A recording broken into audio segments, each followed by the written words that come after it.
Hey guys, how are you all? I hope you all are doing well. Today we are gonna see an amazing what if story, but before we start, it's just a humble request that if you are new here, please subscribe because it actually motivates me a lot to post more.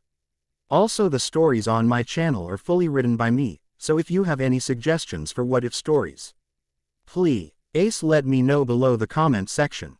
Now without any further delay, let's start. What if Naruto married with Ino Yamanaka? Naruto rubbed his aching head as he came to, climbing to his feet shakily. What happened? He grunted in pain as his head stung. Then the memory came back to him, distorted by a distinct crimson haze. The grass shinobi mused quietly, Naruto in her grasp. It seems the Kyuubi brat is still alive. She then opened his orange jacket and rolled up his shirt. The grass kunoichi was amused at what she saw. On the boy's stomach was an intricate seal on the boy's stomach, so this is the seal. The Kusagaker kunoichi moved her right hand behind herself, a mini purple fire lighting up on each fingertip. Naruto thrashed in her grasp, trying desperately to free himself. The ninja's amazingly long tongue, however, would not relinquish him from its grasp.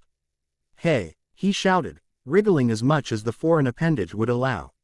Let me go. The super powerful grass ninja, who was actually Orochimaru in disguise, pushed his flaming fingers into Naruto's unprotected abdomen, crying, "Gogyo Fuin." Naruto's face contorted into a silent scream as the hubby Sennin's agile digits dug into his stomach, clenching around the soft flesh. The red bled from his irises as the Kyuubi's chakra disappeared, returning his eyes to their natural blue. His canine teeth shrunk to their original size and his nails were once more blunt and soft. Then, without warning, the blond boy slumped, unconscious.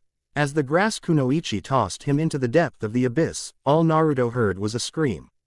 Uck! Naruto gripped his head as white chakra started to form around him. Its energy sizzled, crackled like food under the stove.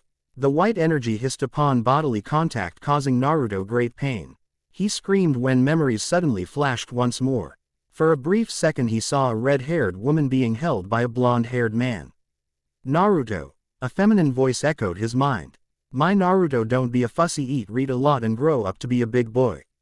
Go to bed early and sleep well, take your bath every day. The voice coughed. She sounded like she was in pain. Make friends, it doesn't matter how many.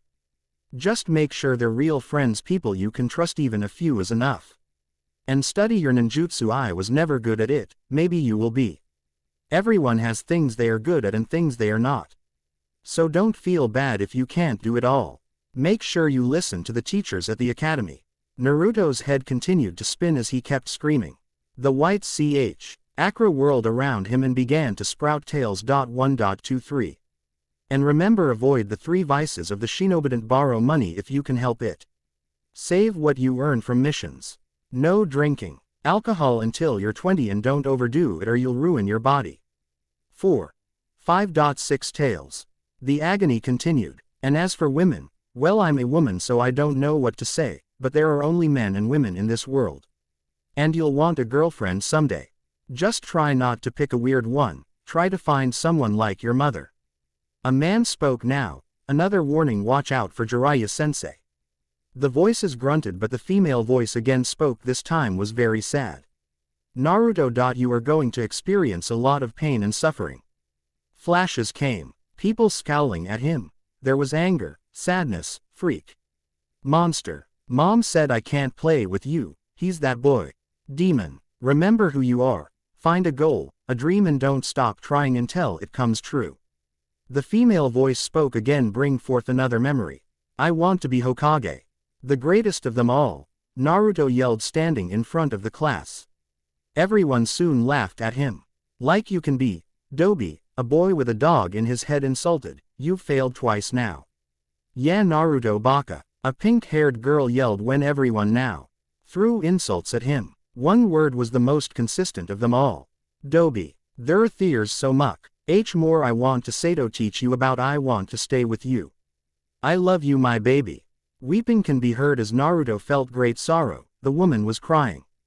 I'm sorry, Minato. I took all your time, she said when the male voice entered now. It's okay, Naruto, this is your dad. Listen to your motor mouth mother. I want you to be the greatest ninja ever. Naruto let out an ear-splitting scream. The pain was unbearable. 7, 8, 9 tails. Finally complete. 8 trigrams seal. Both the female and male yelled. Arg. Naruto fell to his knees and became unconscious. What he didn't know was that he stood before the seal. The white chakra surged into the cage and 2 red slitted eyes opened. It spoke. I am complete. Quote. Uck. Naruto groaned softly, the splashing water waking him. He looked around, his expression a bit dazed. Still, where? A sewer is what he saw. Pipes that leaked a bit hit the water, creating dripping sound. He looked around and was surprised to see a huge cage before him. A cage? Naruto said, still confused to where he was. Where am I? Last thing he remembered, he'd been in the Forest of Death during the second part of the Chunin selection exams, and he had fought against a strong Kusagaker ninja. He had been surrounded by trees and roots and then darkness. So where was he now? The only place that had sewers was the Konoha sewers he used to venture to when he was little. This is no ordinary sewer, and this cage, the blonde thought as he looked at the cage, a cage. He walked to the cage and touched the bars. So, a deep voice, like the rolling thunder, spoke. Nearly jumping out of his skin, he suddenly froze, coming face to face with a crimson fox. You're finally here. Its fur was like fire, wild and uncontrolled. 9 flames appeared behind the beast. Uzumaki Naruto began to tremble, but his feet refused to move. It is nice to meet my jailer. The fox spoke, its voice brought shivers to his spine. Naruto felt its hot breath making him sweat. Tell me, do you know who I am? The fox moved closer, its glowing red eyes boring into his own. Can you say it with that tiny mouth of yours? Kyuubi. Naruto stammered. This was true fear he felt. The fox chuckled. Ku. Naruto took a step back when suddenly claws attacked the bars.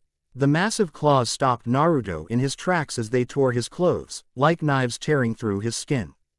The Uzumaki screamed in pain. With eyes closed and fear overcoming him, he screamed, "Your name is Kurama." The Kyuubi's eyes went wide in great surprise when suddenly light escaped the sea. L and a ball smacked the blonde Uzumaki on the head. Naruto fell backwards. He groaned when he felt something on his lap. He looked and saw a beautiful glowing orb. Kyuubi chuckled. You are not stupid after all. It seemed that the brat too went through the process. What do you want and why am I here? Naruto asked suddenly. Huge back can be heard as fires came rushing towards him but enwrapped the bars of the seal. I am the Kyuubi and you are in the seal. The fox spoke, its eyes studying the blonde like a specimen under the microscope. Seal. Naruto moved away from the fox, fearing he would lash out at him. So the snake woman sent me here. Partially. The Kyuubi spoke. I sent you here. Naruto was surprised, but his surprise came through a croaked voice. Why? It is not your concern, the fox said. What do you mean? Naruto got up now, holding the orb in his hand. Why did you send me here? The orb glowed and the fox slanted its eyes a bit. The seal is complete. What? Naruto blinked. The seal? You mean the 8 trigrams seal? Yes, the seal is fully complete. The Kyuubi said. What was lost has been found. What was lost? Naruto said in thought. You mean you lost something? Kyuubi chuckled. Its damn chuckle always made him shiver.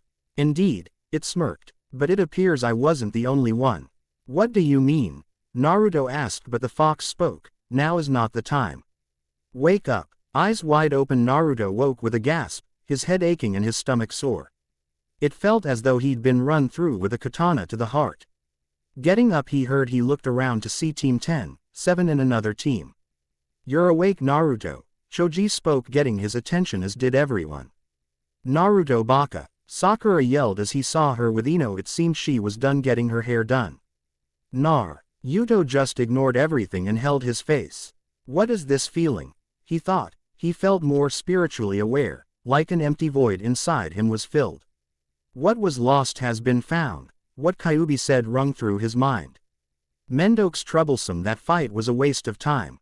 Shikamaru groaned as he sat next to Choji, who opened a bag of chips and began to inhale them.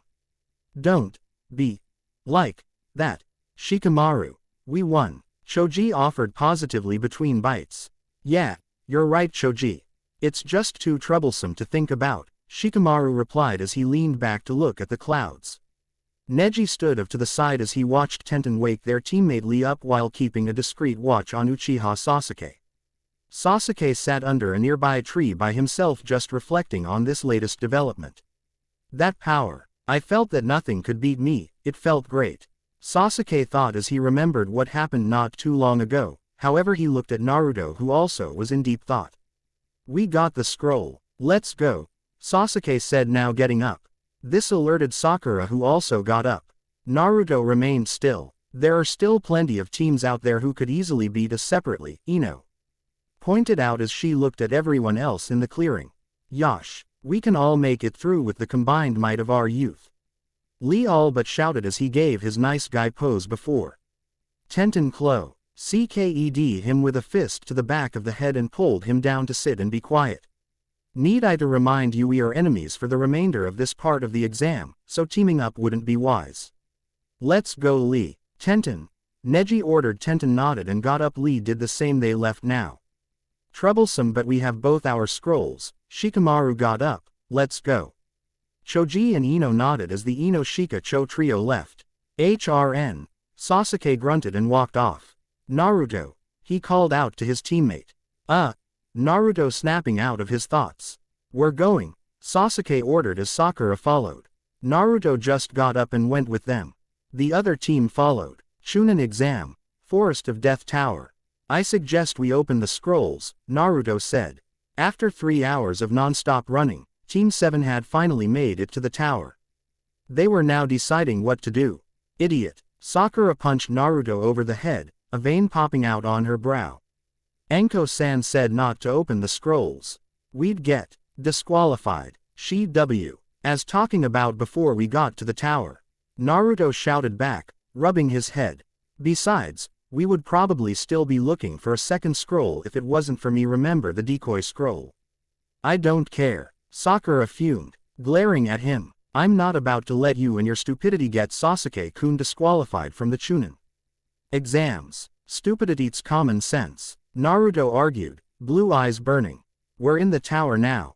The only explanation is that the scrolls have something to do with our qualification into the next part of the exams. Silence ensued as both Sasuke and Sakura were greatly surprised. That really made sense. Baka, Sakura hissed. Since when do you have common sense? I won't allow you to mess this up. Then what do you propose? He said seriously. Come on, tell us. Suke looked at her and Sakura now was intimidated a bit as she was put into a spot. Well, we just moved forward, she sputtered having no idea. Where? We are in the tower, Naruto asked. Where do we go? We just move forward, Sakura snapped at him. Geez. Naruto flung his hands up in exasperation, rolling his eyes. For the smartest girl in the academy you sure are pretty dumb. What did you say? Sakura's voice rose. I dare you to say that to my face. You heard, Naruto yelled back looking at Sakura like she was the stupidest woman in the world. Baka.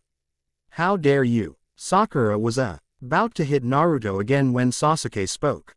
Hey, guys, both of them froze as Sasuke looked at them with his serious face. I think we should open the scrolls. Naruto now sighed as Sakura squealed ND droned about how right her Sasuke-kun was, and about how he always had the best ideas. Wasn't it his idea? Yeah, Naruto Baka, a pink-haired girl yelled when everyone now threw insults at him. One word was the most consistent of them all. Sakura-chan. Naruto froze with his head down, the shadows covering his eyes. Baka he said to himself eerily. Sakuragi, did I even like her anyway?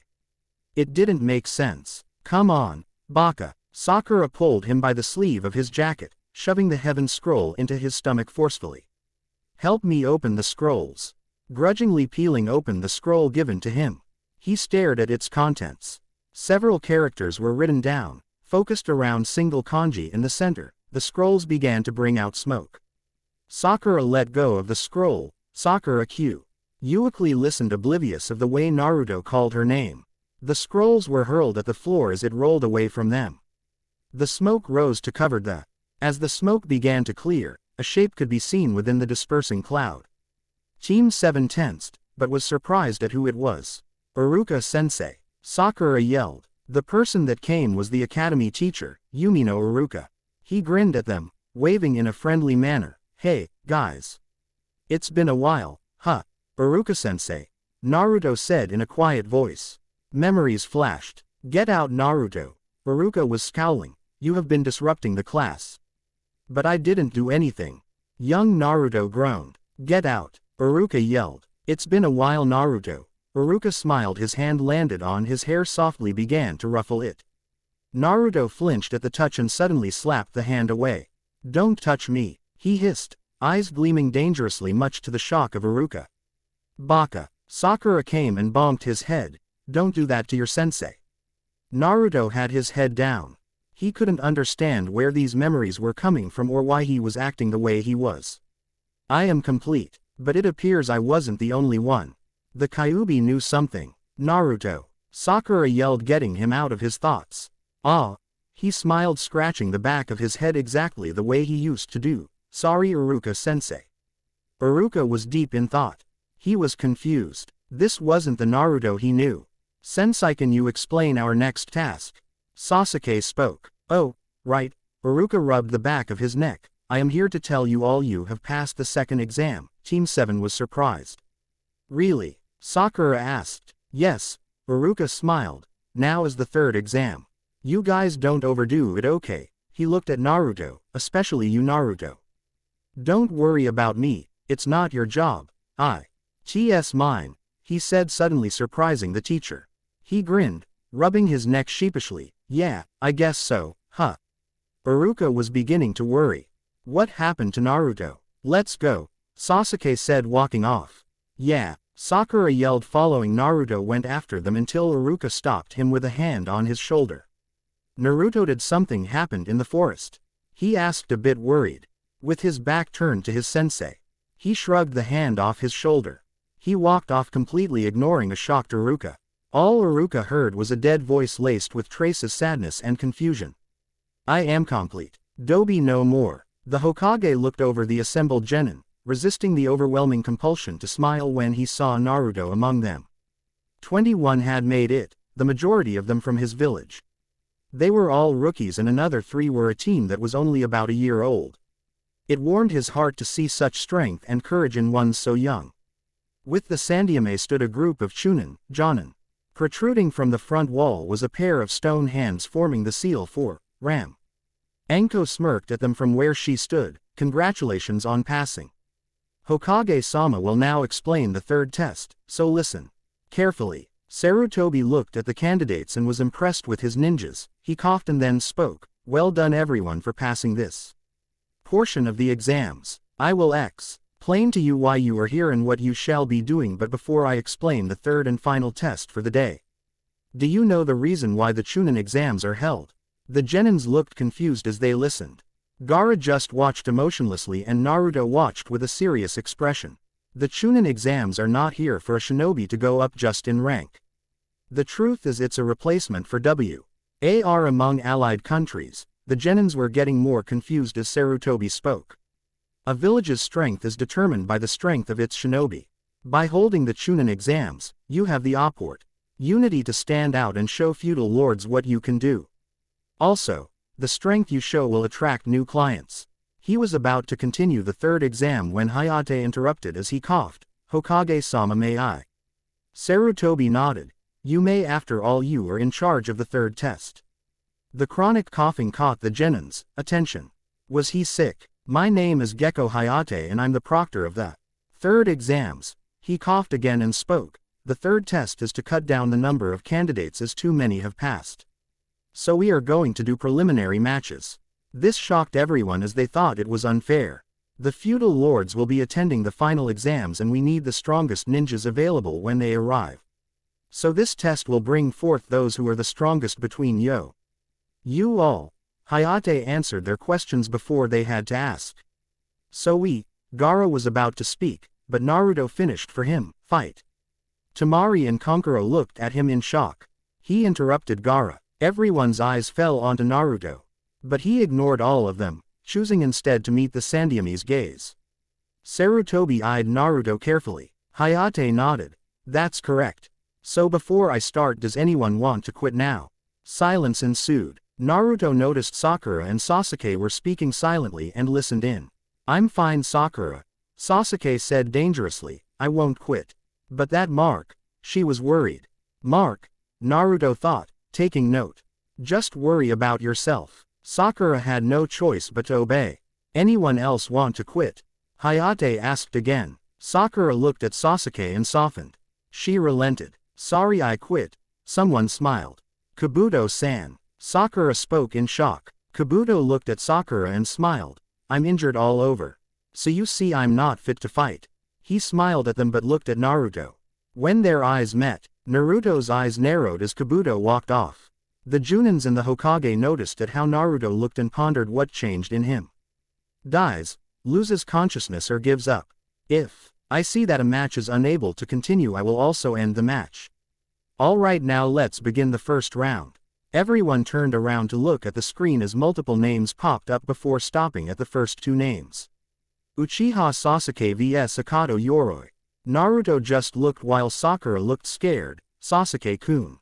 Kakashi watched his prized student as he knew what happened and what the boy was carrying on his neck. He was told along with the Junins that Orochimaru had attacked Team 7.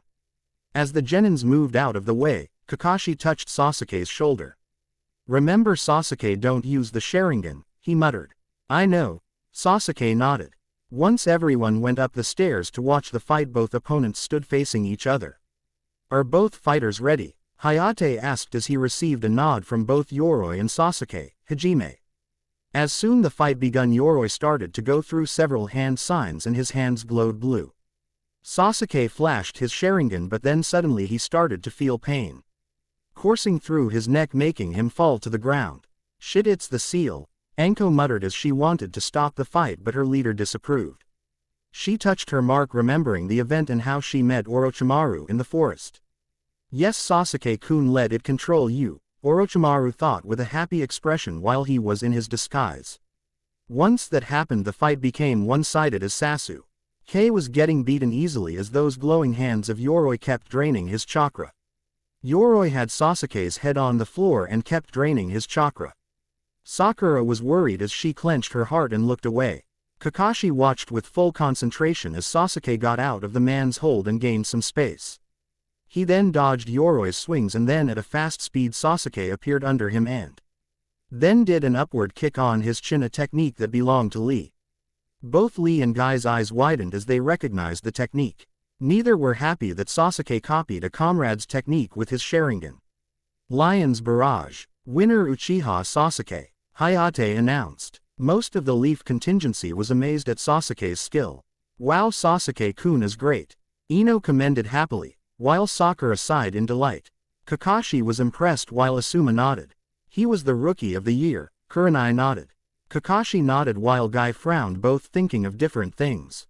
Lee looked sad, but Guy reassured him, making him smile and begin another, youthful, rant. Naruto just gave the spandex-wearing youth a look of sympathy. He must have copied it from Guy's student, he thought. So that's the Uchiha. Kankuro looked impressed as he stood from the other platform opposite from Naruto and Co. Gaara looked unimpressed while Temari agreed with Kankuro. The sound team just watched from afar. While Yoroi was being pulled away on a stretcher, Sasuke still had problems getting up due to the seal on his neck. Orochimaru gave a gleeful look from behind his disguise until he saw Kaka. She shunshin down and take the Uchiha away.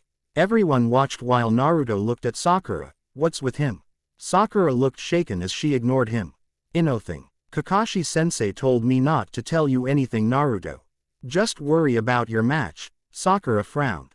Whatever. Naruto frowned. So that's how it is. If they wanted to keep secrets from him, it showed him that they couldn't be trusted. Where are they going? Ino inquired while Shikamaru looked at them deep in thought. Alright, I shall now begin the second round. Hayate coughed again as the screen changed until two new names appeared. Tenten vs Temari. Yash go Tenten. Lee perked up as he cheered for his teammate as Guy joined in. Neji nodded as Tenten smirked and came down the stairs where Temari was waiting. The blonde flipped veer the edge of the platform and jumped down. HMPH, the girl won't stand a chance, Kankuro smirked. So that's the Sand team. Kurenai said as Asuma nodded. Tenten, Naruto muttered watching the genin. Naruto baka, you are a loser. She smirked. You're not fit to be a ninja and never will be. His eyes narrowed. He looked at the sand ninja who was smirking. Never before had Naruto wished harm to come to another fellow leaf genin. But right now, he really wanted Tenten to take a real beating. He wasn't sure if that was a good or bad thing. So are you ready, little girl? Temari smirked while Tenten took out a kunai and twirled. You are going to pay for that comment. When the fight started, Naruto was right because it was the most one-sided fight he had ever seen since ever. Temari's Ind manipulation in conjunction with her fan made all of her long-range weapon usage futile. Naruto couldn't deny that he felt some satisfaction from the weapon mistress defeat. Temari smirked. Are you really a kunoichi? It felt like fighting a child. Lee wanted to retaliate but Guy stopped him. Stop, Lee. This is an exam, it's the rules, you know that. Lee just gritted his teeth in anger. The Hokage looked impressed. The shinobis from Sand are well trained. Enko and Ibiki nodded as they too was impressed. Temari scanned the crowd until her eyes met Naruto's. She smiled and he smiled back. Suddenly Kakashi appeared on the platform and greeted everyone. Kakashi-sensei, how is Sasuke-kun? Kakashi gave her an eye smile. Don't worry, Sakura, he will be fine. Sakura had a downcast expression. Okay, sensei. Naruto watched with a stoic expression as Kakashi looked at him and smiled.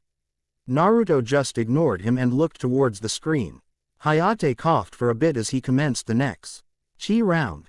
Now let's begin the next round. The screen flashed as it landed on two people. Inuzuka Kiba vs Uzumaki Naruto.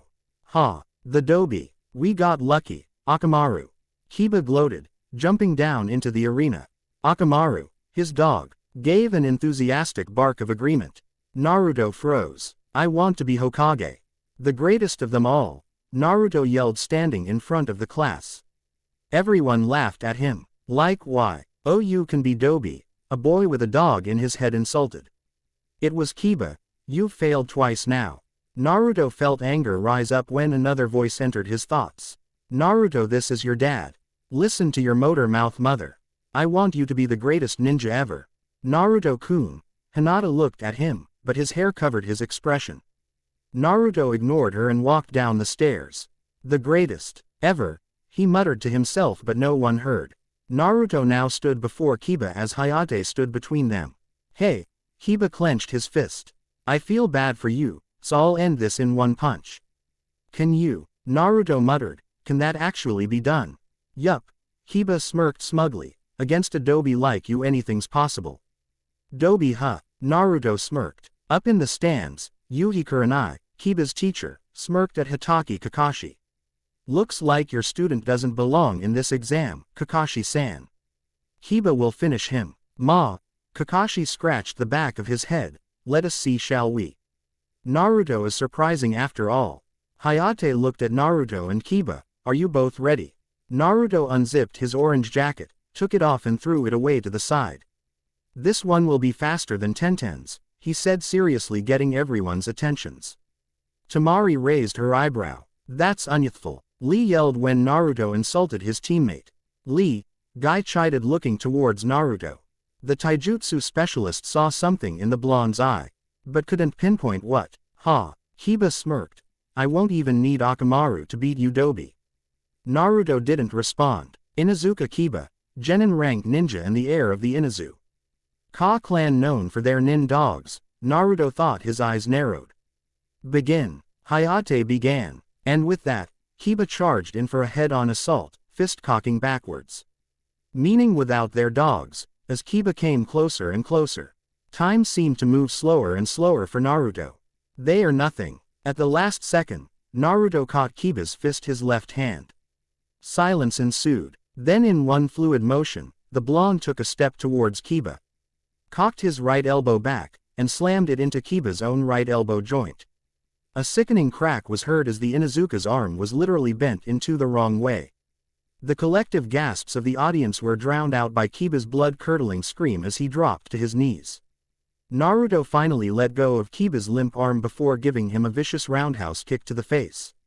The last few seconds didn't actually register in his mind until he saw Kiba fall over in a bloody, broken, and unconscious heap. It was as if his body had acted on its own. The adrenaline rush he felt as he broke Kiba's arm was unlike anything he'd ever felt before. Part of him was scared. But part of him wanted more. The latter won out. "Who's the doby now, mutt?" growled Naruto as he walked back toward the stands, not even going to pick up his jacket. There was only silence was broken by Kankuro. "That was fast," the puppeteer said with a shocked expression. "He beat your record, sis." "I can see that." Temari watched Naruto leave with interest, as did Gaara. Hayate was finally snapped out of his shock and ended the match. Winner by knockout Uzumaki Naruto. The medics speed out with a stretcher, prepared to put Kiba in intensive care. "Kiba-kun," Hinata yelled as Kurenai jumped down the railings and went to her student. Several members of the Konoha contingency met Naruto at the top of the stairs. "That was uncalled for, Naruto," Shikamaru said, frowning. "You didn't need to do that." "Shikamaru's right. There was no need for such brute force," Asuma said as he Kurenai coming back while Kiba was taken away. "He wanted it to end quick," Naruto answered him. "Who am I to deny him?" Asuma's eyes narrowed. "Where did you learn to fight like that, Naruto?" Kaka's. Hai asked because as far as he knew Naruto wasn't good at taijutsu. The fluidity of Naruto's movements didn't match his previous assumptions. "Not from you, that's for sure," he said, walking through the blockade of Konoha. "Instinct," Guy answered. "That was all instinct." "Instinct? Really? I find that hard to believe," Ino said, shaken to the core at how quickly and brutally Kiba was beaten. "That girl is seriously stupid," he thought as he turned his back to his comrades and leaned on the railing. "Naruto answer Kakashi-sensei," Sakura asked, honestly curious and frightened at Naruto's ferocity. "As I said, not from him." Naruto didn't even bother dignify the question with a look. The remainder of Team 7 frowned. "Kiba has his right arm broken in half, a broken nose, a fractured jaw, a mild concussion," Kurenai told them the damage. The Genins gasped. "I don't know where you thought such behavior was tolerable, Naruto." Kurenai's eyes narrowed. "Enough," the Sandaime spoke, getting everyone to look at him. Kiba was defeated. This is an exam. He knew the rules. Although he appeared calm, deep down he too was a bit unnerved by Naruto's performance. "But," Kurenai tried to explain. But one last stern look from the Hokage stopped her right in her tracks. "Naruto-kun." "Kiba," Hinata spoke in her usual reserved soft voice. Naruto looked up at her and another memory flashed. "Hey, you all right?" Naruto smiled cheekily at a little blue-haired girl who wore a blue kimono. The girl suddenly ran off to her bodyguards who came. "Lady Hinata, did he hurt you?" one of them asked. Hinata just hugged one of them, burying her face into his leg. The Hyuga bodyguards assumed the worst. "Why, you no good brat." The man charged at Naruto, who tried to explain. "Look, I didn't mean it." Naturally, his explanations fell on deaf ears, so he was forced to run. Hyuga Hinata stalked him wherever he went since that day. She fainted whenever he got close. Naruto's eyes narrowed slightly. She saw his troubles and didn't do anything to help. He simply turned away from her as the screen began to speed through names. "Worry about your own match," he just said, surprising a few people. Hinata flinched at his tone and looked down. Kurenai's eyes narrowed at him. "Nara Shikamaru vs. Kin Tsuchi." Hayate called out their names when Shikamaru's side, a girl, Mendokusai. Their match didn't last very long either. Shikamaru caught in her trap. Using his Kajimane no Jutsu, he forced her to hit her head against the wall. She knocked herself unconscious, thus winning the match for the lazy Nara. After Kin was carried away on a stretcher, the screen flashed again, revealing the combatants of the next match. Sabaku no Kankuro vs Tsurugi Masumi. It seemed everyone wanted to beat Naruto's record as Misum. I was able to stretch his limbs to wrap around Kankuro and threaten to crush him if he did not yield. When Kankuro didn't relent, Masumi crushed his neck only to find out that Kankuro was really a pet, surprising everyone on the platform save his brother and sister. After that, Kankuro came out of the bandages, revealing that he had hidden himself inside his puppet Crow. Suddenly, Crow grabbed and bound Masumi, forcing his surrender. Shino vs Zaku. I will make this quick, Zaku commented as he jumped down to get the battle underway. Good luck Shino-kun, Hinata smiled at boy who nodded. Good luck Shino, win this. Kurenai smiled at her student. When the battle started, Shino looked at Zaku and spoke, you cannot use your arms. I suggest you forfeit. Zaku smirked. Your teammate was that bitch that got a major beatdown, right? Then my answer is, he then raised his only working hand, hell no bitch. Zankaha. Decapitating airwaves. He then shot an airwave which Shino dodged by dissolved into bugs when it hit him, shocking Zaku. Zaku kept trying until Shino managed get his bugs inside his air hole, disabling the technique. Shino then warned him not use his technique, but the Odo In didn't listen, and in the end it cost him the match. The group was amazed. Wow, Shino is strong, Ino said watching Choji nod and greet Shino who came up the stairs to meet them. Well done Shino, Kurenai praised her student. Yeah, well done Shino, Naruto added. Kurenai looked at him and he raised his eyebrow at that. Naruto, we will talk later, Kakashi said touching his shoulder. Why? Naruto asked looking at him.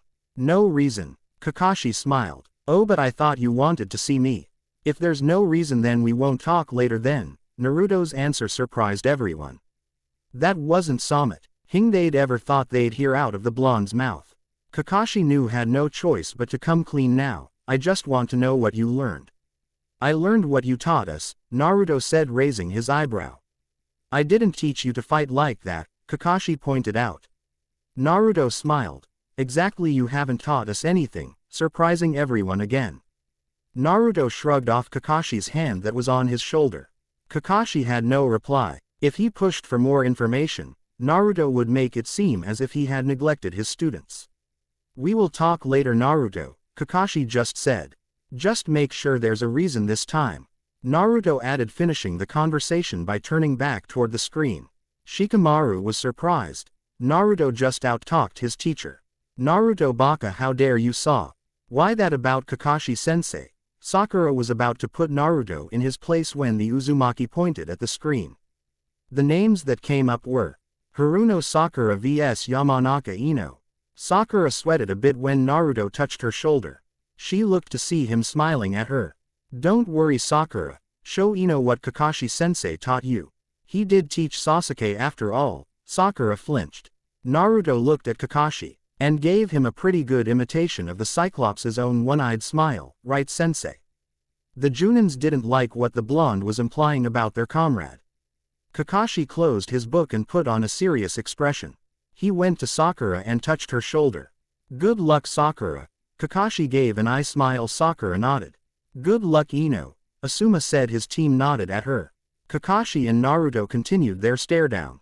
The blonde was smiling while the Junin had a serious expression. Sensei, let's watch, Naruto said. Sasuke's become much stronger with your teaching. Ino can't possibly win. Quote, I get it Naruto, Kakashi said, ending the matter. Then you know we won't be talking later as I have some serious training to do, he responded. Kakashi was silent as a crypt.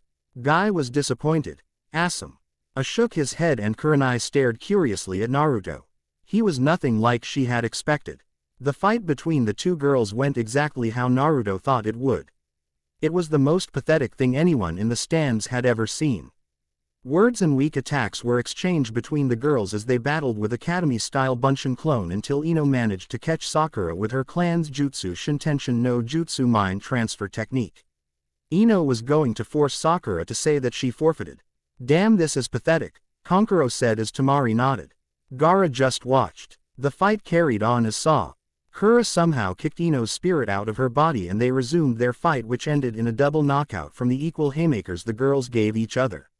When it was all said and done and bought, girls came to a bit later. They made up and mended their friendship a little. Ah, they're friends again, Dosu said in a sarcastic and mocking chuckle while Tamari smirked. Hyuga Neji vs Hyuga Hinata. Naruto narrowed his eyes as Hyuga Neji walked past him. Why try Dobi? Fate has decreed you will never be a ninja. HMPH, you should give up Lady Hinata. It is your fate to do so, Neji arrogantly murked as he looked at her and walked down the stairs.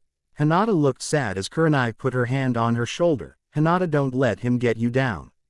Just do your best. Okay, thank you. She then went to begin her fight against Neji. She looked at Naruto, who turned away from her. She was determined not to let him down. I won't let you down, Naruto-kun. To everyone's surprise, Hinata was able to fight Neji on equal footing for the first few moments of the match. Kurenai looked at Naruto because she knew Hinata's newfound confidence was all thanks to him. But this new confidence wasn't enough in the end, as Neji simply overpowered her with his superior Juken, ending the match in his favor. Sabaku no Gaara vs Rock Lee. Yosh, it's my turn, Lee exclaimed, proud, making his teacher scream in glee. Go, my student. Guy gave a thumbs up and Lee jumped down to fight Gaara, who was waiting patiently. This was by far the most competitive match so far. Gaara's sand defense seemed pretty much impenetrable until Lee took off his weights. When Lee released 5 out of the 8 Hachiman gates, his speed was absolutely outrageous. I can't believe someone can move that fast. Naruto thought in awe. Naru, to realize that if he faced Gaara or even Lee as he was now, he would get creamed.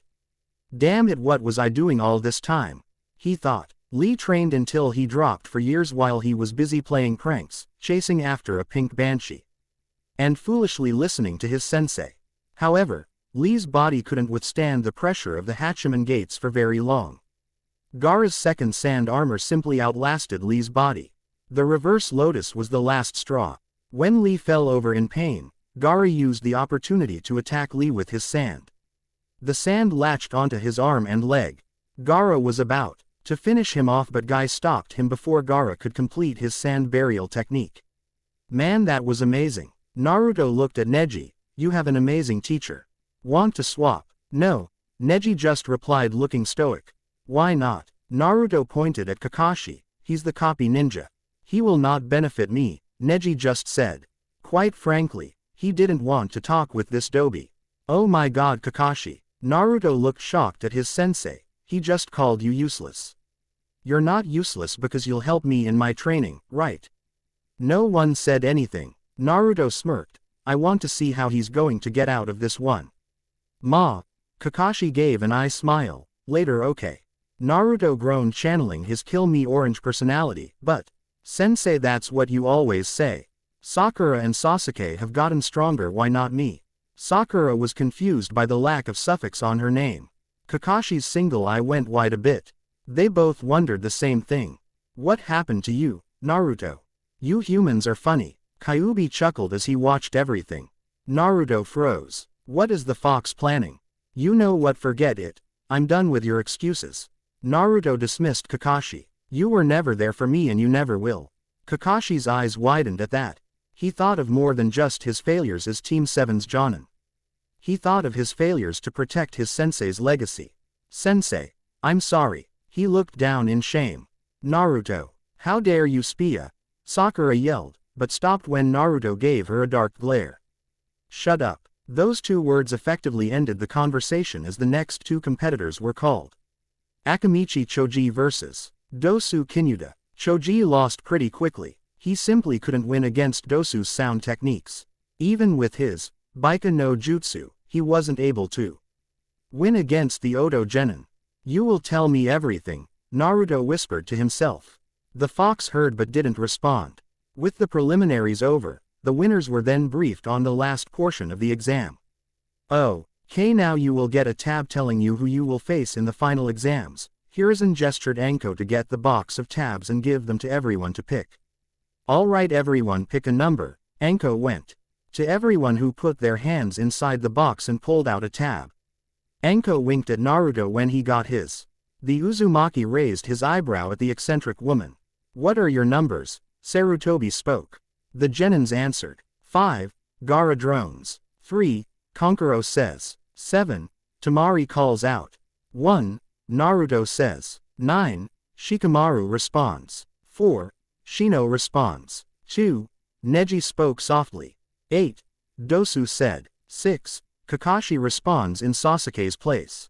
Uzumaki Naruto vs Hyuga Neji. Second match Subaku no Konkuro vs Aburame Shin. Third match Uchiha Sasuke vs Subaku no Gaara. Fourth match Subaku no Tamari vs Dosu Kinet. Finally Nara Shikamaru faces the fourth match victor. Hayate called out. That concludes the second phase of the Chunin exams. You each have a month before the finals to prepare yourselves and get stronger. Any questions? The Sandyame asks. Does the winner automatically get promoted? Shikamaru lazily points out, not necessarily. The winner of the finals may not be promoted at all. Likewise, the losers might get promoted or no one at all. If you show you have both the ability and mentality to be a Chunin, then you will be recommended for a promotion. From there, it will be up to your cages or council to decide. The Hokage informed them. The genin seemed satisfied with the answer. You all may leave and rest. Good luck. The third Hokage waved his hand to conclude the Chunin exams as the genin saluted and left. Immediately, Kakashi, Sakura, and Sarutobi eyed Naruto, hoping to talk to him at some point in the next month to get some answers. As Naruto left, he knew he had a big month ahead of him. First, he had to get some answers. The Kyuubi was experiencing his thoughts and actions, and it troubled him. And these darker thoughts, feelings, and intentions weren't making him feel any better. But more importantly, he needed to get stronger. He thought back to his father's last words to him. It's okay, Naruto, this is your dad. Listen to your motor mouth mother. I want you to be the greatest ninja ever. I promise, Dad. Naruto grinned. I'm going to be the greatest ninja ever. Believe it. And please read the author's note at the end. Naruto reached his apartment just after sundown in a pretty somber mood. He knew his first and foremost priority was to try and figure out what the heck was going on. The thoughts, the urges, and the frustration and hate. He had never experienced them before. It was almost as if they weren't his. Oh. They most definitely are yours, chuckled the Kyuubi. The Kyuubi, so now you talk. He answer was given. Damn it, answer me, he screamed, but his mind stayed silent. Fine, if you won't answer me, I'll come get some.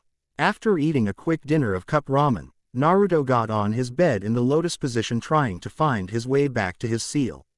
He tried probing the recesses of his mind for sewers back to the Kyuubi, but wasn't working. All he saw in his mindscape was an endless sea of white. It was as if something was preventing him from facing the fox.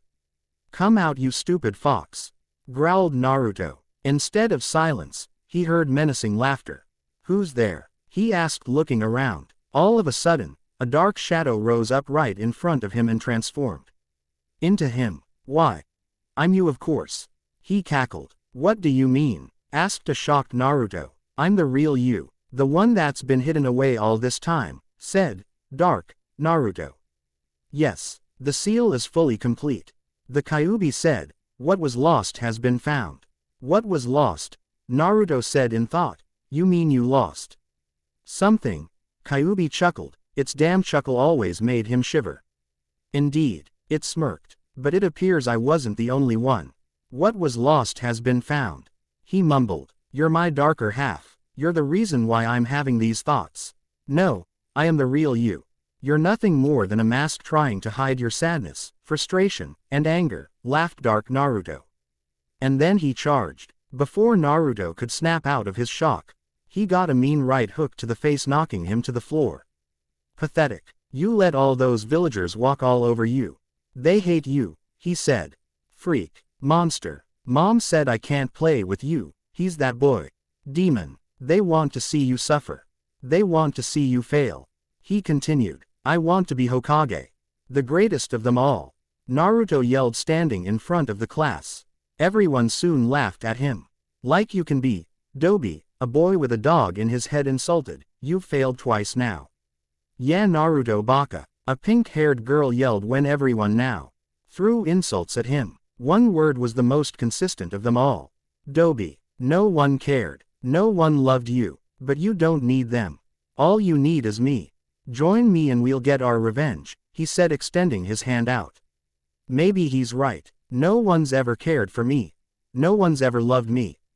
Naruto thought as he slowly reached for his darker half's hand. There's so much more I want to say to teach you about. I want to stay with you. I love you, my baby. I'm sorry, Minato. I took all your time. It's okay. Naruto, this is your dad. Listen to your motor mouth mother. I want you to be the greatest ninja ever. I love you, my bab. Why? Thee loved me. I love you, my bab. Why?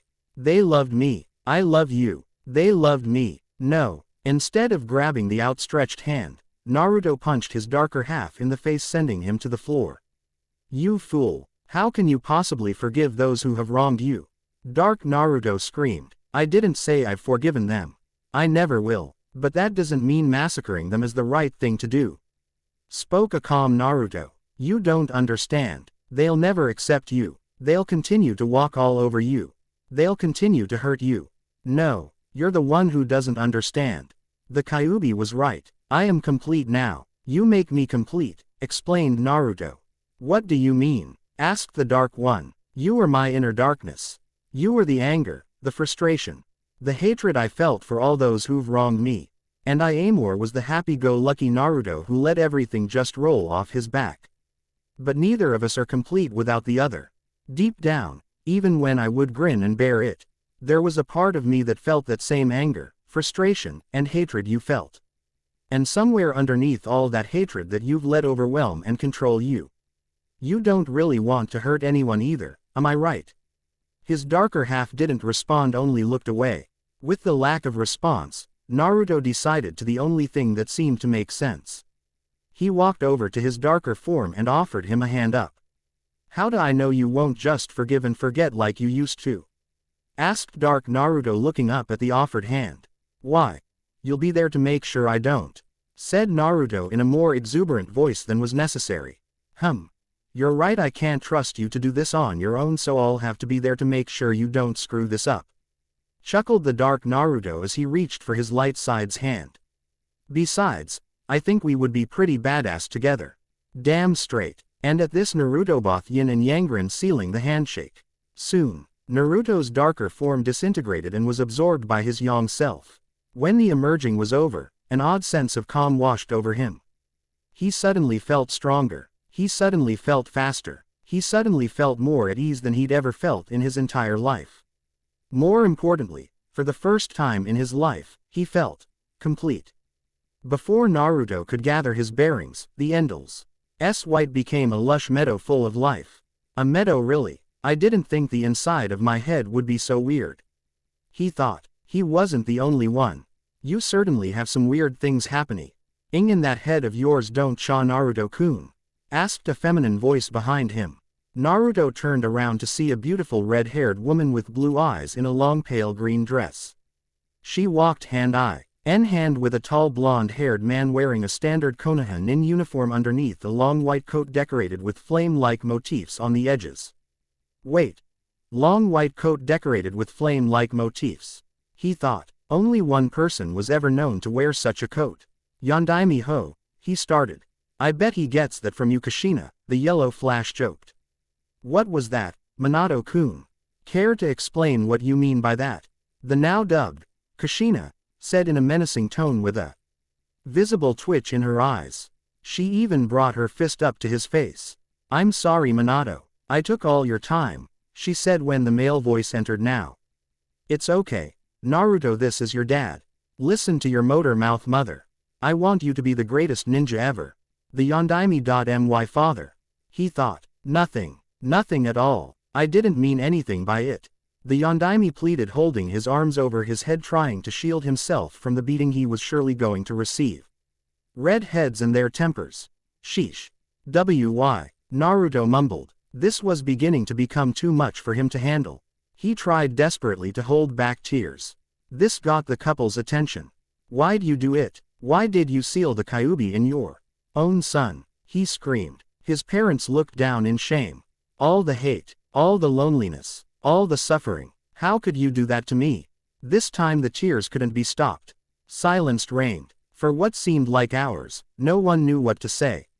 Naruto, how old are you now?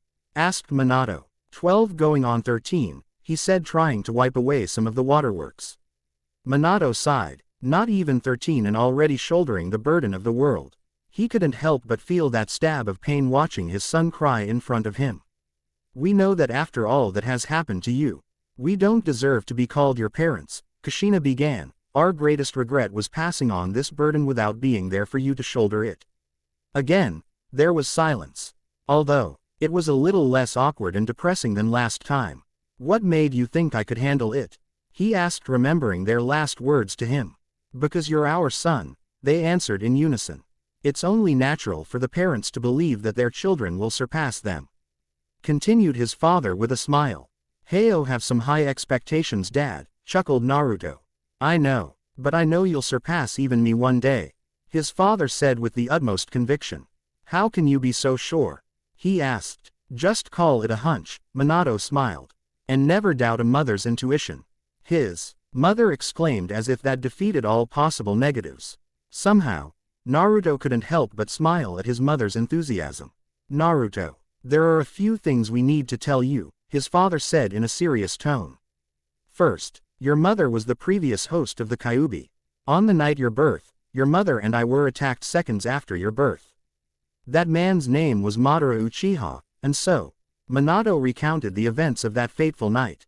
I see I'll need the Kyuubi's strength one day to stop whatever he plans to accomplish, Naruto summarized.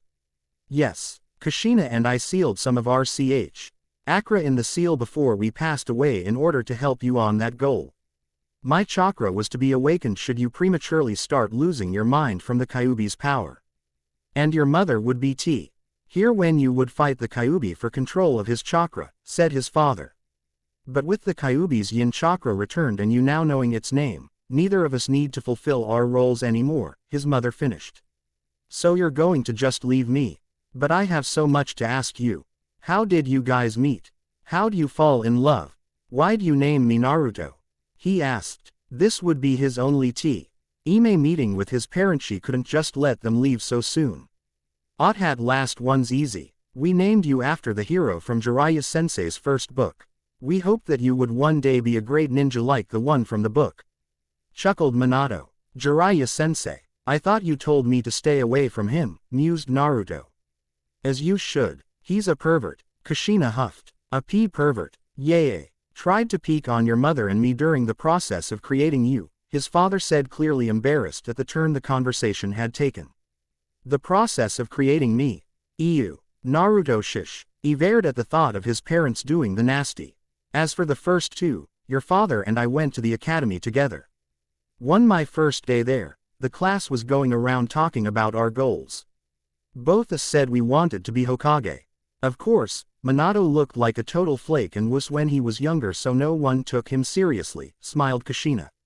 An indignant cry of, hey, was heard from the Yondaime, but was promptly ignored. But one day, some Kumo ninja kidnapped me in order to use my special chakra chains to gain control of the Kyuubi. On the way to Kumo, I secretly plucked and left strands of my red hair to mark the trail, hoping someone would find me. As fate would have it, your father found the trail, saying how he admired my hair even though I hated it. I guess you could it was the red thread of fate that brought Konoha's yellow flash and red hot-blooded habanero together, she finished.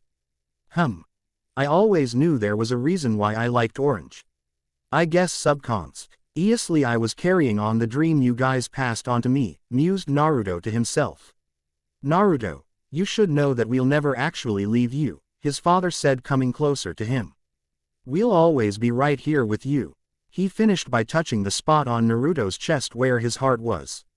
We'll always be there guiding you, helping you, and watching, said his mother, bringing her face down to meet his. I can already see it in your eyes, Naruto-kun. You are already strong, and you'll only get stronger as you go. And for the first time ever, the entire Uzumaki Namikaze family shared one heartfelt hug together. No one present could hold back the waterworks. A few minutes later, it was time to go. Naruto, always know that we loved you so very much, cried Kushina, planting a soft kiss on his right cheek. And remember that no matter what, we'll always believe in you and be proud of you, son, finished Minato, ruffling Naruto's hair. A few seconds later, Minato, Kushina, and the meadow disappeared back into the endless sea of white. They believed in me. They were proud of me. They loved me, smiled Naruto. Now, I have one last task to complete. Again, the white disappeared, this time becoming a dark, dank and dimly lit sewer. So, you've met with your parents. Why am I not surprised that they left some chakra in you? Snarled the Kyuubi. You could tell I was with them. Asked Naruto. I meant to bring you here after you fought your darker half, but your parents got to you first, brat. I see. What do you want from me then, Kurama? Asked Naruto, going back to the original question. At this, a ridiculous amount of killer intent leaked out from behind the bars. You will not call me by that name, Ninjin! Screamed the Kyuubi as it tried to lash out at Naruto. It was suffocating. It was like trying to breathe underwater. Fine Kyuubi, why did you want to see me before? He asked, being cowed by the sheer amount of chakra. I want to know what you intend to do, the Biju stated, finally reeling in its chakra. To train for the month I have off, Naruto said matter-of-factly. And after, it's okay, Naruto, this is your dad. Listen to your motor mouth mother. I want you to be the greatest ninja ever. To be the greatest ninja ever, whispered Naruto. It would be interesting if did you become Hokage, Kyuubi smirked.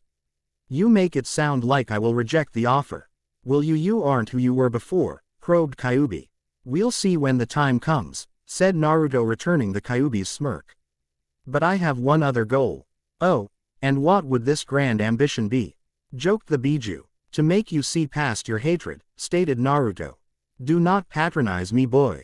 I am the Kyuubi no Yoko, most powerful of all 9 Baijiborn, from the foulest chakra to ever exist. There is nothing in me but hatred, roared the Kyuubi. This time the killer intent felt life, the weight of the entire world on Naruto.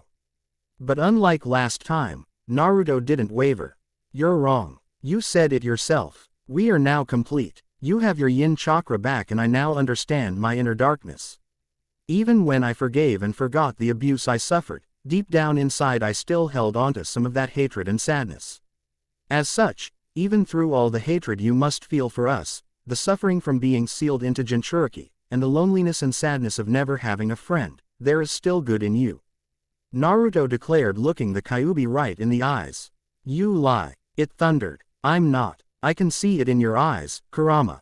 I can see the pain and sadness of losing someone precious to you, said Naruto, never losing eye contact with the 9 Tails.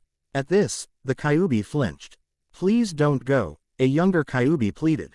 I'm sorry, Kurama, but my time has come. A man with ripple-like patterns in each of his purple irises said. Come here. He gestured for the teary-eyed Kitsune to come closer so they could see eye to eye one last time.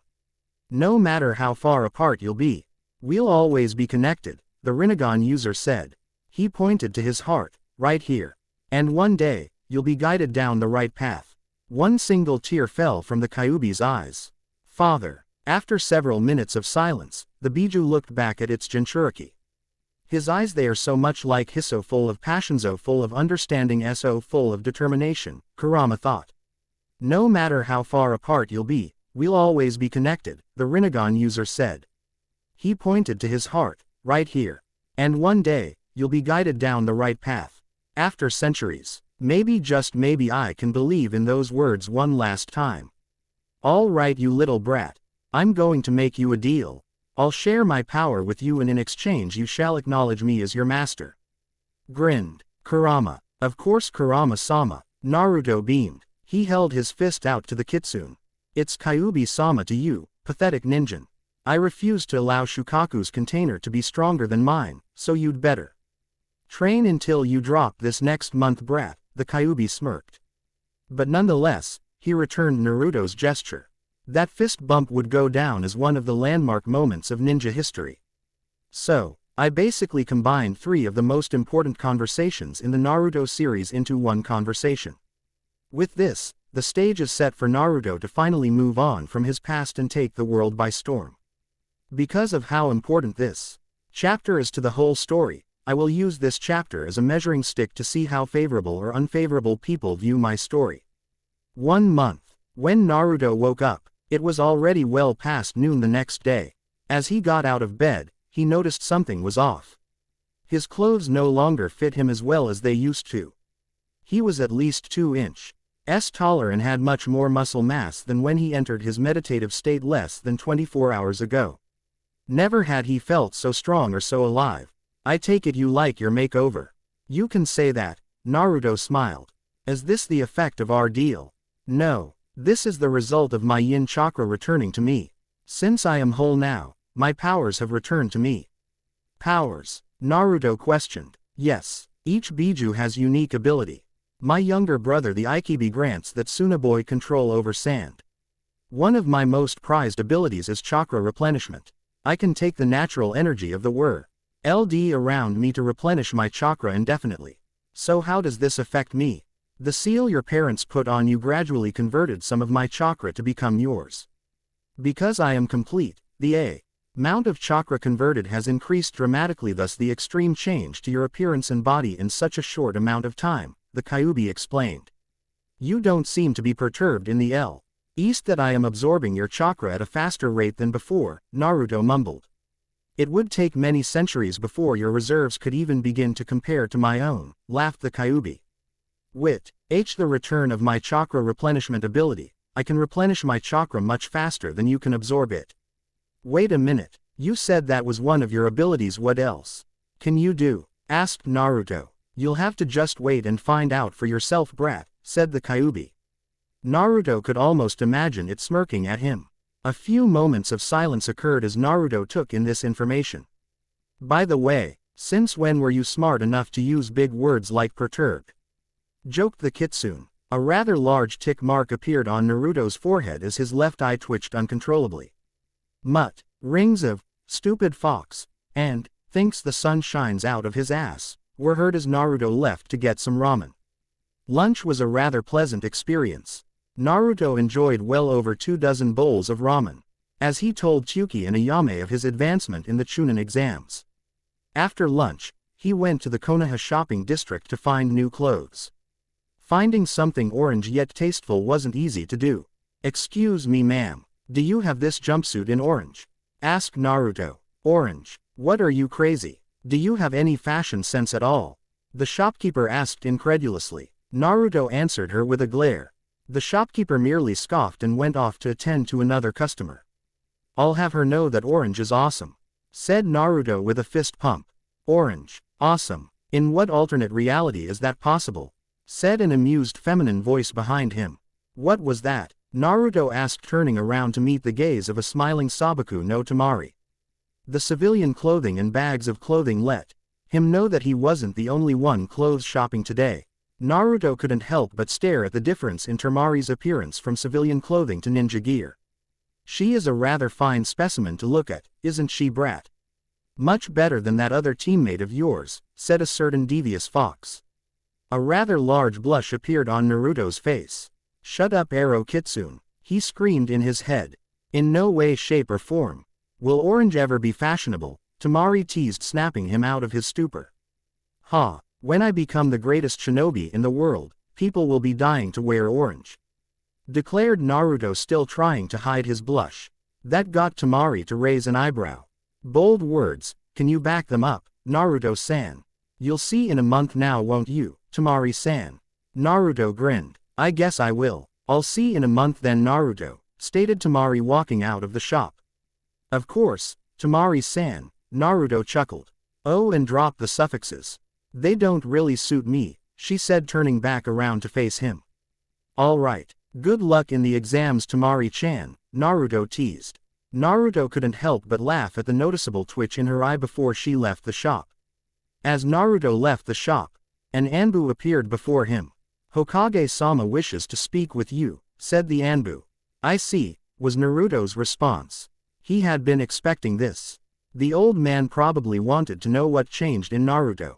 That was fine because Naruto had some questions of his own that needed answering. Hiruzen Sarutobi was very concerned about the sudden changes to surrogate grandson. From reports, he learned that Orochimaru had placed the 5-pronged seal onto Naruto. He hoped nothing disastrous happened to the Kyuubi's seal. Was it him, or was the Naruto that walked through the door slightly taller than he was yesterday? Have a seat, Naruto-kun, said the third. First, I must congratulate you on making it to the finals. Your match against Kiba was most impressive. Thank you, old man. But let me guess, the real reason you want to see me is to talk about my recent changes, isn't it? Asked Naruto. Yes, I wish to inquire about your more aggressive nature recently, the Hokage stated calmly. Though, on the inside, he made a note about how this Naruto was far more direct and to the point than before.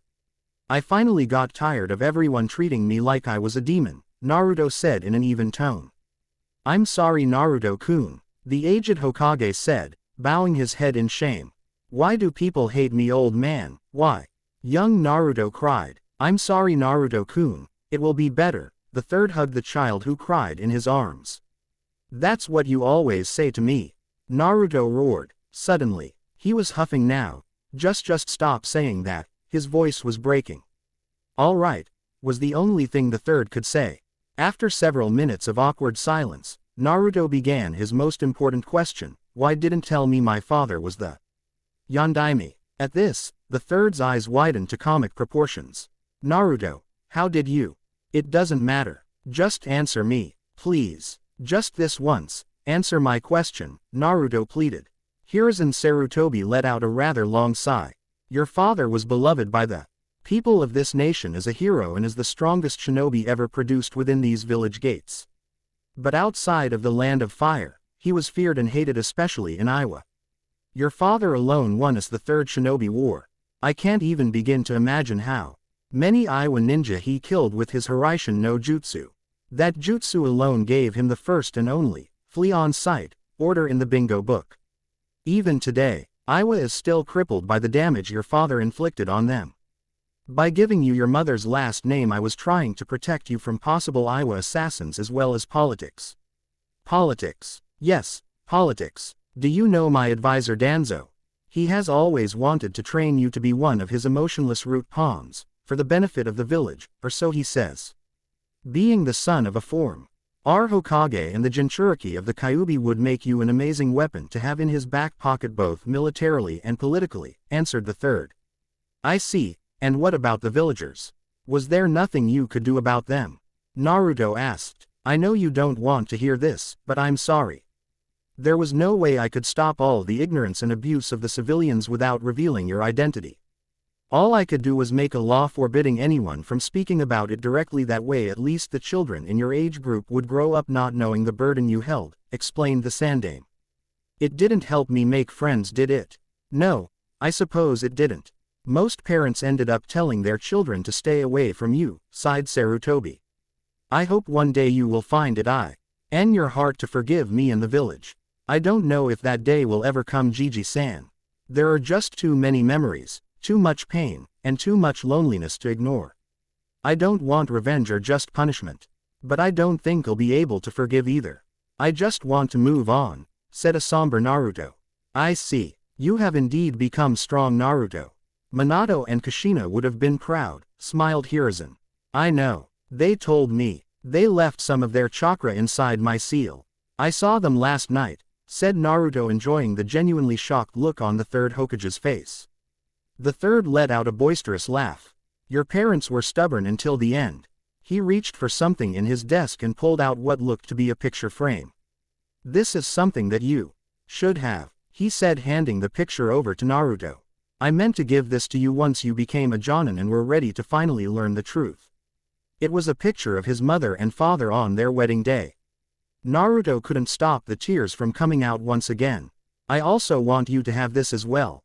Think of this as a memento from your father, he said, handing over a three-bladed kunai with Saint range markings on a longer than normal handle. Hiraishin. Awed Naruto. Yes. This kunai made your father the most feared man to ever walk the elemental nations.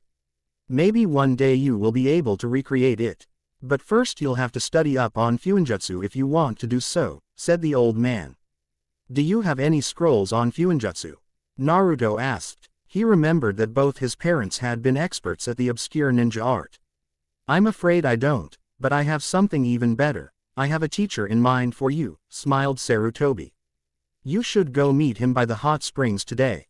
But first, he reached into his desk again, this time to pull out your piece of paper. I want you to first channel chakra into this. Naruto nodded and began channeling his chakra into the paper.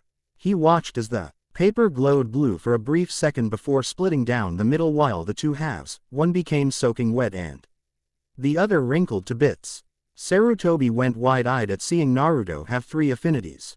Amazing. The third whispered. He was attuned to three elements. He smiled softly. It seemed fate smiled at the boy. For the third time today, he went into his desk, this time taking out three scrolls. Well, it seems you have three elemental affinities, Naruto-kun. That's very impressive for someone at your age.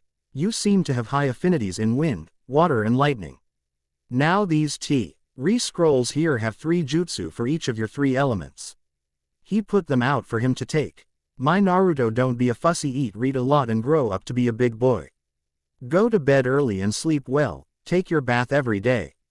The voice coughed. She sounded to be in pain. Make friends, it doesn't matter how many. Just make sure they're real friends, people you can trust, even a few is enough. And study your ninjutsu. I was never good at it, maybe you will be. Ninjutsu. Take it my boy, the third smiled. Thank you. Naruto bowed a bit. It's what you deserve, Naruto-kun. Train and get stronger. The old man smiled as Naruto put them in his pouch. I will, I promise. Old man, I won't let you down. Naruto promised. I won't let you down either, mom. I know you will. The third smiled. That boy never did. Naruto hugged the old man and thanked him one last time before leaving. It was not until after Naruto left that Hiruzen acknowledged the presence sitting outside his open window. You're going to have your hands full. Jiraiya, smiled the elder Hokage. His personality is a mix of Kushina and Minato. Hopefully he didn't inherit his mother's temper, joked the Toad Sage. His potential is indescribable. 3 elemental affinities and the Kyuubi alone would make him a force to be reckoned with. Of course, he'll need a lot more chakra control than he has now. Then I'm going to give him his birthright. If he can master that, then his chakra control problems should disappear, stated Jiraiya. That's going to raise some eyebrows, a young boy that looks like a younger Yondaime using one of his signature techniques. Iwa will be up in arms, said Sarutobi with a touch of concern. Then I'll just have to make sure he's capable of defending himself by the end of the month then, won't I? Laughed Jiraiya. Of course, I'll have to do a check-up on that seal of his first to make sure the snake didn't damage it. Maybe Minato's and Kushina's presence changed the seal some. The third nodded. Be sure that you do. After all that he's gone through, I would love nothing more than for Naruto to show the village what a splendid ninja he can become. The Toad Sage simply nodded and left in a swirl of leaves. The third looked up at the portrait of the Yondaime. He will grow strong, Minato. I can already see it in his eye. He's going to surpass you one day, I'll make sure of it. He declared. Needless to say, Naruto was absolutely giddy about the possibility of learning so many jutsu from the scrolls in his hands. He briskly walked back to his apartment, trying to get ready to meet his new sensei for the month at the hot springs. Wait a minute. Hot springs? Why would my sensei be there? He thought. His train of thought was broken when he noticed his silver-haired Jonin sensei leaning against the railing of his apartment. Hello, Kakashi sensei. No porno book today. No, not today. Although, there should a new edition out next week. No, I'm here to talk to you today, said a surprisingly serious Kakashi. Oh, and what would this be about, sensei? Asked Naruto with a raised eyebrow. Kakashi let out a sigh. This was going to be long and hard to explain. Naruto, I want you to know how sorry I am. I've let you down in more ways than just as your sensei, he said before pausing. I know I wasn't the best sensei to Team 7. I taught you guys teamwork, but nothing to better yourselves individually. As a result, Sakura barely put up a fight against Ino. Sasuke simply fell back on his clan techniques and Sharingan to help him pull through. You, on the other hand, relied solely on instincts to win your match against Kiba. You showed strength no one else thought you had. Now, by the looks of those scrolls, it seems like you are learning elemental jutsu for your affinities. Naruto, I know that I can't take credit for it, but I'm proud of the ninja you've become. I don't know if anyone's ever said this to you, but many times you can know how strong some E1 is simply by looking at them in the eyes. And in your eyes, I see someone who's been able to overcome the hardship he's dealt with his entire life and resolved to become stronger. Your parents would be so proud. I know they've told me, smirked Naruto. At Kakashi's shocked expression, Naruto idly wondered if everyone's reaction he told this information to would be as funny as Kakashi's and the old man's. How did they left some of their chakra in my seal? Naruto said, giving him the same explanation he gave the Hokage. At this, Kakashi had to chuckle and shake his head before he adopted a more downcast expression. I don't know if anyone's ever told you this, but I was on your father's genin team. Your father was a great man. He was like a second father to me when my own two Okay, his own life and your mother became something of an older sister to me as well. One of my greatest regrets in my life was not being able to shield you Hisan from the hate and abuse you took at the hand of the villagers. When I was a part of the Anbu, I would often guard you from ninja or villagers that would try to harm you. But I couldn't always protect you due to my other duties as an Anbu op. A raid of that would talk me out of the village and I couldn't adopt you because of how suspicious it would be for the Yondaime's last living student to adopt a small child that looks exactly like him. I know you are tired of hearing it. But I'm truly sorry Naruto both for failing you as a sensei and as an older brother, finished Kakashi. An older brother? Questioned Naruto with a raised eyebrow. Yes, your father was like a father to me as well, so I guess I can call you my younger brother, One Eye smiled Kakashi. I already talked to the old man. I understand the situation, you two were CED in because of my father's prowess as a ninja. Had you adopted me, I would have sent their entire Anbu team to try and assassinate me, started Naruto. And as for your failures as a sensei, how about you remedy that now? I could use some advice learning my wind, lightning, and water affinity Asaniki, grinned Naruto. 3 affinities huh? You are definitely Konoha's most surprising ninja, chuckled Kakashi. You know, the cage bushin you are so fond of using can definitely help you out in your elemental training. Did you know that any experience you gained by your clones are returned to you? The total amount of experience the user gains is multiplied by the total number of clones being used to be trained.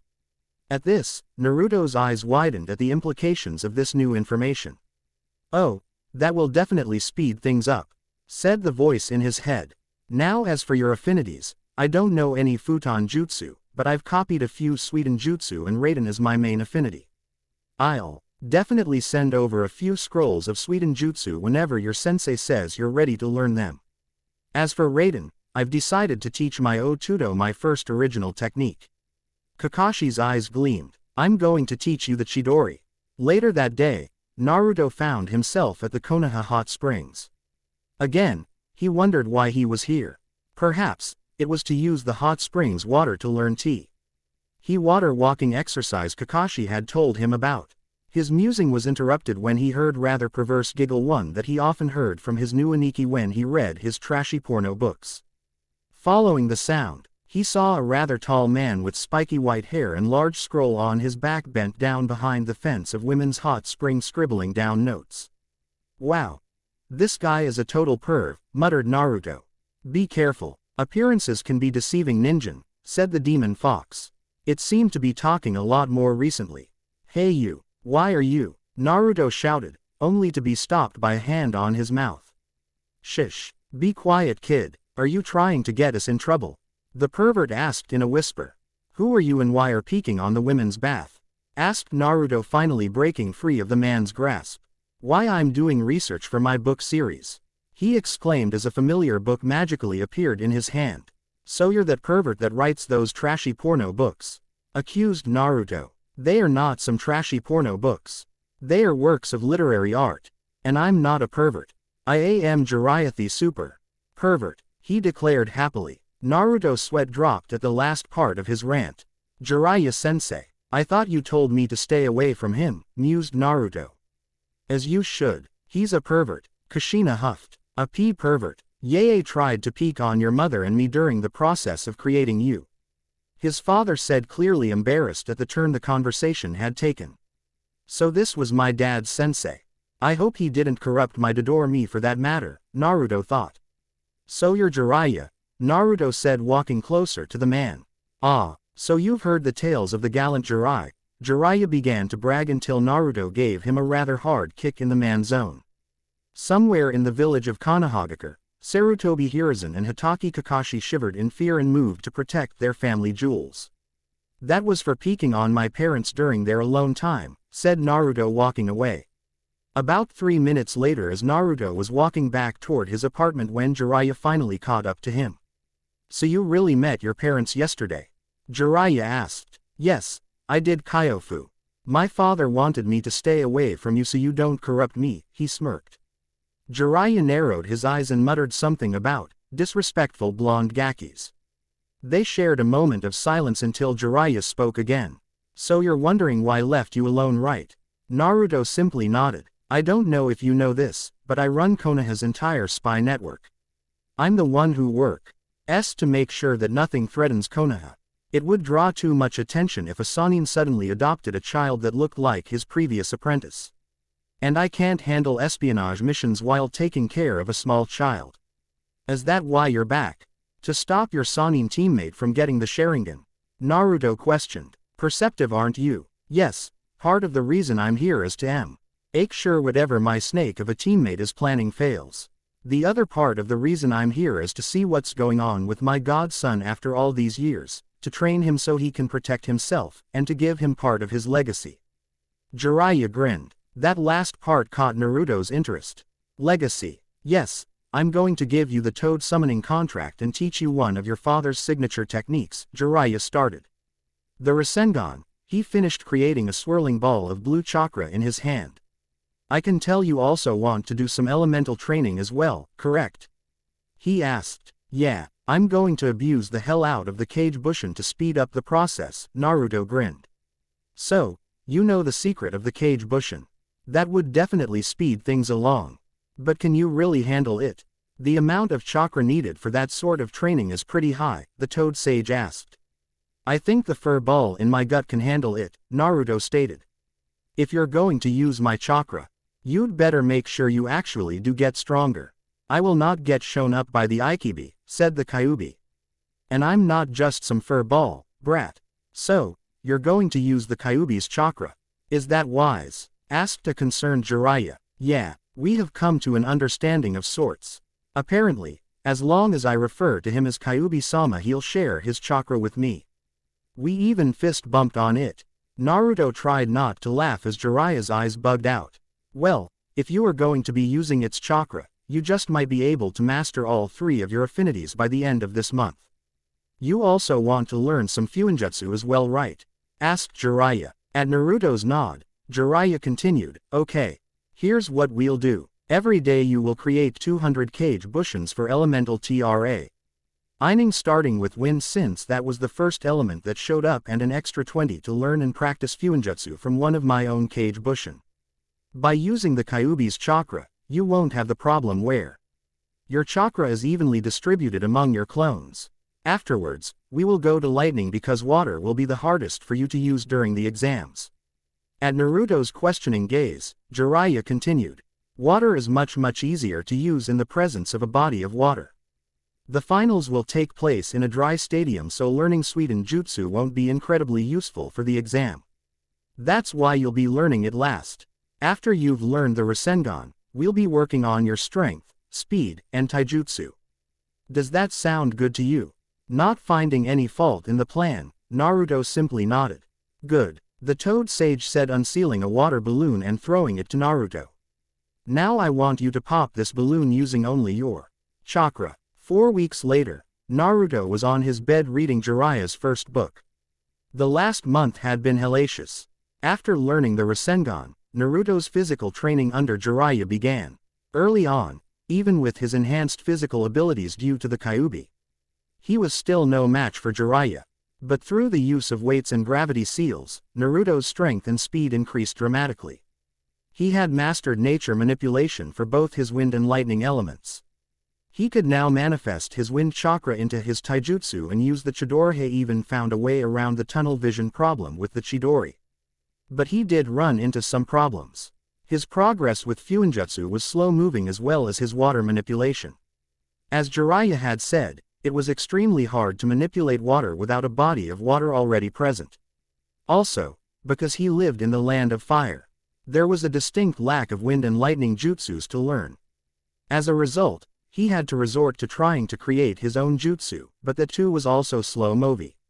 Though he had been able to create a few through using known jutsu for inspiration. Also, Naruto learned from Jiraiya that wind manipulation was several times stronger when used in conjunction with a weapon like Tamari and her fan.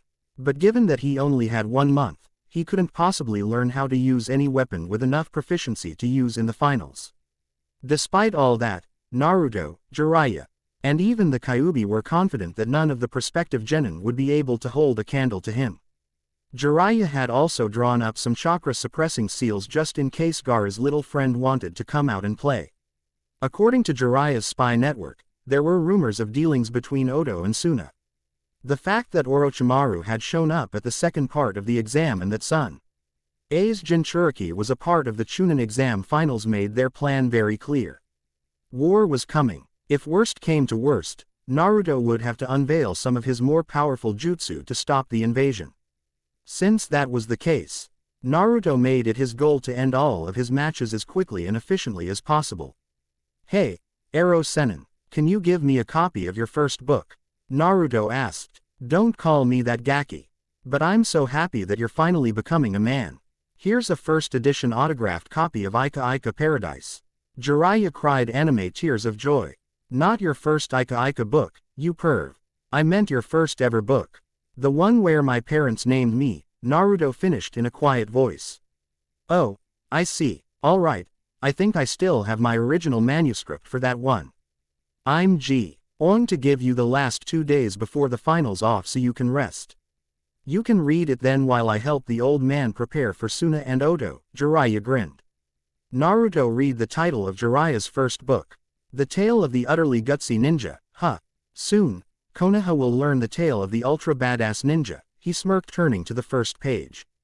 There were mutterings in his head from a certain demon fox about it being more like the tale of the utterly stupid brat, but since he didn't ask for that certain demon fox's opinion, they were promptly ignored. "I'm sorry to all my readers for the delay in updates. I had a rough couple of weeks with girl problems. A girl by the name of Hurricane Sandy. I have been without power since October 30th until yesterday afternoon. As a result, I have been unable to work on the next chapter. I hope you all can forgive me when I say that it will likely be another week before I can get my life and home back in order and to finish my chapter. Thank you all for the support and I hope you all can forgive me." That was my original author's note. I'm not going to delete this chapter, but I want to use this to explain my situation to everyone. Due to the damage done by Hurricane Sandy, I will not be able to update weekly as I had once hoped to do so with this story. More than likely, updates will be every 3 weeks or monthly.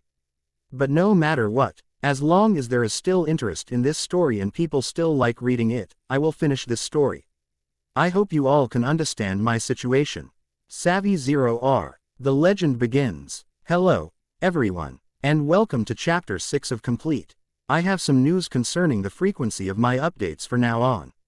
And for that reason, I have decided not to delete Chapter 5 as the change in my UP dates has to do with what I discussed in Chapter 5. I want to make it clear that unless there is no longer popular interest in my story, I will not be abandoning it. The damage Hurricane Sandy dealt me and my family just simply won't allow me to continually update as frequently as I would like to. The day of the Chunin exams started out normal day in Konoha. That is if you didn't notice the ANB. You in the background preparing for the invasion. In the last 2 days, the third was able to inform all the trusted Anbu and Jonins in the village to prepare for the invasion as well as secretly prep all the civilian shelters. Jiraiya was outside of the village working on a lead that he hoped would finally put Orochimaru in his place. But he assured everyone he would be back in time to help with the battle. At the actual Chunin Stadium, the crowd was abuzz with excitement. The Chunin candidates themselves varied in emotion. Temari and Kankuro were anxious about the upcoming invasion. Their brat, Gaara was excited by the possibility of blood. Shino, Shikamaru, and Neji watched the others with indifference.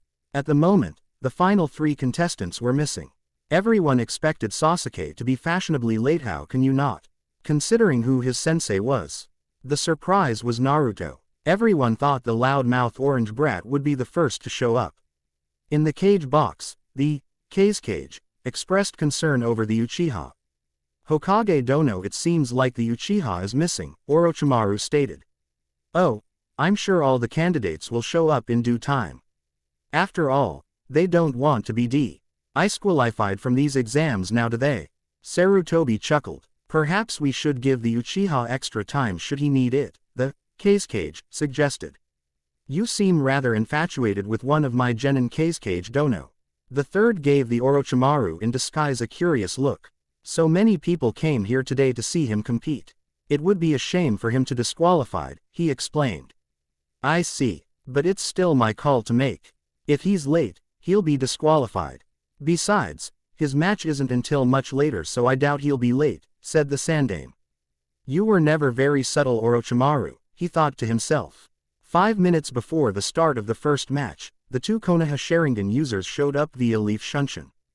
Kakashi-sensei, Sakura screamed from the stands.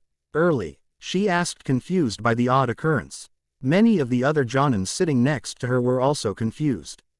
Kakashi's early, Kurenai asked. She then put her hands together to try to dispel the genjutsu. It didn't work. Well, at least he's still reading Ika Ika, so I guess that's still normal, right? Asuma's sweat dropped. Sasuke-kun looks so cool.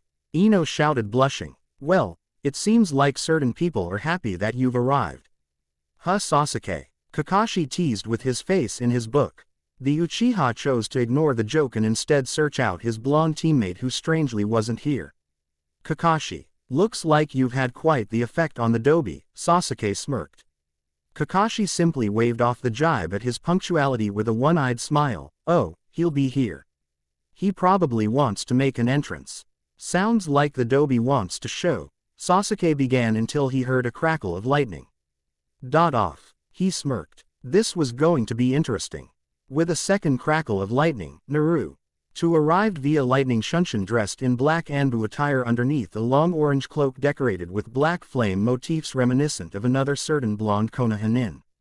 Kakashi-sensei early. Naruto's eyes bugged out as he pointed a shaking finger at his older brother figure. Kakashi simply waved at Naruto as he continued to read his prized Ika Ika. Oh, hello Naruto. I told Sasuke here that you'd be on time. Naruto then looked to Sasuke for answers with a finger still pointed at Kakashi. The Uchiha simply shrugged. That new outfit better not be all for show because I expect to meet you in the finals, Sasuke said. Oh, I'll be there. I hope you can handle a little Tanuki, Naruto grinned. All Naruto got in response was a grunt. Everyone in the stadium besides Kakashi, Sasuke, and the Sandame was shocked. That was Naruto. When did Naruto get so hot? Ino asked from the stands. I don't know, Sakura answered. You know, I've only ever known one other person to wear a coat like that, Asuma said. Yeah, and that was a Lightning Shunshin as well. Was he really the dead last of the academy? Kurenai asked. I knew I made the right decision to place my money the Gaki. Enko said, walking over to the group. He's totally going to cream them. Are you sure? I mean, he beat Kiba, but for him to get past Neji might be a stretch, Kurenai said. Oh, I bet he has quite a few surprises in store for us. He always seems to have something up his sleeve, Enko grinned, taking a seat. Genma Shiranui came forward and called the beginning of the finals of the Chunin exams. Uzumaki Naruto vs. Hyuga Neji will now begin. All other participants please move to the viewing box to await your match.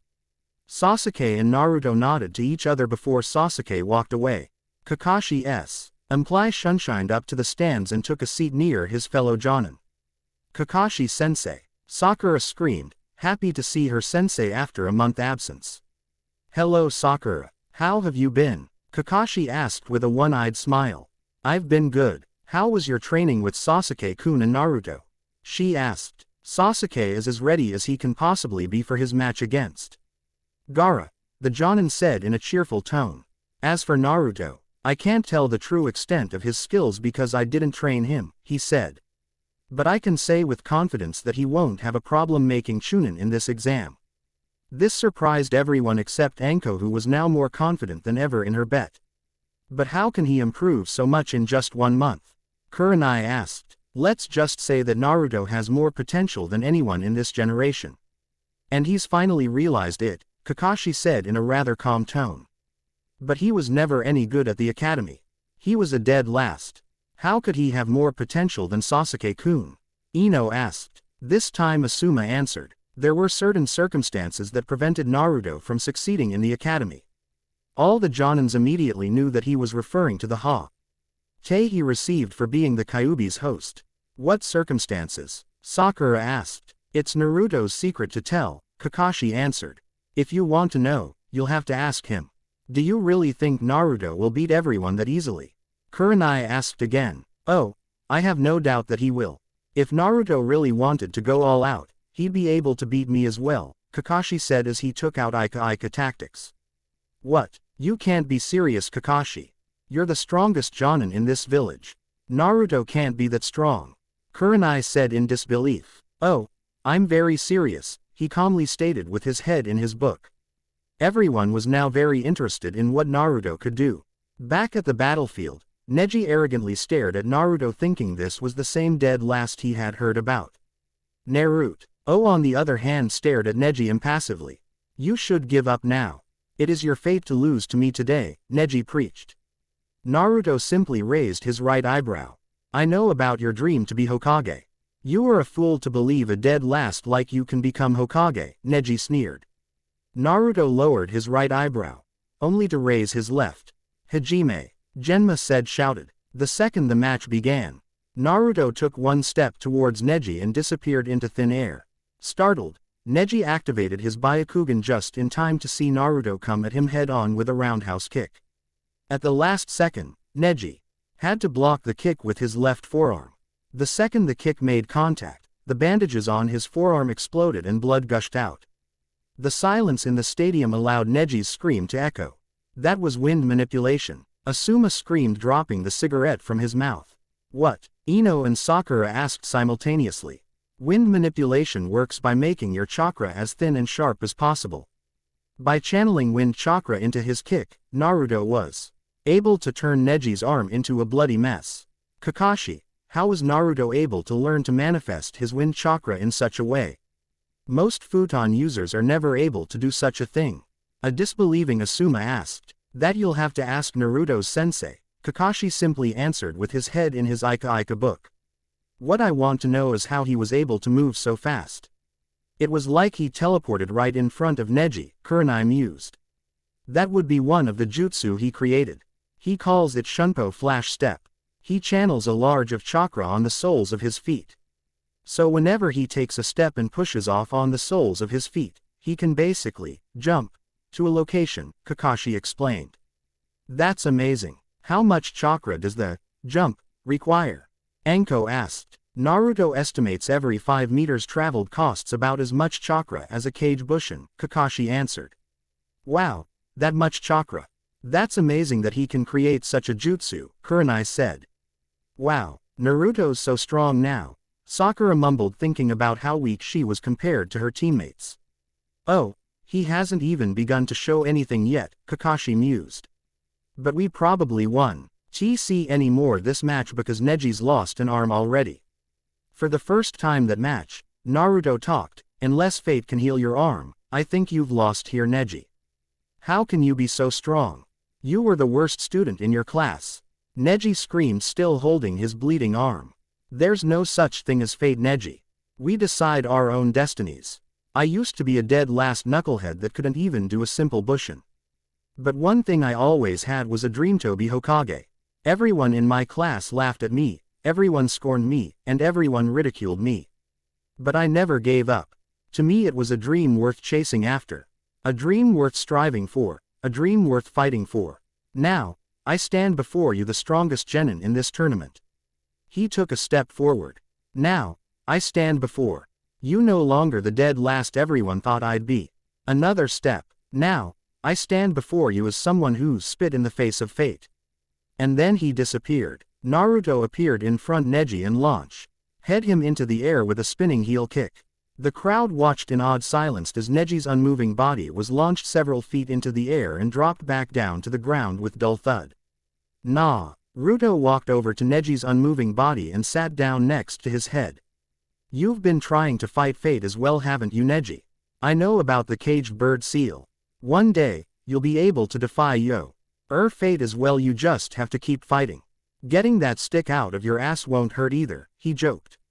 Shusa, Uzumaki, Naruto. There were several seconds of stunned silence as the crowd tried to comprehend what had just occurred.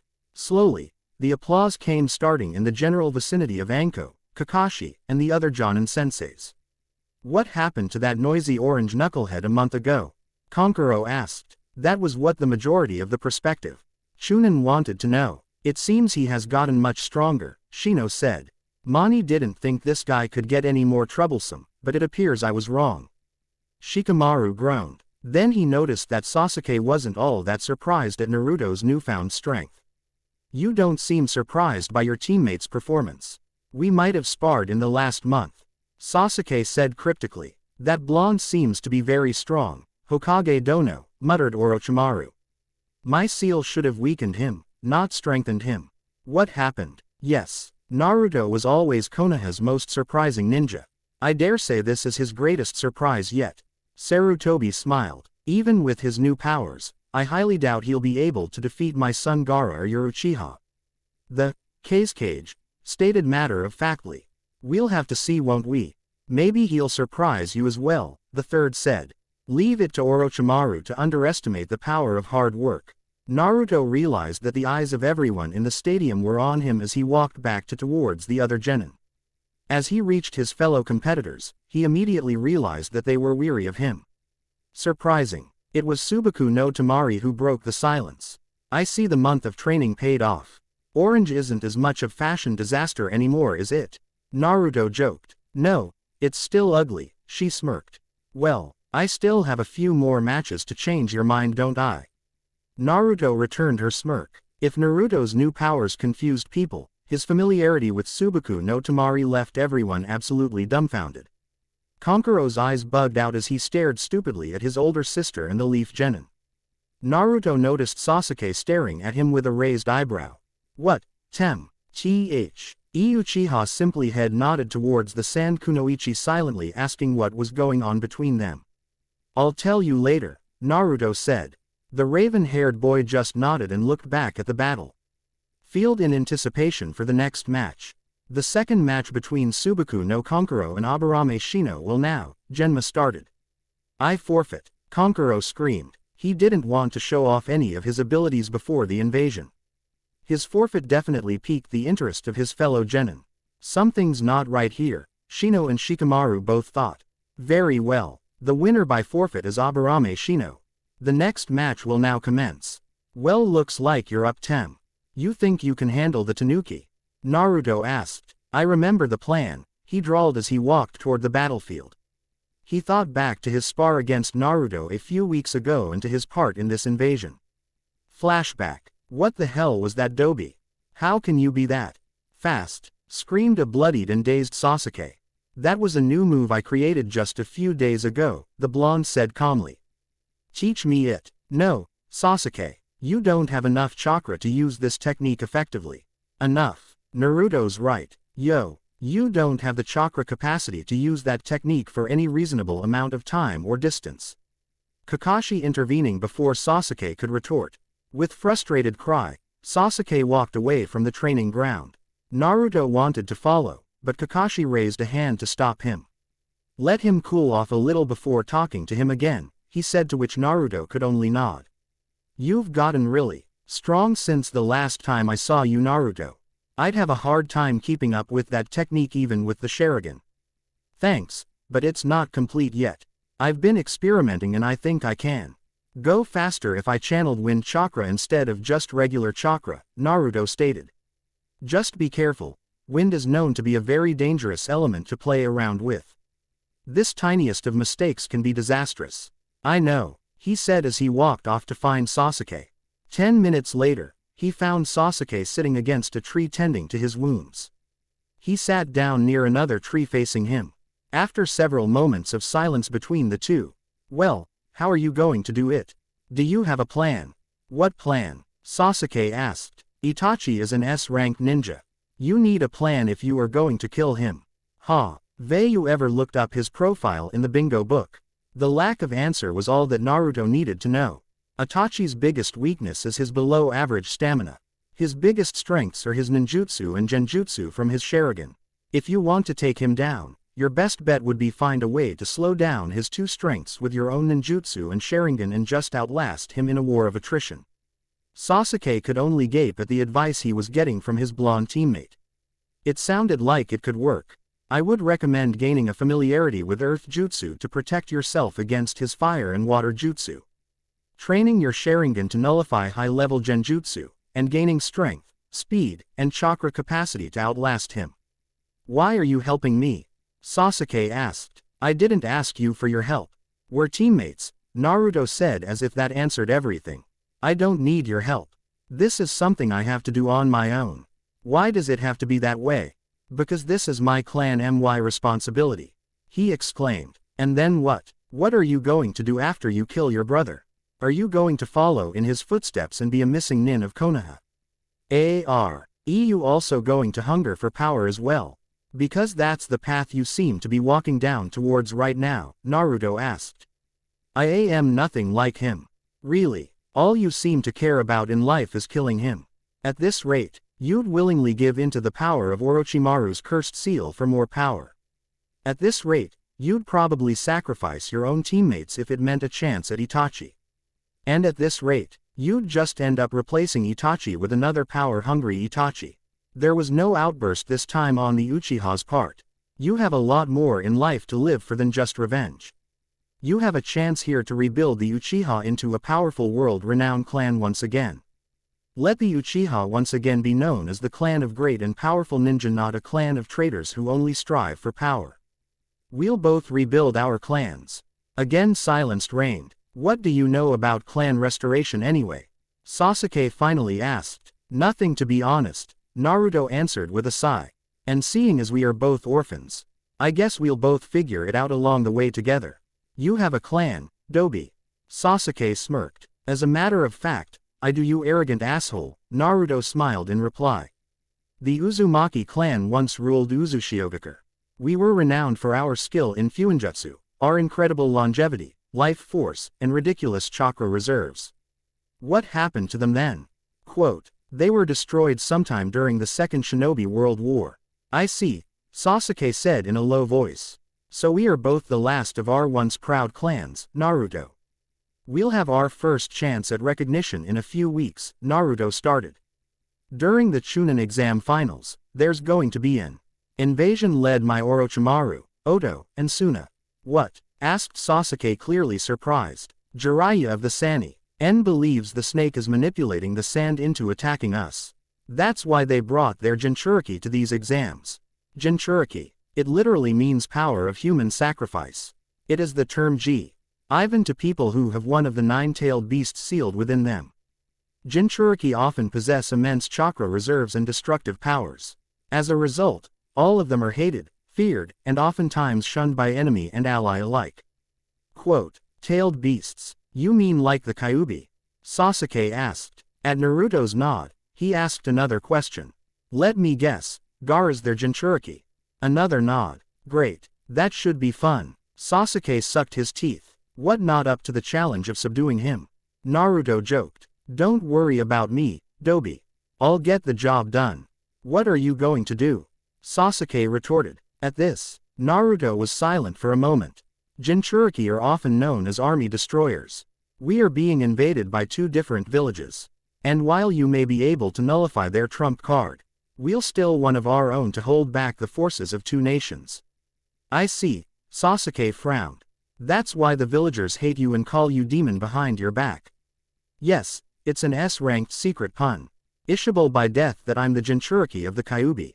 Like many of my brethren, I am hated, shunned, and feared by our own village.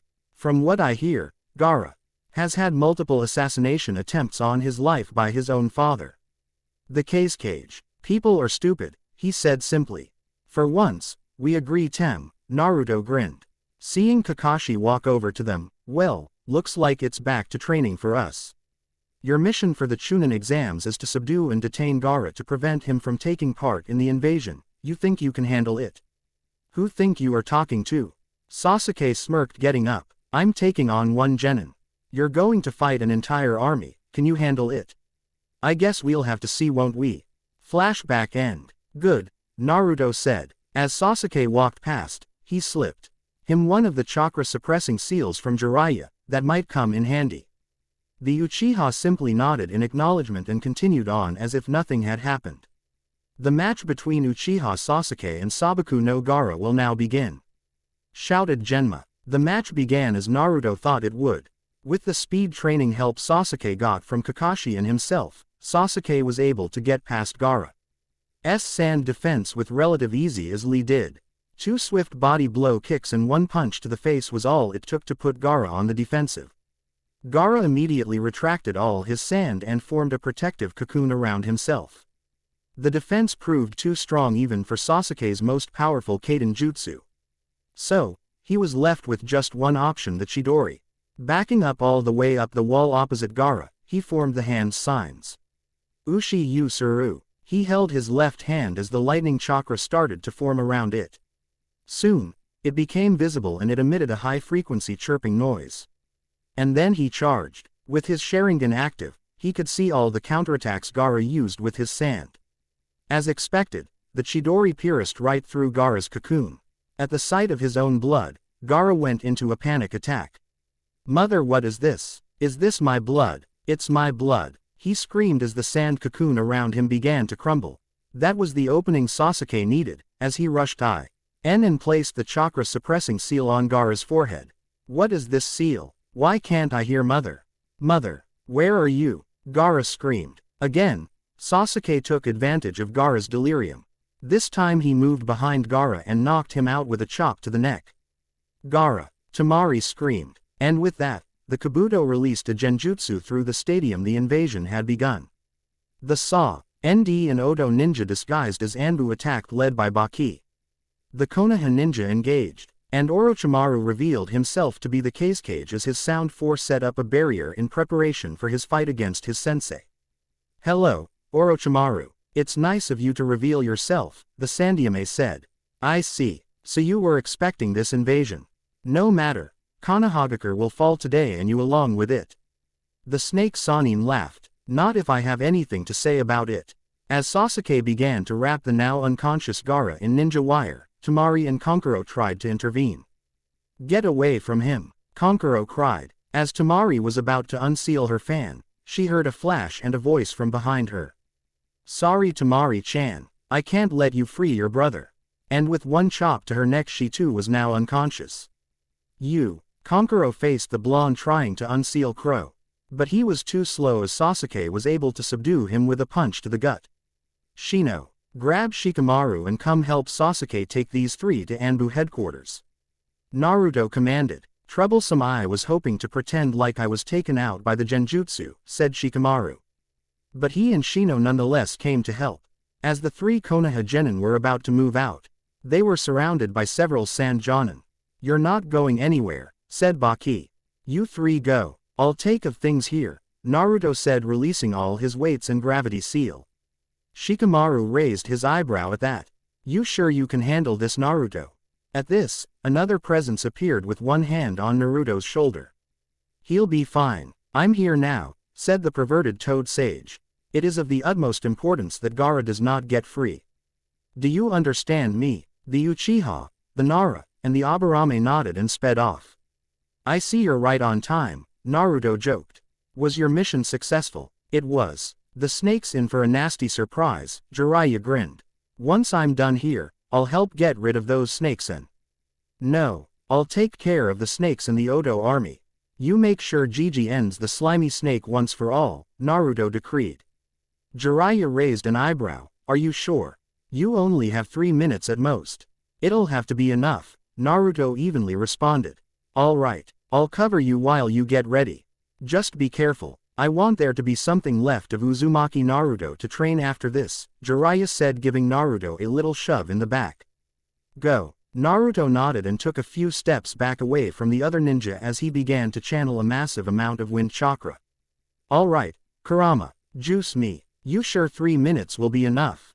Your body can't handle the speed and power of that technique for longer than that?" the Kyuubi asked. "It will be because it must be." "All right, good luck, Kit. Insert bleach Ost. Invasion begin." As the Biju chakra washed over Naruto, the fighting throughout the stadium seemed to slow down to take in the sight that was the Kyuubi Jinchuriki. Soon, the ground underneath him began to crumble as Naruto's wind chakra became visible on his body. The loud bell-like screech was deafening and seemed to stop all fighting in the area. "Futon. K's Kaminoikari. Wind release.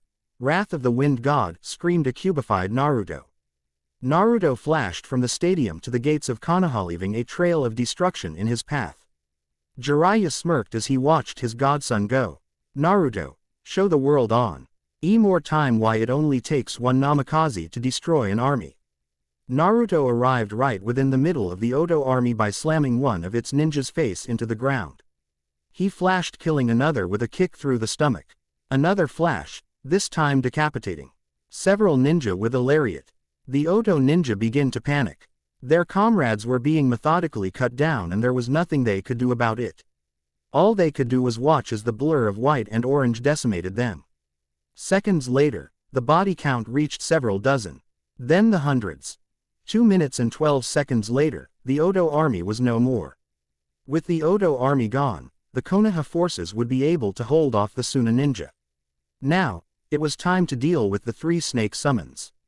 Gather a large amount of wind chakra into his right arm. He flashed and rammed his arm through one of Orochimaru's unnamed snake summons. 40 seconds left. Naruto had to flash to the roof of a nearby house to escape the bites of the other 2 snakes. He was beginning to feel the toll his jutsu was having on his body. His 12-year-old body was just not strong enough to handle the speed that the jutsu allowed him to move at indefinitely not strong enough to handle the pressure of sustaining the massive amount of wind chakra cloaking him. 25 seconds left. Once again, the snakes tried to strike Naruto. This time, he was prepared. Taking in a breath of air, he performed 3 quick hand seals. Futon. Shinkaha. Wind release. Vacuum wave, he screamed. The sheer amount of wind chakra put into that jutsu was enough to completely split the snake in half. 15 seconds left. Now, Naruto was beginning to pant and the fatigue was beginning to overwhelm him. His muscles just wouldn't move and the cloak of wind chakra was beginning to thin out. As the last snake summon coiled its head and prepared to strike, he considered his limited options. His body wouldn't be able to flash not anymore. Anything else would cause irreparable damage to his young body by tearing his muscles apart. 10 seconds left. Coming to a decision, Naruto channeled all his remaining wind chakra and willed his muscles to perform the necessary hand seals. Tora. The snake was 50 meters away from him. Ushi. 25 meters away. Inu. The snake's mouth now had him surrounded. The snake clamped down onto Naruto. Am I? Futon. Daidappa. Wind release. Great breakthrough, he exclaimed. Wind chakra burst out warded from Naruto. Almost instantly, the snake's head exploded from the pressure. Naruto stood on top of the rubble that used to be a house where the snake summon's head was supposed to be. His orange coat now painted red as he teetered on the edge of unconsciousness. 2 minutes 57 seconds, Naruto said, collapsing onto his knees. Mission complete, he smiled, letting the darkness claim him. Bleach Ost. Invasion. End. Jiraiya smiled as he saw the last of the snake summons fall to his godson. He's going to surpass all of us one day soon, Minato. I hope you're proud of him. I know I am. With Naruto single-handedly taking out the Oto army and Orochimaru's snake summons, the rest of Konoha's forces should be able to hold the defensive line against the invading sand. Now, for the final loose end. Creating a cage bushin to collect his godson, he shunshined to the barrier the Sound 4 had set up for Orochimaru. Several Anbu arrived to greet him on the rooftop. Jiraiya-sama, the 4 Oto ninja created a barrier that prevents us from helping Hokage-sama. Anyone who tries to enter is immediately engulfed in flames. The ninja themselves are protected by another barrier behind them. I see. Interesting. As he examined the barrier, each member takes a corner and powers a portion of the shield.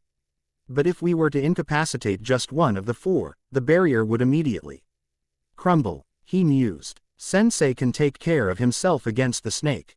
Orochimaru's own arrogance will be the end of him, he smiled. I want all of you to be prepared to apprehend those 4 when Orochimaru makes a break for it. But Jiraiya-sama, the Hokage, and Anbu started. We'll be fine, Jiraiya replied calmly. I have a special surprise for the snake. It seems Konoha still stands strong. My student, remarked the elderly Hokage. It matters not. I will still kill you today. Even if my fire is extinguished today, the will of fire will still burn strong. That was one thing you've never learned, and that was why I could never have chosen you as my successor. Silence. This is your end, sensei. Kuchiyos.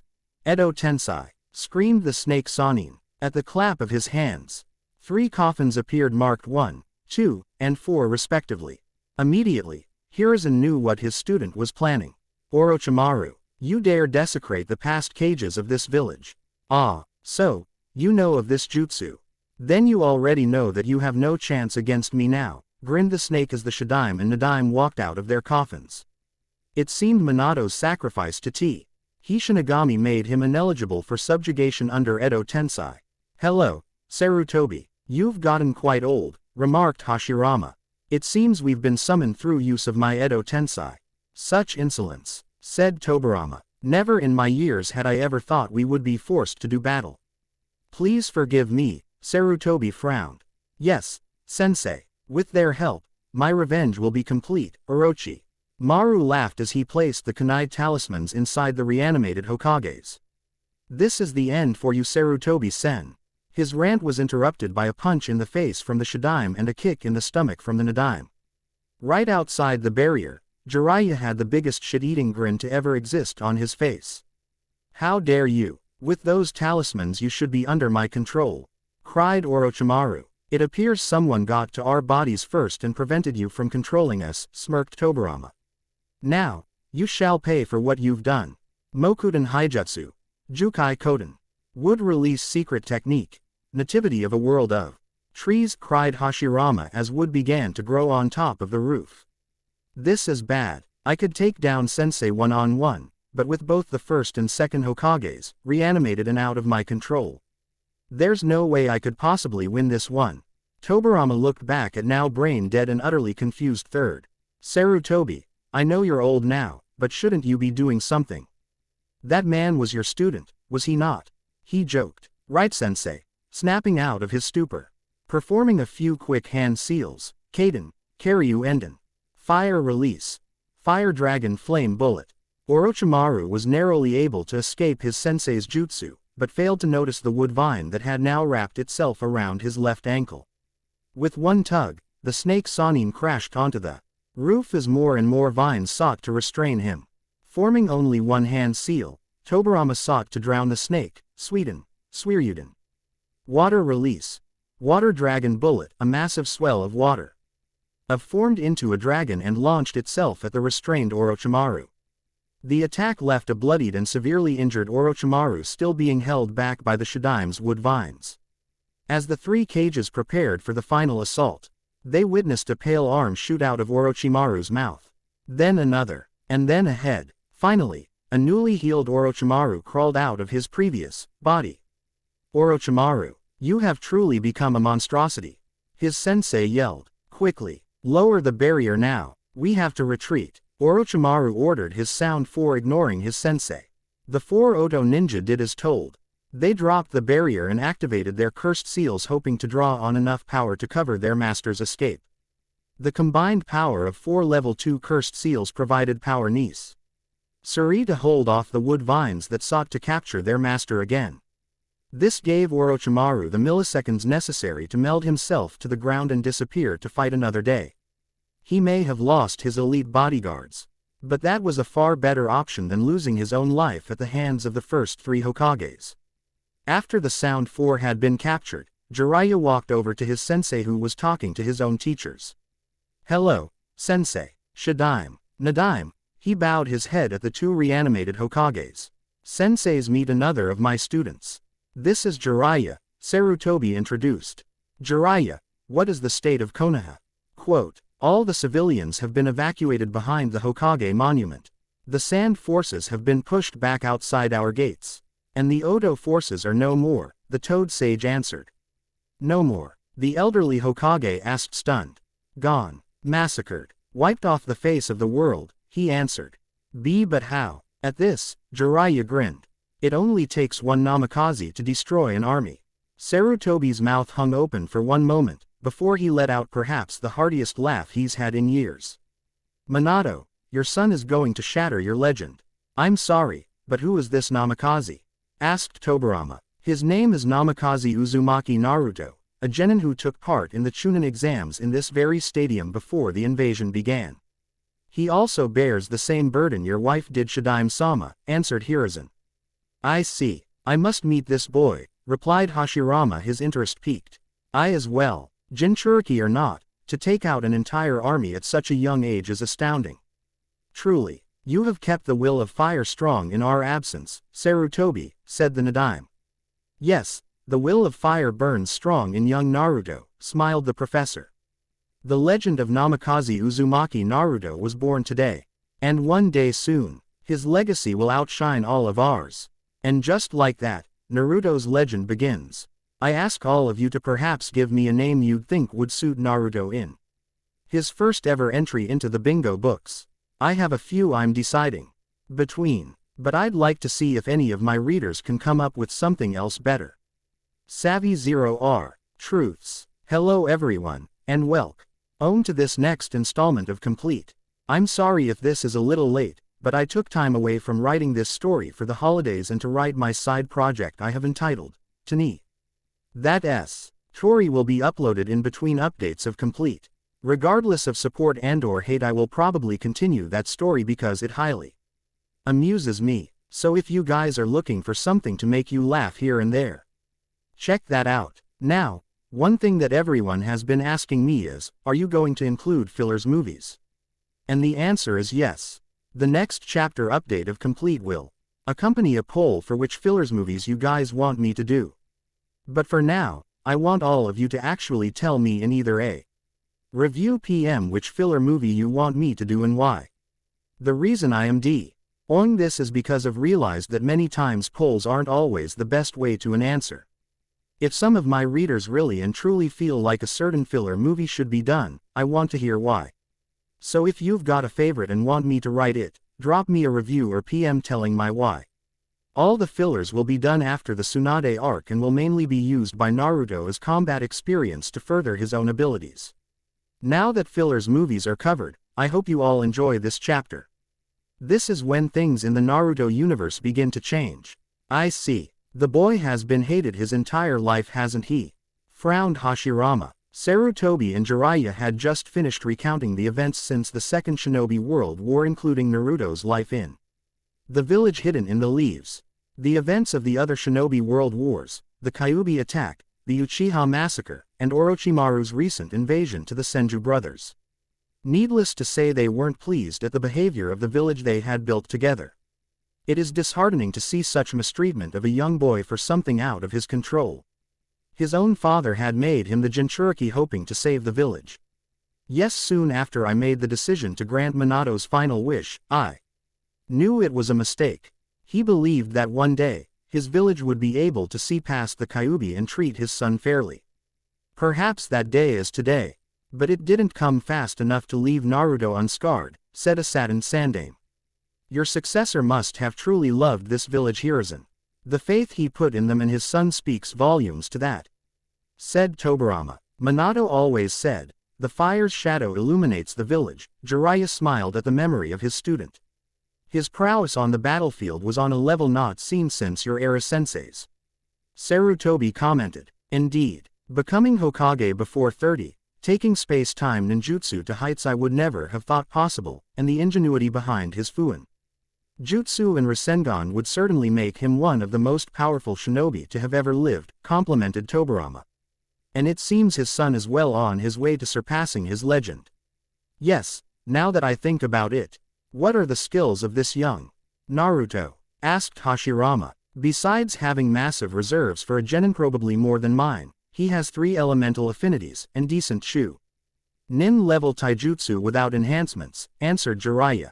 3 affinities, huh, mused Hashirama. What are they? Wind, lightning, and water. Wind's his strongest right now. Lightning is getting close, but water is still pretty terrible. The brat can't produce enough water to brush his teeth without a body of water nearby, joked Jiraiya. I see. Perhaps I can help with that. Maybe I can also give the boy an intro space-time ninjutsu, offered the Nadaime. I'm sure Naruto would be honored to learn water manipulation and jutsu from you, sensei, smiled Sarutobi. Now, Jiraiya, what was that jutsu Naruto used to take out the Oto army? All I could tell he was doing gathering an enormous amount of wind chakra. That's right, it's called Futon. K's Kaminoikari, wind release, wrath of the wind god. By gather a massive amount of wind chakra to cloak his body, he is able to move at unimaginable speeds by combining this jutsu with his shunpo technique while making his body into a weapon. Anything he touches basically gets torn to shreds by wind chakra. That sounds somewhat similar to the current Raikage's lightning release armor, but on a much more destructive scale. What are the drawbacks? Asked Hiruzen. He can't maintain it. Simply put, Naruto's 12-year-old body just isn't strong enough to handle it moving at those speeds or durable enough to handle the pressure of sustaining that amount wind chakra on the surface of his body. Right now, he can't hold it for more than 3 minutes, and that's stretching it. It also takes more than a whole cage's worth of chakra to sustain the jutsu for those 3 minutes, answered Jiraiya. I see. The amount of nature manipulation and chakra necessary easily makes it an S-ranked jutsu. I would like you to place restrictions on how long Naruto can use that jutsu until his body grows up enough, suggested the professor. Jiraiya nodded in agreement. So young and he's already such a technique. And he still hasn't mastered water or the Kyuubi's powers yet. Truly, his potential is frightening, remarked Hashirama. With my brother helping him with water and space-time ninjutsu, perhaps I can help train his Biju powers. Now that I think about it, how long are we going to be able to stay in these bodies, brother? Because we are in control of our own bodies, we can dispel ourselves anytime we wish. I don't know about you, but I'd like to train the next carrier to the will of fire before passing on again, the younger of the Senju brothers answered. I agree as well, brother. The brighter the future is for this boy, the brighter the future will be for our village. Perhaps, it's time we meet the boy in question, suggested Hashirama. He should be waking up soon. My clone checked out his injuries. He had no physical injuries. Just severe cases of muscle fatigue and chakra exhaustion. The muscle fatigue will likely keep him bedridden for a few days, but the chakra exhaustion should be cured by now thanks to his tenant, Jiraiya said. Very well then. Let us all go meet our hero, smiled Sarutobi. The council meeting can wait. Hey Dobi, get up. I know you're awake, commanded Sasuke. Damn it Tem, can't a guy rest? I'm so tired I can't even move my head to look at you, responded Naruto from his hospital bed. Why are you here anyway? I thought I'd tell you my mission was a success. Gaara is being held at the Anbu Center right now sleeping. According to his siblings, he hasn't slept in years, replied the Uchiha. He'll probably be out for a few days to make up for the insomnia. I see. It's probably the fault of a crappy seal. Suna's not exactly known for its fuinjutsu. Maybe Jiraiya can fix it for him when Suna comes to sign a peace treaty, wondered Naruto. So care to explain to me how you nagged to wipe an entire army off the face of the world and only come out of it with muscle fatigue and chakra exhaustion, he interrogated. Maybe I don't wanna, you jerk, the blonde grinned. But after a momentary stare down between the two, he relented, wind nature manipulation on a massive scale and a few dozen shunpos. Well, that explains the white and orange flash all the reports are talking about. How do you learn both wind and lightning manipulation in 1 month? Sasuke asked, genuinely curious. Kage Bushin. I get the memories of each clone after it dispels. If 7 clones train for 1 day, it's the equivalent of training for a week. Sasuke's mouth gaped a little. You think I can learn that? I'd estimate each clone would cost as much chakra as 2 to 3 Kaden. Gokaku, fire release, great fireball jutsus. PSH. I wish I had an unlimited amount of chakra stored in my stomach, the Uchiha grumbled. You're right, I don't have all-seeing eyes that can detect genjutsu, that see movement in slow motion. And can copy taijutsu styles, hand signs, and ninjutsu. Oh, lucky me, Naruto wailed. HMPH shut up, Dobi. After a few moments of silence, we'd better have gotten promoted. We both won our matches and played important parts in the invasion. Maybe honestly, I couldn't care less about a promotion, I just want to get back to training. I still have so much to improve on. What else are you still working on? Water manipulation mostly. I can't do water jutsus at all unless I'm near a body of water. If I tried doing one at the Chunin exam stadium, I'd probably only get a puddle of water. Sasuke had to smirk at the last part. After thinking to himself, he reluctantly asked, "Since you're supposed to be helping me, got any tips for me?" It felt so weird asking Naruto for help. There are plenty of skilled earth jutsu users in Konoha, starting with our very own sensei. Since he has the Sharingan as well, he'll probably have a unique way to help you along in that respect. You should ask Guy for weights to begin your taijutsu training. And for chakra capacity, try jogging while water walking for an hour or two every day. Then work your way up to jogging against the current of a river and eventually up waterfall, the blonde suggested. The Uchiha grunted his usual noncommittal response, but deep down he was glad Naruto had given him such useful advice and had not ridiculed him for asking for help. I'm going to go find Kakashi. Hopefully, he can get me started on Doden. Later, Dobi, and you'd better get well soon. We still have to finish our fight. Yeah, whatever, Tem. Naruto groaned, trying to fall back asleep. 10 minutes later, Naruto was woken up by a bonk on the head. The first thing he saw was Jiraiya standing over his bed with a grin on his face. "What the hell, Ero-senin? You little brat, not even your dad called me that." Tobirama raised an amused eyebrow to Sarutobi. "Ero-senin." The Sandaime just put his face in his hands and show okay his head as Jiraiya and Naruto continued to argue. "Naruto, you can argue with Jiraiya later. There are 2 people here that would like to meet you."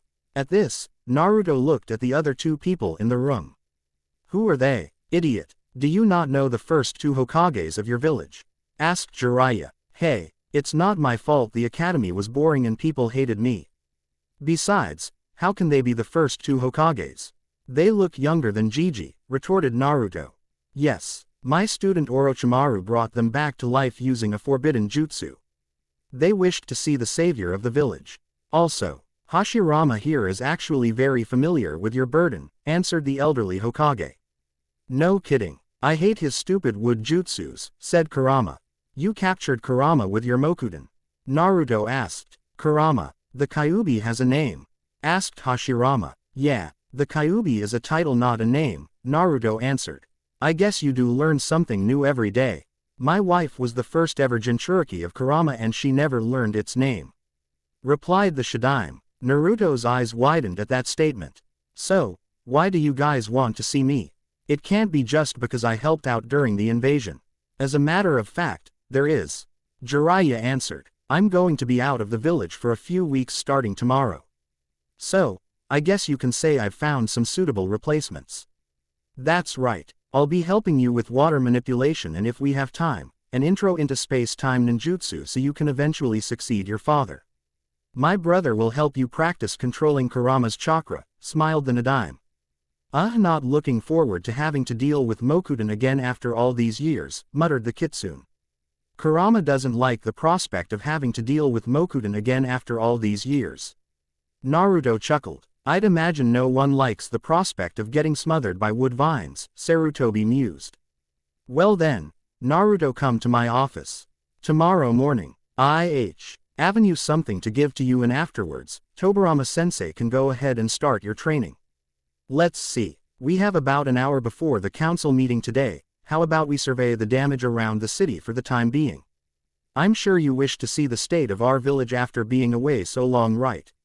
"Senseis." The Senju brothers nodded, while Jiraiya gave off a rather perverse giggle. 1 hour later, the post-invasion council meeting began. Hiruzen, Kakashi, and Hashirama were present. Surprisingly, Tobirama wasn't there. And Jiraiya was Jiraiya.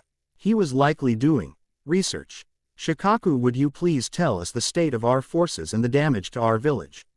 asked the Sandaime. The elder Nara nodded. "Because we were prepared for the invasion, we were able to save. Lee moved just about all the civilians to safe zones and only suffered minimal ninja losses due to the efficiency at which the enemy forces were eliminated," he said that last part with a shudder. "There was some damage to village walls, but that can be repaired with some time." "Hokage-sama, is it really wise to allow that boy to be that strong?" asked a random member of the civilian council. As soon as he finished his statement, he experienced a rush of killing intent directed toward him. "For the last time, Naruto is not the Kyuubi. I'm sorry if your feeble mind can't comprehend that," responded Kakashi harshly. "That is correct. The Jinchuriki are not the same as the Biju sealed inside of them. In fact, the first ever Jinchuriki of the Kyuubi was my wife, Uzumaki Mito. And I am certain she wasn't the Kyuubi reincarnated, Hashirama said, shocking everyone. The boy should be looked at as a hero. Less than an hour of being born into the world, he was tasked with holding back the strongest of all the Biju. He didn't ask this burden, but he has dealt with it for his entire life and will continue to do so. Mito-sama was the first Jinchuriki of the Kyuubi, asked Kaharu. How come we were never told of this? Yes, Mito sealed the Kyuubi inside of her after I released it from Madara's control after my final battle with him, answered the first. The reason for not telling everyone was twofold, for safety reasons and the fact that many villagers would unjustly believe she was the Kyuubi. I believe I made the right decision if the treatment you all have shown the young boy is any indication. The startling revelation that the demon boy they had despised shared the same burden as their founder's wife weighed heavily on the minds of many members of the council. Moving on, I believe it's time for Chunin promotions. I move to nominate Uchiha Sasuke, Nara Shikamaru, and Aburame Shino for their successful mission in subduing the children of the former Kazekage and preventing them from participating in the invasion. I also nominate Uzumaki Naruto for his efforts in taking out the enemy forces and my former student's summons. Are there any objections? Asked the third K, knowing no one would object to Naruto's promotion. Now with what his sensei had just revealed about the former Jinchurikis of Konoha, there was still some disagreement on the faces of some of the members of the council. But they couldn't voice them without looking petty and stupid. Seeing as there are no objections, I will award these promising genin later. For now, I assume many wish to know how our former Hokages have returned to life. Yes, how are you living again, Shadaime Dono? Asked Danzo. It seems we were brought back to life through the use of my brother's Edo Tensei technique by Hiruzen's former student. It was through the work of another of Hiruzen's students that we were no longer under their control, answered Hashirama. Perhaps when my brother and Jiraiya arrive, we may get answers to how this all happened. After Orochimaru found out that bringing our former Hokages back to life was a bad idea, he was forced to retreat. He left behind his 4 elite bodyguards dubbed the Sound 4. All 4 are currently being interrogated by Ibiki and Anko for any useful information they may have on my wayward student's workings, answered Hiruzen. And the fate of the children of the Kazekage? Danzo pressed. It turns out my student killed and has been masking as the Kazekage for a while. As such, Suna has denied much of the responsibility for their invasion. After things calm down in Suna, they will send a delegation for negotiation. Before Danzo could respond, the door of the council room opened. And Tobirama walked into the council room dragging a bloodied, battered, and unconscious Jiraiya behind him. I was walking around town and was about to come to this meeting when I noticed your student being chased by several women that he was apparently peeping on in the hot springs, Sarutobi. Tobirama smiled. Ero Sennin indeed. At this, the professor gave a frustrated growl and banged his head on his desk. Of course Jiraiya had to get caught peeping at women with my sensei watching. Kaharu, Homura, is that you? It's good to see you again, said the Nadaime. Yes, likewise sensei, answered Homura. At this, Tobirama looked towards the last member of the Elder Council with a scrutinizing gaze. Danzo, is that you? What happened to your eye and arm? During the Second Shinobi World War, I was injured fighting against Iwa, he immediately answered. Then why is it that I can sense multiple Sharingan signatures from you? His eyes narrowed. Last I heard from Sarutobi, the only Sharingan left in the village belonged to one of the genin he just promoted and Hitaki Kakashi. At this, Danzo's visible eye widened. Damn it, I forgot that sensei was probably the best sensor ninja to ever exist. Danzo, what is the meaning of this? Screamed Hiruzen. Everything I do is for the good of the village, he answered. And with a wave of his hand, several unidentified Anbu appeared before him. It seems I'll have to move my headquarters. Mokuden. Moku Bando, would release, would bind. As the wood technique moved toward the root Anbu, Danzo's bandages ripped as his wood cells came to protect him from the Shadaime's own, knocking the other 2 elders from the table. What? Mokuden. Danzo, how could you betray Konoha like this? As I've said, everything I've done has been for the betterment of the Ville, Danzo insisted. Kuchios. Gamaguchi Shibari, summoning. Toad Mouth Bind. Jiraiya screamed, apparently recovered from his injuries at the hands of righteous feminine fury. There's no way out of this, Danzo, surrender yourself. Rasengan. He said, taking out one of Danzo's root operatives. Never. Reikiri, lightning cutter. With Jiraiya, Sarutobi, and the first two Hokages distracting the root Anbu, the Team 7 Jonin was able to attack Danzo head-on. With one swift jab, he was able to cleave Danzo's Sharingan arm right off. Without his right Sharingan and wood-release arm, he had nothing that could stop the Shadaime's Mokuden Jutsu from binding him.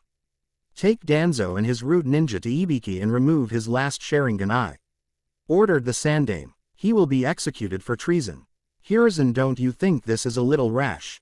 Asked Homura. No, I've had enough of Danzo's schemes. Years ago, I told him to disband Root, but it appears he went behind my back then. And he had the audacity to experiment on himself with Sharingan eyes in Hashirama's cells. No, this isn't Rashi should have done this years ago. I believe this meeting is over, we have more important things to worry about, said a rather disturbed Jiraiya. The rest of the council could only nod and move to leave the room. Hours late, the Hokages, Jiraiya, and Kakashi returned to the Sandaime's office to discuss the fate of one Danzo Shimura. Sarutobi, what are you going to do with Danzo? Asked Tobirama. He has committed many treasonous deeds in the name of our village's safety. Will you execute him? I'm afraid I will have to do so and in a swift fashion. The aged Hokage said in a pained voice. The only way for Danzo to have gotten away with this level of treachery is to have several of his operatives in high places all over this village. I can't imagine Danzo or his root will be happy staying in prison. And even if he no longer has his Sharingan eyes that he stole from the dead Uchiha or the cells from Sodaime-sama, he is still a dangerous person to allow to live. He will attempt to break out in one way or another. And when he does so, he will attempt either a coup or will flee the village with his forces. Then it sounds like the best solution to this problem will be to eliminate him. How unfortunate he was never this insubordinate when we were alive. I wonder what changed and caused him to do these acts, Hashirama thought out loud. I believe this all began when I was appointed as the Sandaime Hokage by you sensei. He looked towards the Nadaime. He was thought himself as my rival at everything. But when I was appointed to this position, I guess something broke inside of him and he has been after my job ever since. The fact that he never officially disbanded Root only proves that he planned to one day take the title of Hokage using underhanded tactics. Yes, the fact that he had his destroyed right eye replaced with a Mangekyo Sharingan is disturbing. Not many Uchiha awaken those cursed eyes. Do you know whose eyes he took? Asked the Nadaime. Yes, I know exactly whose eyes he took, and for that reason, I personally had to destroy that particular eye. It once belonged to a young man named Shisui Uchiha who was a prodigy that few rivaled. His Mangekyo has a frightening power known as Koto Amatsukami. This technique allows the user to enter a person's mind and manipulate them by giving them false experiences, making it seem as if they were doing things on their own free will, Saruto answered. It is not difficult to see why Danzo would covet that eye. That eye would explain how he could get away with his schemes for so long. Spoke Jiraiya. It's truly a frightening power. And the fact that took them off the dead is inexcusable. It makes you wonder whether he had a hand in their attempted coup before young Itachi stepped in. The Sandaime wondered. Wait, the Uchiha planned a coup? Kakashi asked. Yes, the Uchiha planned a coup because of the way they were treated. Many were suspicious of them because only the Sharingan could control the Kyuubi. I tried to reason with them before it was too late, but my teammates and Danzo all thought it would be best to simply destroy the clan, rather than let Konoha suffer from civil war. I imagine Danzo hoped this civil war would give him the chance to take the title of Hokage. He could discredit me by saying that I let things progress as far, and if he could quell the coup with his root, he'd be a shoo-in for Godheim. But Itachi cared far too much for this village to allow such a thing to happen. Instead, he took it upon himself to deal with his own clan, sparing only his own brother. I guess since he couldn't get the Uchiha coup to start, he decided to make the most of it by harvesting the eyes of the deceased. Kakashi continued. With that train of thought, it wouldn't be much of a stretch to claim that he also helped Orochimaru into this village. Someone had to help him get the DNA of Shadaime-sama and Nadaime-sama, Jiraiya added. And it was Orochimaru's plan originally to take you out, sensei, meaning there would be a need for a new Hokage after the invasion ended. Sarutobi simply shook his head sadly. How could you have fallen so far, Danzo? After doing these things, I believe the only option has to be to execute him quickly since we don't know the extent of his control over your forces, Sarutobi. It's like, many of his operatives are planning his escape even now, Hashirama stated. Yes, Danzo Shimura shall be executed at dawn today, stated Sarutobi. But I wish to be there at his execution. As do I, said Tobirama.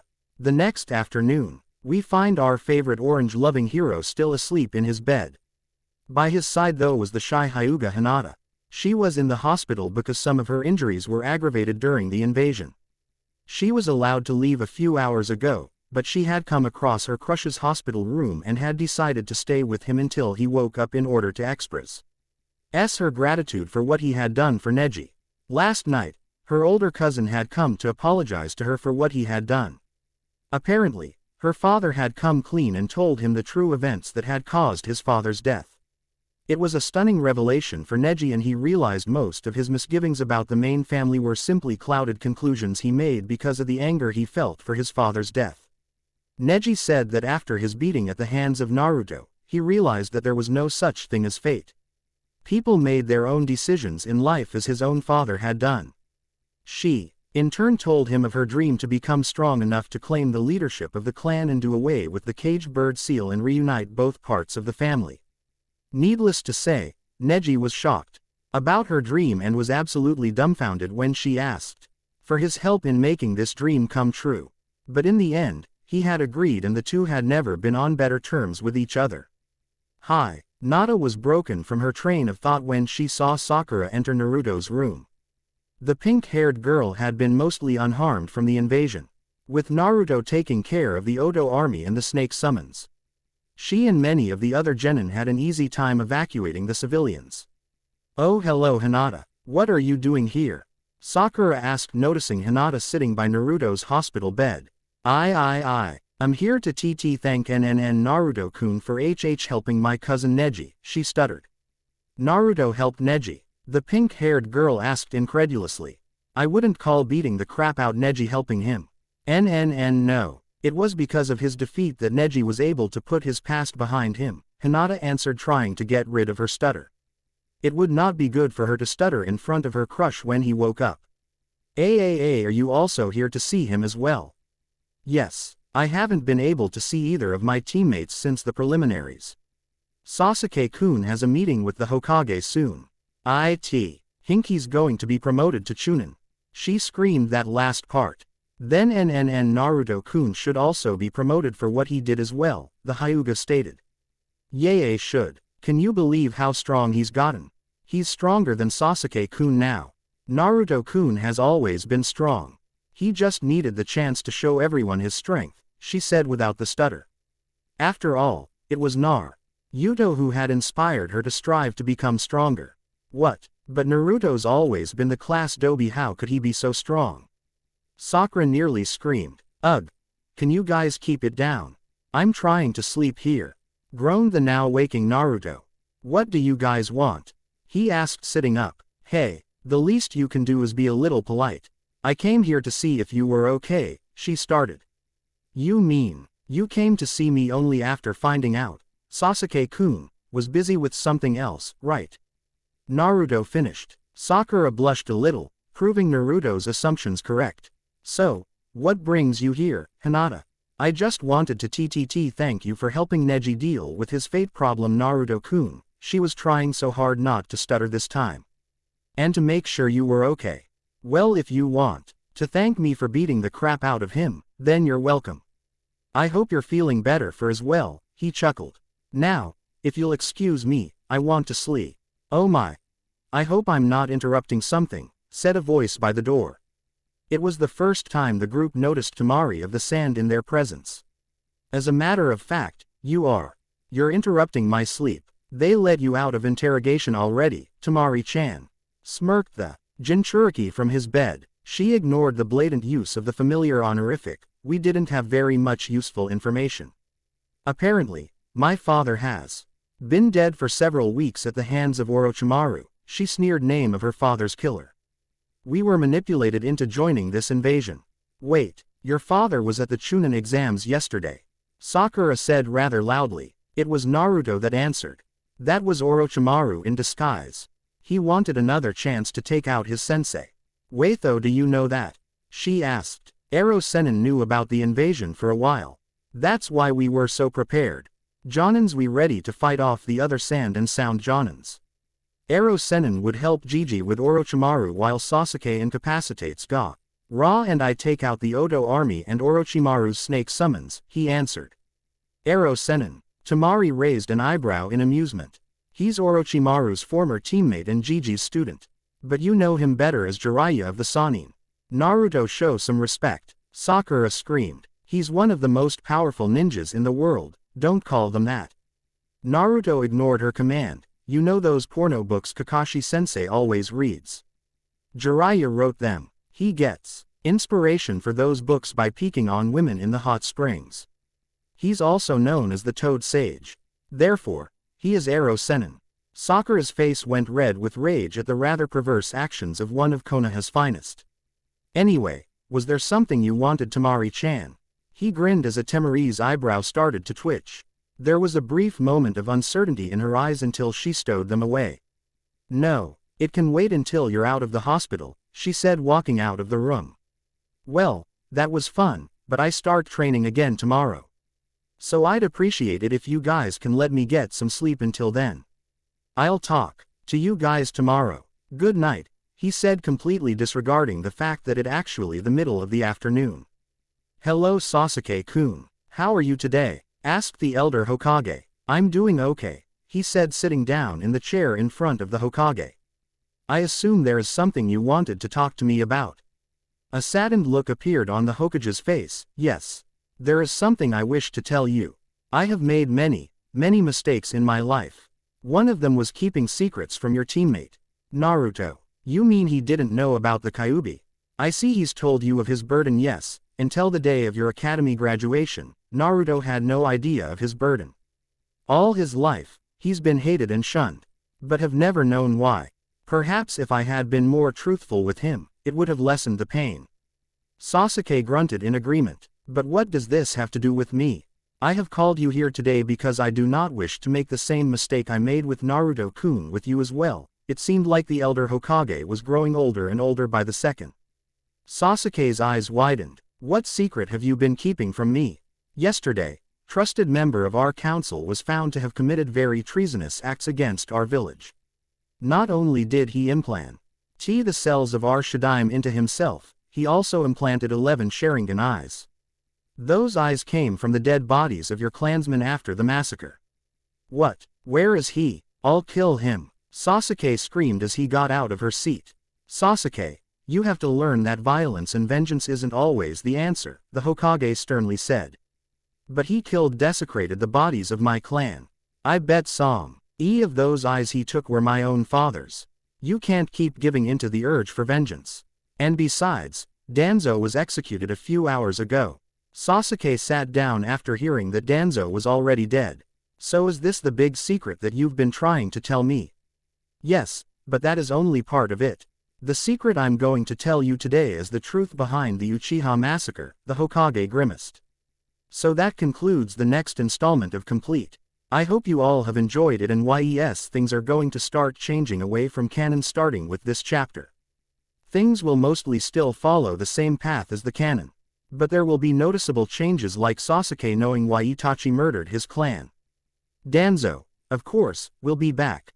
Apparently, they're a jutsu that allows you to bring back the dead. What's it called again? Cough Edo Tensei cough. Anyway, remember, if you have a particular filler movie you want me to do, please drop me a review or PM telling which one and why. And take a look at my new story Tani while you wait for my next chapter of Complete. I had a lot of fun writing it, so I hope you all have a lot of fun reading it as well. Savvy 0R. Yin. Hello everyone and welcome to Chapter 8 of Complete. In this chapter, I tie up quite a few loose ends before starting the Suand retrieval arc next chapter. Sasuke learns the truth about the Uchiha massacre and Naruto beings his training. Under the first two Hokages, many of you have expressed concerns about Naruto reaching his skill ceiling too fast.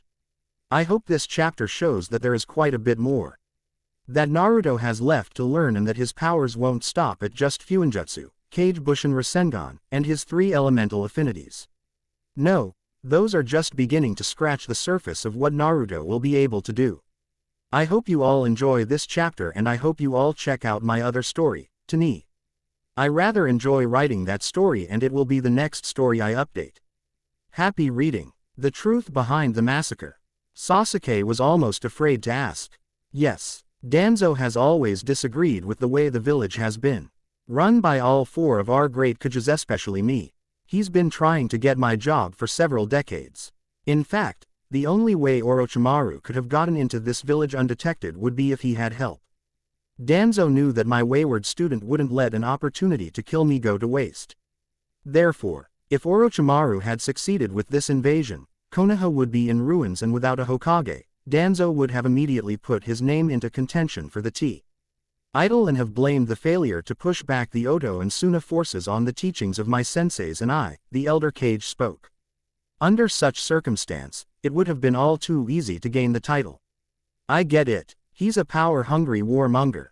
But what does this have to do with the massacre? It turns out this wasn't his first vie for power. Are you saying the Uchiha massacre was another of his power schemes? The last, loyal, Uchiha nearly screamed. The Hokage decided some background was needed. What do you know about the Kyuubi attack nearly 13 years ago? Sasuke furrowed his eyebrows. He wasn't sure what Naruto's burden had to do with his clan. Not much. The Kyuubi attacked the village and many died. The Yondaime fought the Kyuubi and died, sealing it into Naruto. Yes, that is the generalized version of it. Sarutobi nodded. But what isn't known by many is the fact that the Kyuubi was compelled into attacking our village. What could possibly control the Kyuubi? Sasuke asked. There are only a few known things that can control the most powerful of all bijus. 2 of them originate from Konoha. The first is the Shodai's Mokudan ability that could suppress its power. The second is the Mangekyo Sharingan. The Mangekyo can control the Kyuubi. Yes, it was your ancestor Uchiha Madara who first controlled the Kyuubi and used it to fight the Shodai, Sarutobi answered. Naturally, the Uchiha were thought to have possibly been behind the attack.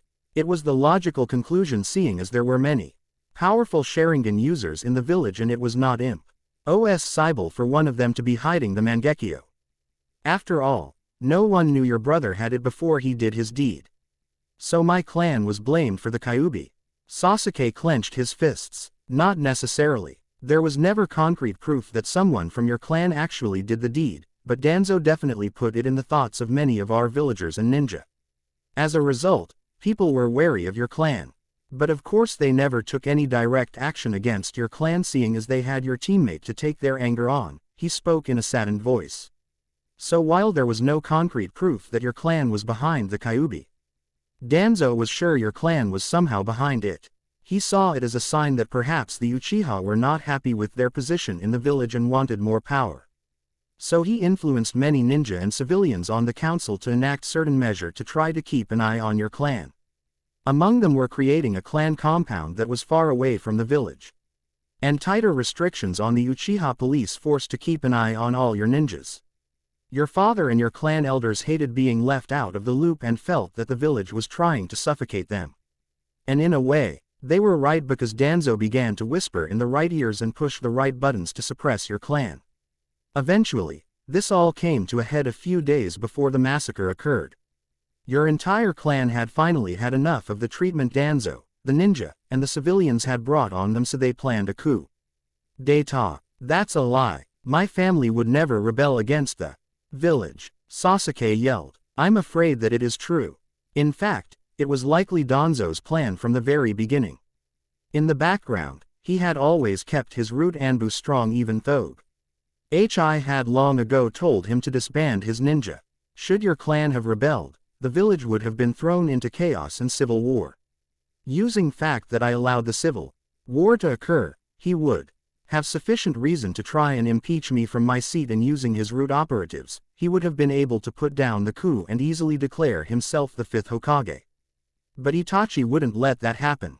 He knew that if your clan was allowed to go through with the coup, it would mean the start of the Fourth Shinobi World War.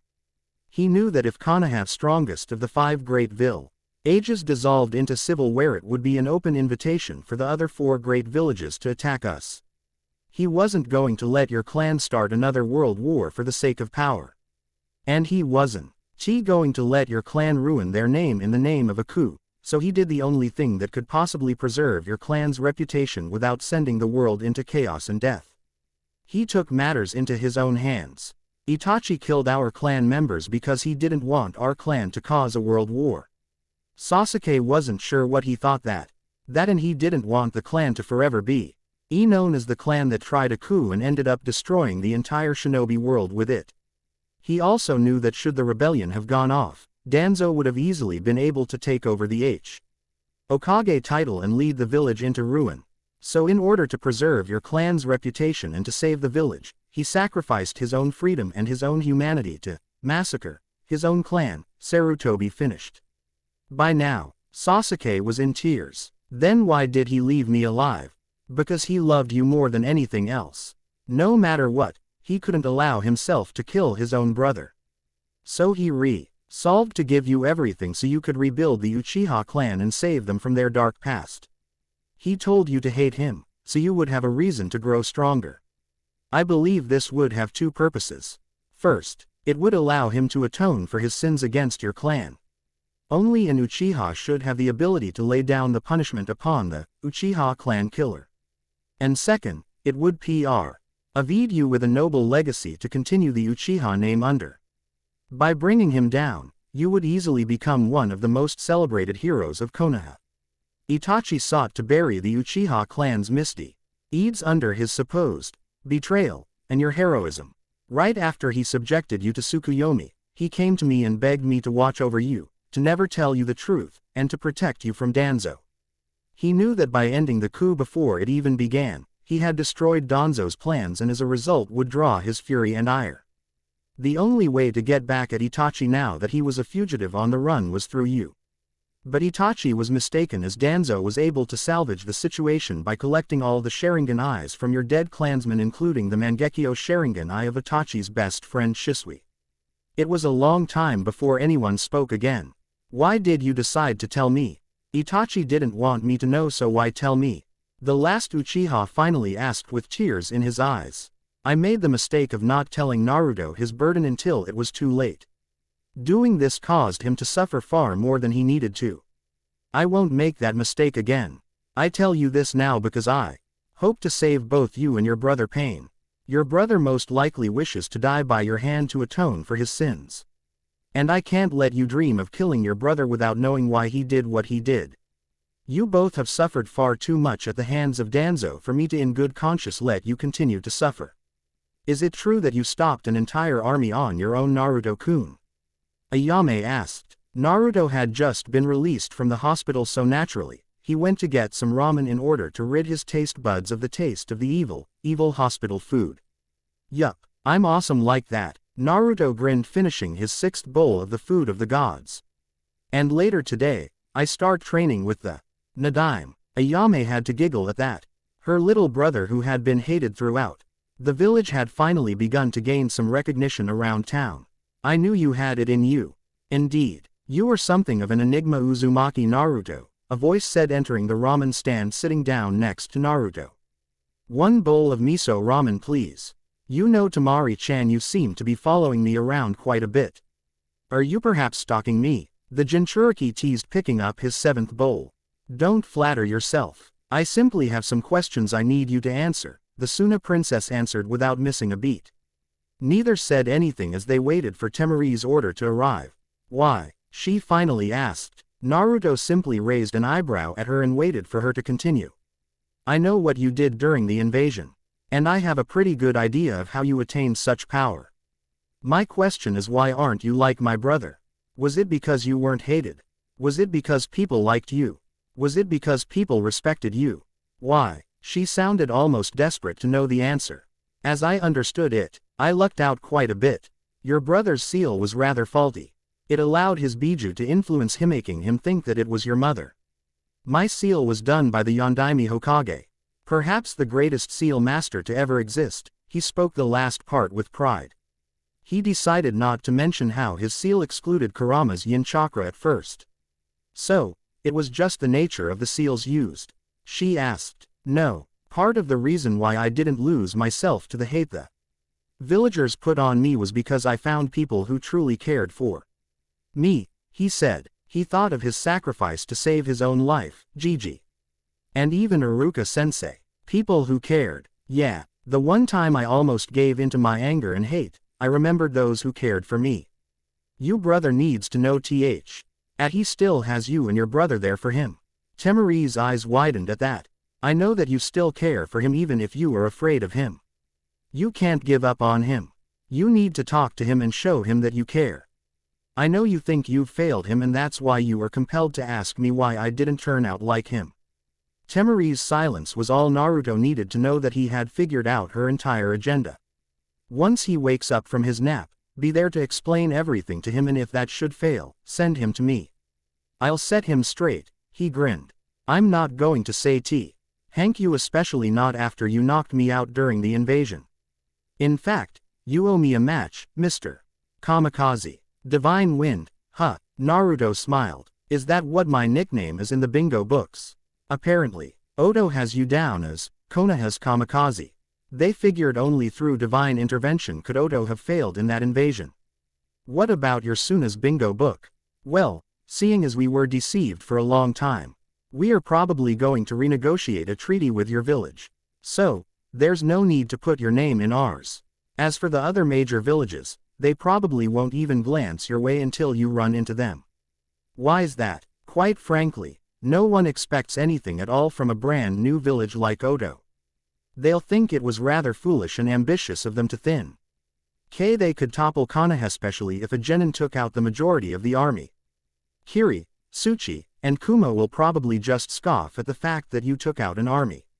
They'll downplay it as Oto Bay is stupid for trying to invade Konoha and weak for failing so miserably. Furthermore, you didn't actually fight any of Suna's finest, so you'll get no respect from any of the major villages.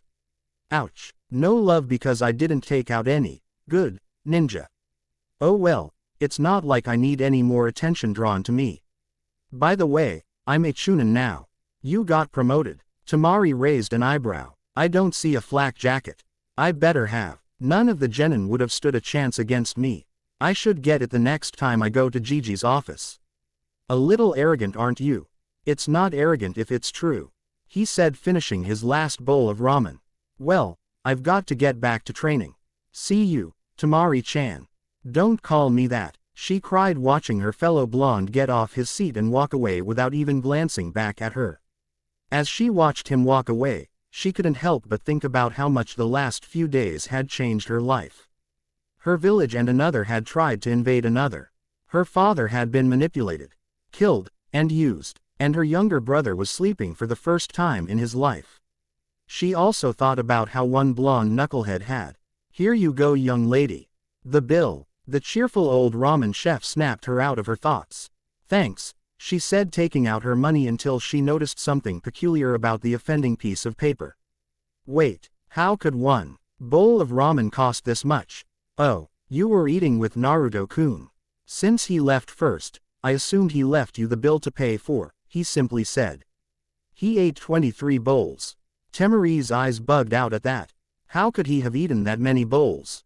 How could she not have noticed him eating that many bowls? And he left the bill for her. Naruto, she screamed. Naruto had to smirk. Kakashi had taught him the art of skipping out on the bill. As he saw the waterfall of Training Ground 16, he couldn't help but wonder what the Nadaime had in store for him. Hopefully, he could learn how to get a better grasp on water manipulation. As he walked over to the waterfall, he noticed that the Nadaime was missing. In his place was his brother the Shodai. And next to him was an Anbu with brown hair. I thought I was supposed to be training with your brother today. Naruto asked. Yes, well, it turns out Hiruzen needed some help with the administration of the village. Things haven't been a C since it was found out that Danzo was a traitor. So either my brother or I would go help him. Shodai gave a nervous chuckle. You don't like politics, do you? Naruto stated. And you simply left it all to him, didn't you?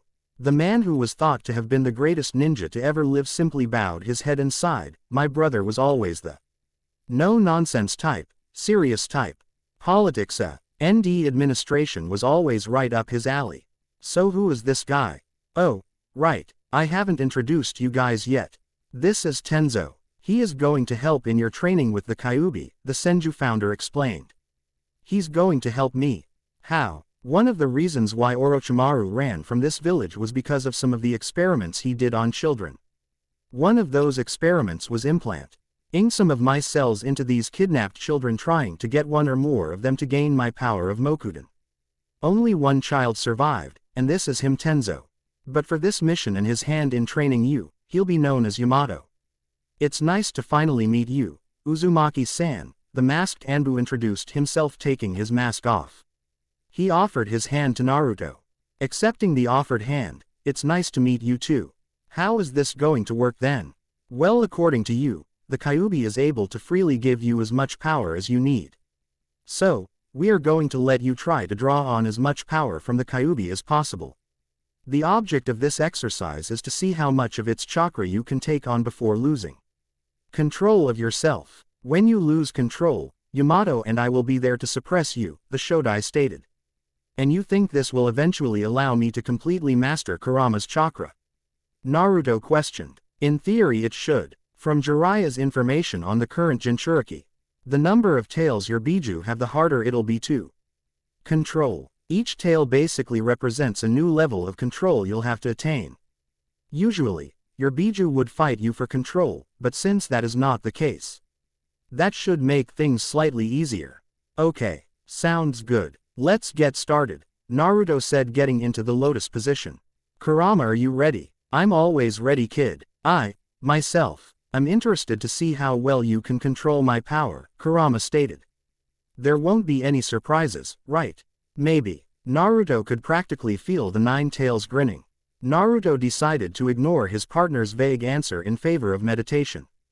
After several moments of concentration, a red cloak began to envelop Naruto. Behind him, one menacing tail started to form. That's right, Naruto. Keep going. Try to draw on as much of his chakra while staying in control. Nodding, Naruto continued to draw on even more power. He reached down into his subconscious to get to Kurama's. When he brushed against Kurama's own mind, he felt an enormous rush of power and a second tail.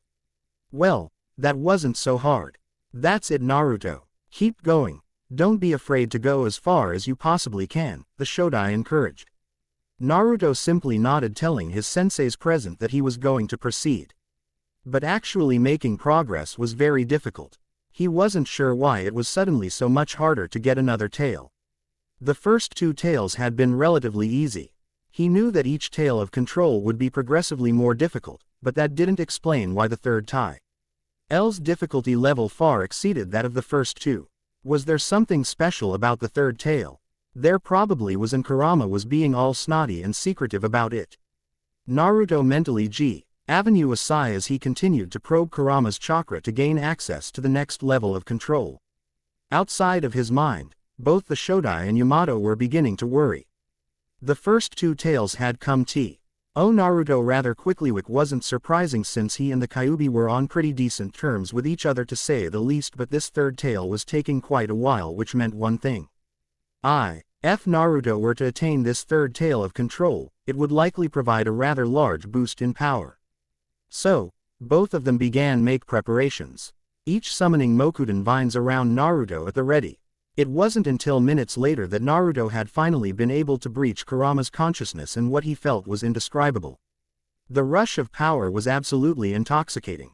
He had never felt anything like it. It felt as if he could do anything in the world. It was the Shodai's voice that brought him out of his hazy trance. Naruto, you're losing control. Focus. Don't let the chakra control you. Control it instead. And he was indeed starting to lose control. As his third tail took shape, his chakra became far more volatile.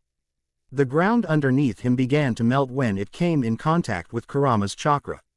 At this, Naruto reeled in his feeling of power. If getting to the third tail was hard, maintaining its power was damn near impossible. Holding such power back and trying to control it was probably the hardest thing Naruto had ever done. It was taking every last ounce of willpower he had to maintain in control. Eventually, Naruto was able to stabilize the third tail. Once he was able to hold all of it back, he felt incredibly calm and serene. It wasn't the adrenaline rush of being all-powerful, but it felt amazing nonetheless. That feeling of calm was the last thing he felt as he fell into unconsciousness. Hours later, Naruto awoke completely exhausted and aching everywhere. It wasn't as bad as after the invasion, but it was still pretty bad. As he looked around, he noticed that sun had begun to set and that he was leaning against the side of a rather large tree. Yamato and the Shodai probably propped him up on the tree to let him rest.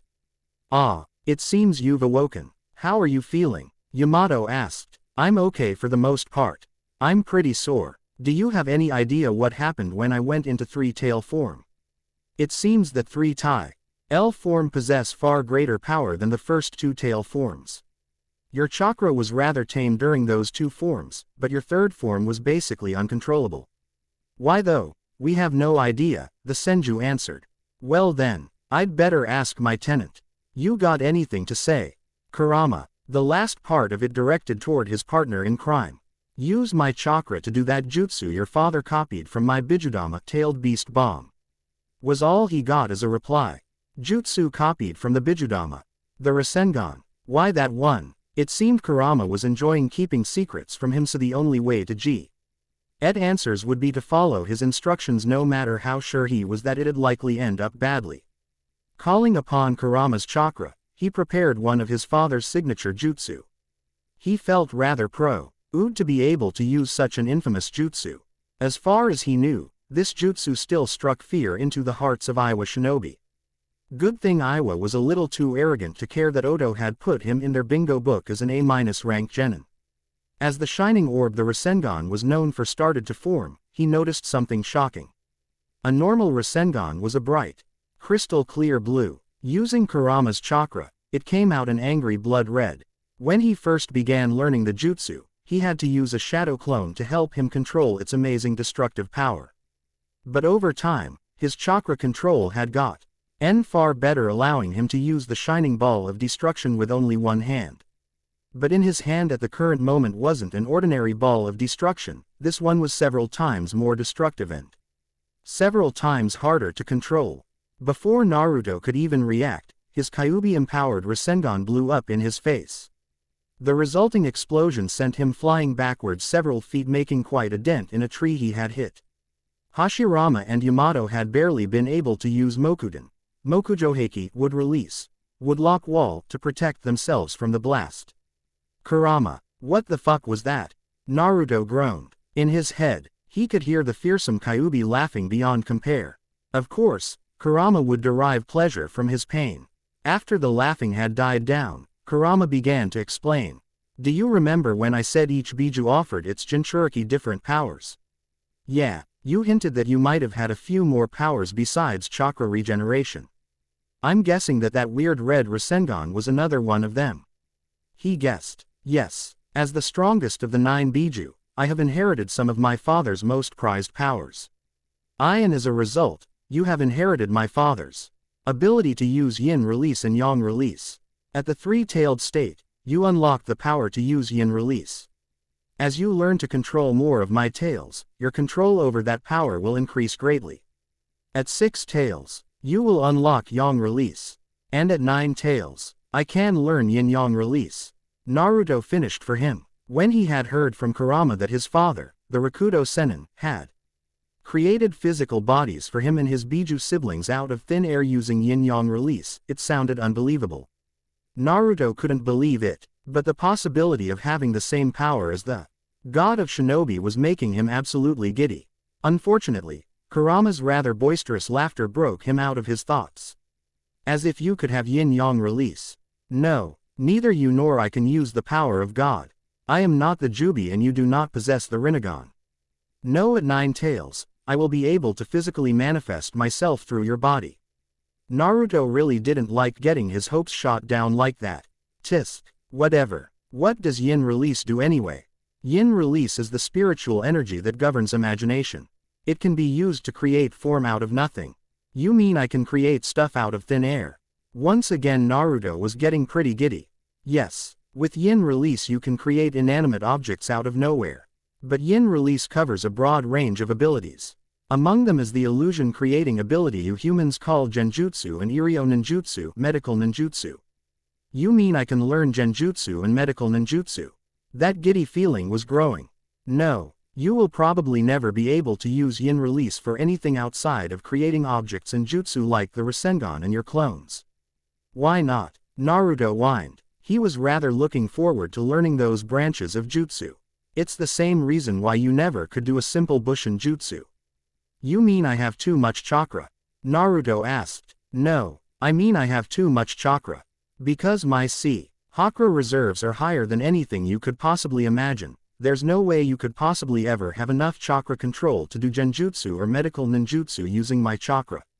So, there's no way I could possibly learn either of the two. As you gain more control over my tails, you may perhaps be able to start using your own chakra for yin release and not my own.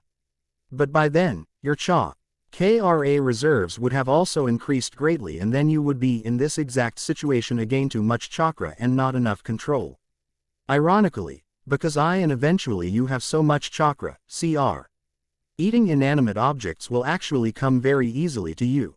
Also, I believe yin release will help increase the raw destructive power of the Rasengan and make your Kage Bushin vastly more durable. That's pretty awesome. I can't wait to try and master this. Creating inanimate objects and increasing the power of his Rasengan and Kage Bushin wasn't a bad deal at all. I don't suppose you know any yin chakra control exercises. Do you? As if I have need of such things. No, I was born with this power, so there was never any need for me to learn to control it. All I know is that your control over yin release will grow as you gain control over more of my tails. Any other ways to increase your control in the meantime will have to of your own doing. Satisfied with the knowledge bestowed upon him, Naruto nodded. All right, thanks for the help Kurama. Whatever, kid, the powers I have gifted you are incredible, you'd better not waste them. After his conversation with Kurama, Naruto told the Shodai and Yamato about his newfound ability for yin release. Needless to say, both were shocked. This new development would have to be discussed with Sarutobi. With the injuries Naruto sustained from the yin release Rasengan and the aching he experienced from control Kurama's three-tailed state, it looked like Naruto would be spending another night in the hospital, much to his chagrin. Fortunately or unfortunately, whichever way you look at it, this broody teammate came by to drop off his Chunin flak jacket. How the hell can you be back in the hospital after leaving it this morning? Uchiha mocked, throwing the jacket to his blonde teammate in bed, not caring that he may have been injured. I might have overdone it with my training. I discovered a new ability that's probably going to change my training regime quite a bit. Tisk. Only you, Dobi. For a while, neither said anything. But from Naruto's point of view, he could see that something was troubling his teammate. So he simply waited for his friend to say something. Have you ever felt like your entire life was a lie? Sasuke began. Yes, twice, in fact. Once when I found out I was the Jinchuriki of the Kyuubi, and another time about a month ago. Another moment of silence occurred until the last loyal Uchiha spoke again. I found out today that my brother massacred my clan because the Uchiha were planning a coup d'etat. He knew that an Uchiha rebellion would cause civil war in Konoha and likely entice one of the other four great villages to attack us, thus causing the Fourth Shinobi World War. So to save the LD from much unneeded bloodshed and to save our clan name, he took it upon himself to kill our entire clan. But no matter what happened, he couldn't kill me. Apparently, he loved me far too much. Kill me.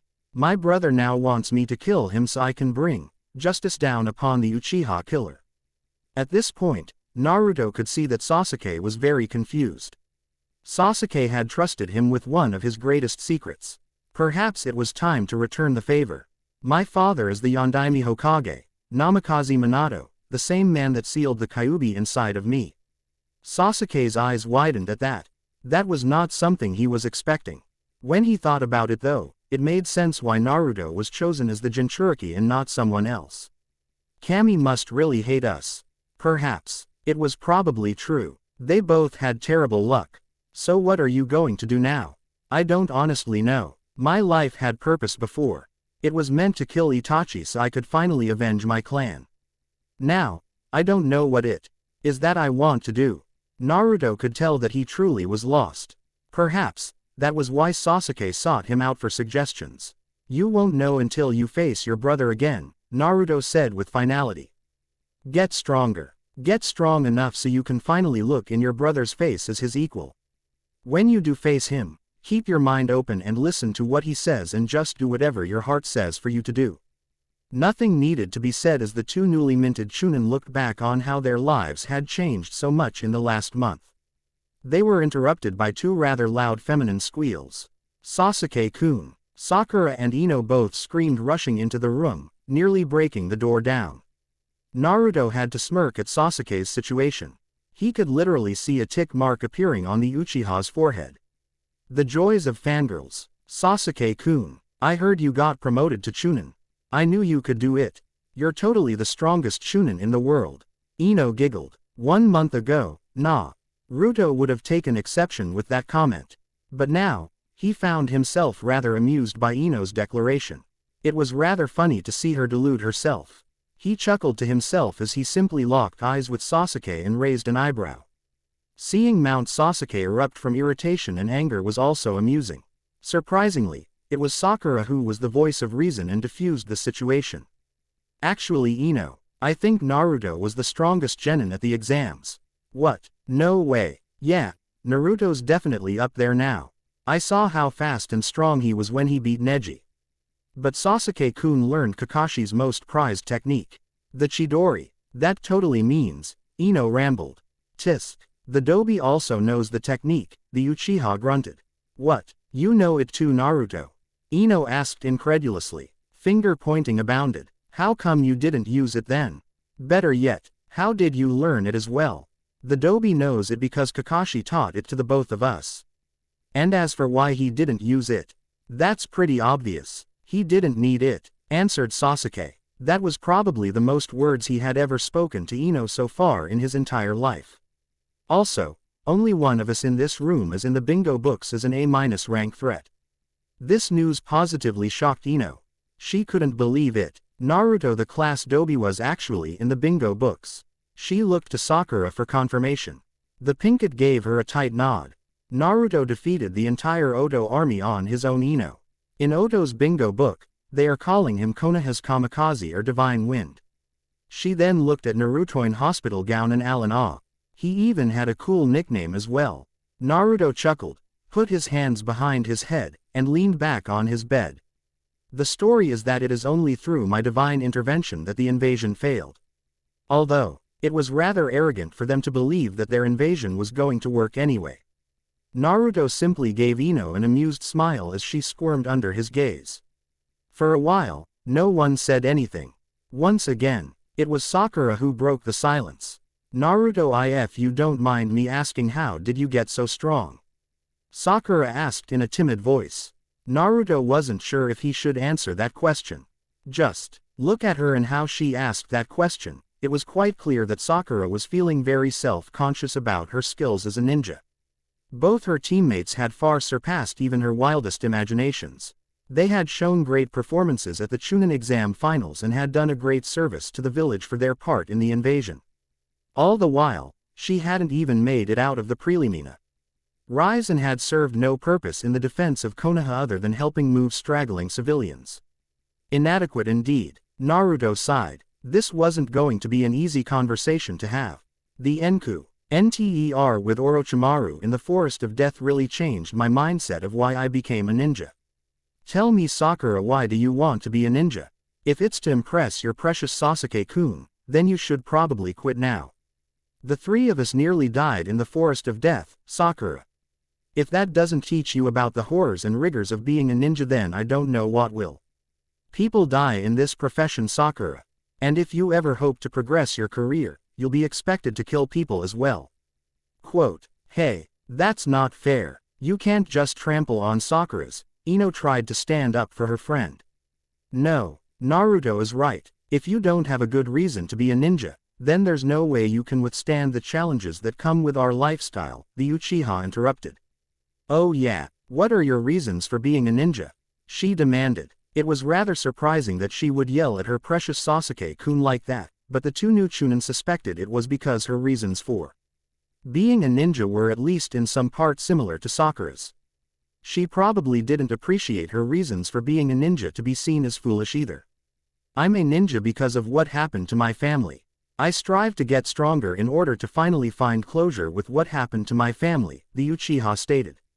I am a ninja because of the sacrifices made so I could be here today, Naruto thought back to his parents. And I strive to get stronger to make those who care about me proud. One day, I will surpass all the Hokages of this village, he said a little glassy-eyed. You don't want to be Hokage anymore? Sakura questioned. Naruto used to scream to the world that he wanted Hokage, but now, I don't know if I could ever be a Hokage for this village after everything that's happened to me in my life. We'll see in a few years, he answered. Sakura and Ino both looked shocked at how quickly and how much Naruto had changed. The Naruto a month ago was a totally different person from the one sitting in front of them today. Perhaps, it was time they did some soul-searching and changing as well. Soon, the nurse came to tell Naruto's guests that visiting hours were over. As each guest left the room, they all pondered over the words spoken within that room. Ino and Sakura began to truly question their reasons and drive to be a ninja, while Sasuke thought about what he would say to his brother when they would meet again. Naruto, on the other hand, though about why he was training so hard. He didn't want their sacrifice in vain and he wanted to make them proud by surpassing all their expectations. Thinking back to today's development and the discovery of his new yin release power, he knew he probably should change his training regime. Water manipulation training would have to wait. Exploring the possibilities of yin release was a far more intriguing task than Suiten at the moment. Naruto thought back to the applications of yin release from Kurama. If he was going to use yin release to take the Rasengan to a new level and pay homage to his father, then he damn sure was going to pay homage to his mother as well. And I know exactly how to do it. He grinned. And that concludes this chapter of Complete. I hope you all enjoyed it. Yes, this is a yin release yang release powered Naruto. There aren't many fanfics out there that explore these amazing powers. But this will be one of them. Also, for the purposes of this fanfiction, yin release will be the term used to deal with the energy that governs imagination that can be used to create form out of nothingness. Yang release will be the term to describe the energy that governs vitality and nature like sage mode. And, of course, yin-yang release will refer to the power of the Rakuto Sennin to create life out of naught. Hing like how he created the 9 bijus from the Jubi. Drop me a review if you have anything to say about yin release yang release. And be sure to check out my other story Tani if you are looking for a good laugh. I hope you have all enjoyed this chapter. I hope you all continue to read and critique my work. Savvy 0R. Power. Alright guys, welcome to chapter 9 of Complete. A few things I want to make clear. First is that medical ninjutsu is indeed a part of yin. If you looked up the names of Kabuto's and Tsunade's most powerful medical ninjutsu, you'll see that all of them are named yin release something. And in light of all these responses, I've decided that for now on, if there are certain things that are unclear like the idea of medical ninjutsu being yin release, I will elaborate on these notes using author's notes. Second, I want to say that I am absolutely sure that Kishimoto is going to troll all of us to hell and will somehow cause me to change my story a little. But I'll do what I can. Many have pointed out how I have dropped hints about how my Sasuke is stronger than canon Sasuke. So, I guess I should just come out and say that yes, indeed this Sasuke is stronger than canon Sasuke. Sasuke will get very strong. But Naruto will get even stronger. As for how strong Naruto will be, let me just say this. The 3 strongest ninja to ever exist are Senju Hashirama, Uchiha Madara, and Namikaze Minato in that order. The reason why Minato is below both of them is because he lacked both a bloodline and any other special abilities such as Sage Mode. If you consider Kurama's powers as a bloodline, which Yin Release and Yang Release basically is, in the fact that he will also be learning Sage Mode, Naruto will without a doubt reach the league of Hashirama and Madara. Will he surpass them? When Hiruzen and Tobirama were informed of Naruto's new ability, they were naturally shocked. Yin Release. The ability to materialize inanimate objects using only chakra and our own imagination. On top of that, Naruto found Yin Release did some amazing things to the Rasengan as well as his shadow clones. He found out that Yin Release shadow clones could no longer be dispelled with a simple hit. It appeared that they now required a debilitating, paralyzing, or fatal blow to be dispelled. But that was nothing compared to what Yin Release did to the Rasengan. If you hit a tree with a normal Rasengan, it would grind into the tree, leaving a hole in the tree's bark similar in size to the Rasengan that it collided with. The Yin Release Rasengan exploded on contact with the tree, taking the tree out completely, leaving no traces of bark left. It basically annihilated the tree. Needless to say, Naruto was absolutely giddy with anticipation of the day where he could master the Inten Rasengan Yin Release Rasengan. At the moment, Kurama's Yin Chakra was just too chaotic for him to do that particular Rasengan with just one hand. So he had to go back to using a shadow clone to create it. While Naruto didn't like the idea of using shadow clones to use the Inten Rasengan, it would likely take up too much time on the battlefield. The sheer destructive power of the technique was simply too much to ignore. To further his control of Yin Chakra, Naruto had been trying for weeks to create inanimate objects. It was much harder for Naruto to do than he previously thought. He found T-hat smaller and precise objects were the hardest to create. His four-pronged metal star shurikens actually came out with rounded edges, not the best tools on the battlefield. Contrast to that, he found that larger and less imprecise objects with uniform shape were the easiest to create. He could easily create large round boulders, because Naruto was channeling so much of Kurama's chakra when practicing Yin Release. Yamato became his major training supervisor for the first few weeks after discovering Yin Release. It was more of a safety precaution than anything. Hashirame appeared, couldn't ape the political aspects of being resurrected, and was forced to assist Tobirama and Hiruzen in their political maneuvers after Danzo was exposed as a traitor to the Leaf. He hoped that he would be able to elevate his control over Yin Chakra enough that he could fulfill his plans to honor his mother. Kurama didn't like what Naruto had planned to honor his mother with good reason. But even he acknowledged that her chakra chains were useful in battle and that when used correctly, deadly. Today Naruto, Sasuke, Shino, and Shikamaru got their Chunin flak jackets, and the Konoha 12 were throwing them a party at a local barbecue restaurant. Shikamaru took a nap on the table, while Shino and Sasuke didn't even bother touching their food. Naruto, on the other hand, was very much enjoying the barbecue pork, free of charge of course. The remaining genin were pretty reserved except for Choji, who was chowing down the pork, and Kiba was chatting up everyone. So, it was the Inuzuka who started the conversation. "Yo, Naruto. What the hell happened to you? How'd you go from dead last to the strongest one of us here? I've always had the potential to be great in me. It just took the forest of death for me to focus my potential." Naruto cryptically said, "What potential? You didn't show any when we were at the academy together." Naruto thought it was perhaps time to tell his friends at least one of his secrets. "Tell me, when is my birthday?" "Oh, October 10th. Hinata stuttered. "Yes. Was there anything else big that happened on that date?" At this, Shikamaru woke up from his nap. "I see you're jailer of the Kyuubi, aren't you?" he asked Naruto. "What? The Kyuubi? I thought the fourth Hokage killed it." Sakura asked, astonished at such a revelation. "You can't kill a sentient and living mass of chakra," Naruto simply stated. "I'm what's called a Jinchuriki." "Jinchuriki, the power of human sacrifice?" Shikamaru asked. Naruto simply nodded. "Troublesome, I always knew you were different from a Vario. Nay else, and I'm assuming the Kyuubi's the reason why all the civilians rather ignore and glare at you, right? Also, you've noticed that as well, haven't you? Those glares were far too hateful for someone getting pranked. I realized a long time ago that there must have been better reason for those glares than pranking. But I was simply too lazy to find out the exact reason." "Naruto, that why you don't want to be Hokage anymore?"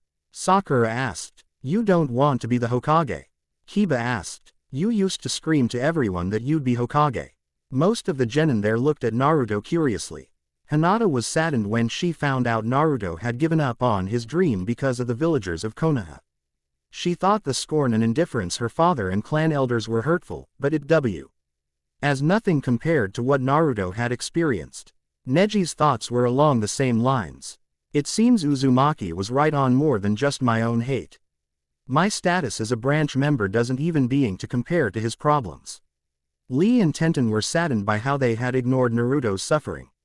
The treatment our civilians showed you was most unyouthful. The other rookie genin were ashamed of themselves for letting Naruto go through all that pain alone. And now, the village had caused him to give up his dream. Choji had even stopped eating. Yeah, I can't really see myself as Hokage anymore. Even if I've gained more respect from the village with my deeds this week, they still don't trust me.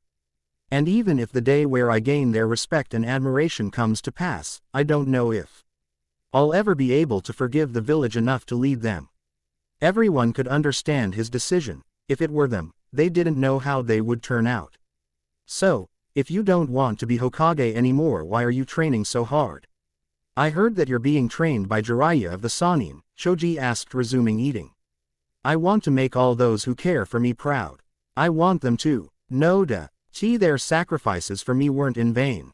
One day, I am going to surpass both the Shodai and Yondaime Hokages and become the strongest ninja to ever walk the elemental nations, Naruto said with that glassy-eyed, faraway look. Even Sasuke had to raise his eyebrows at that one. Strongest ninja to ever walk the elemental nations, huh? You really think the class Dobi can reach that level of power? There was a distinct lack of animosity in his words. There was actually a hint of curiosity. Naruto actually threw his head back against his seat and let out a laugh. No, Tem. Not if when. Naruto smirked back at him. What, when? You can't be serious. The Shodai and the Yondaime are the two strongest ninja to ever exist. You can't say, when I surpass them. Kiba screamed. To the Uchiha, it sounded like Naruto thought he was on his way to surpassing his father.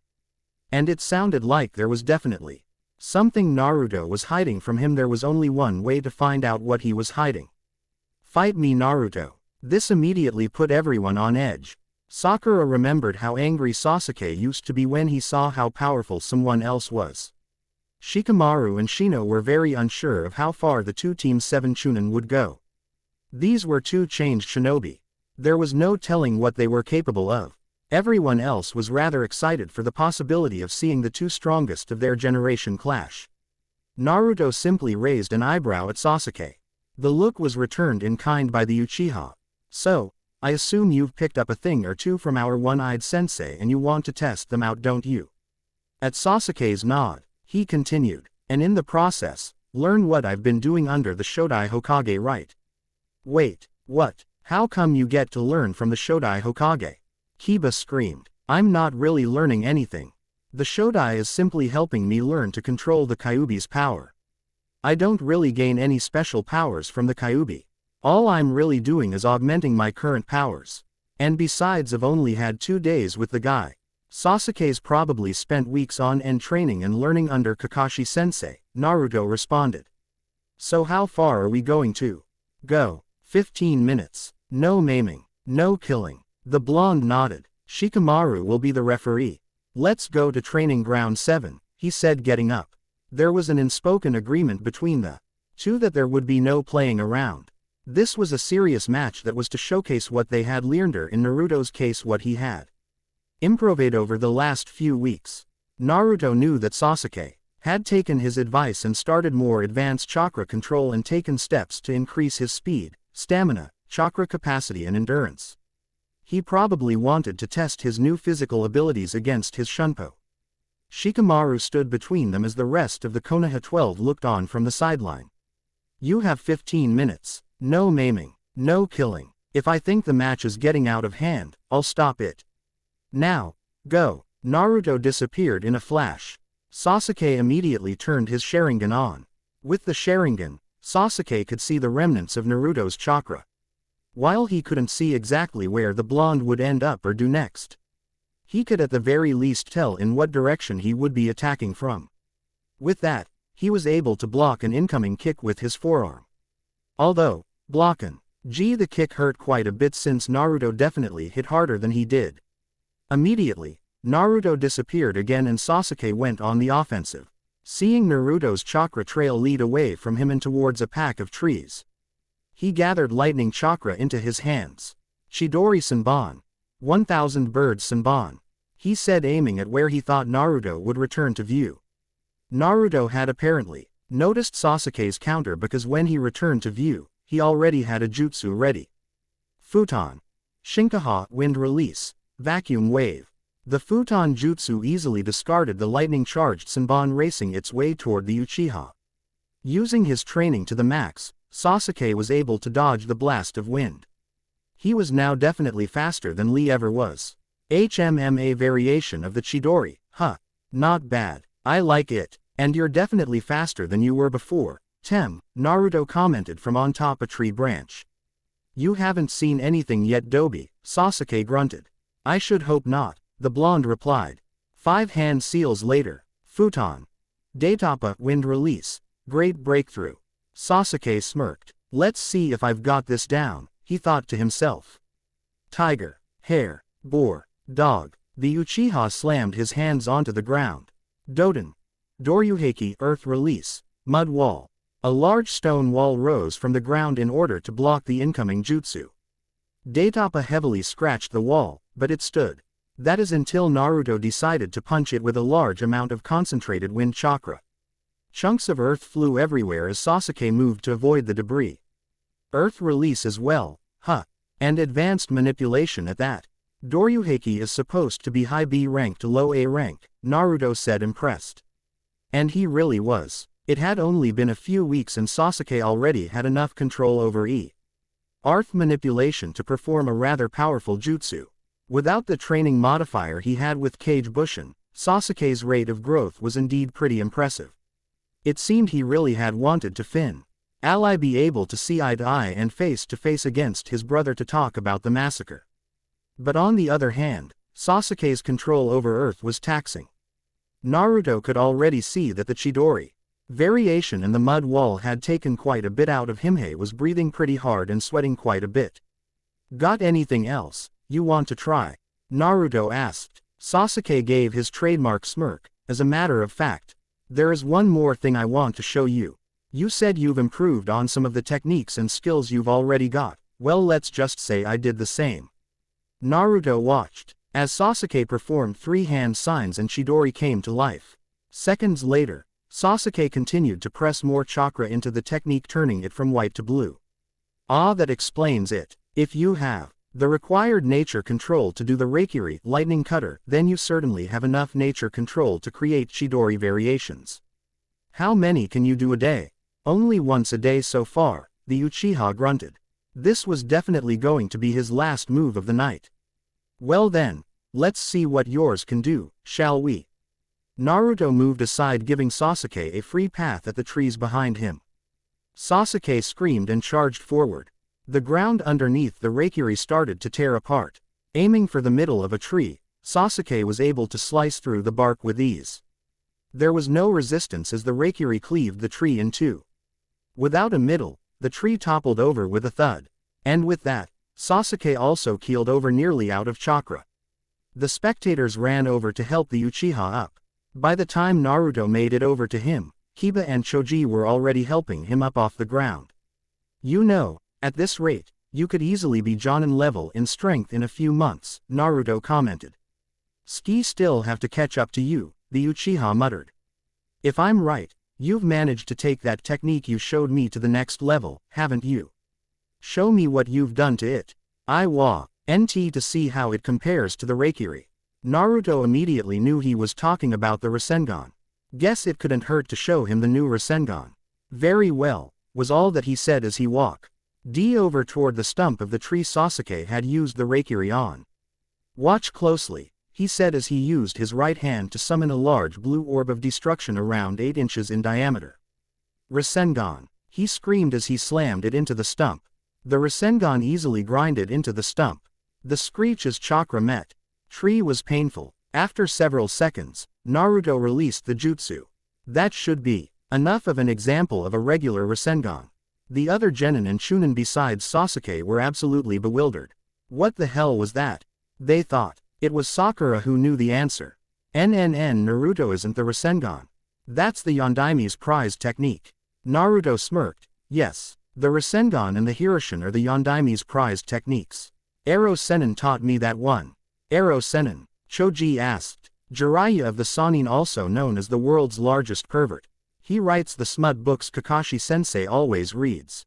And he gets inspiration for them by peeking on women in the hot springs. As the female members of the Konoha 12 cried in indignation, Sasuke interrupted, "Show me what you've done with it." "Alright, let me show you the difference in power."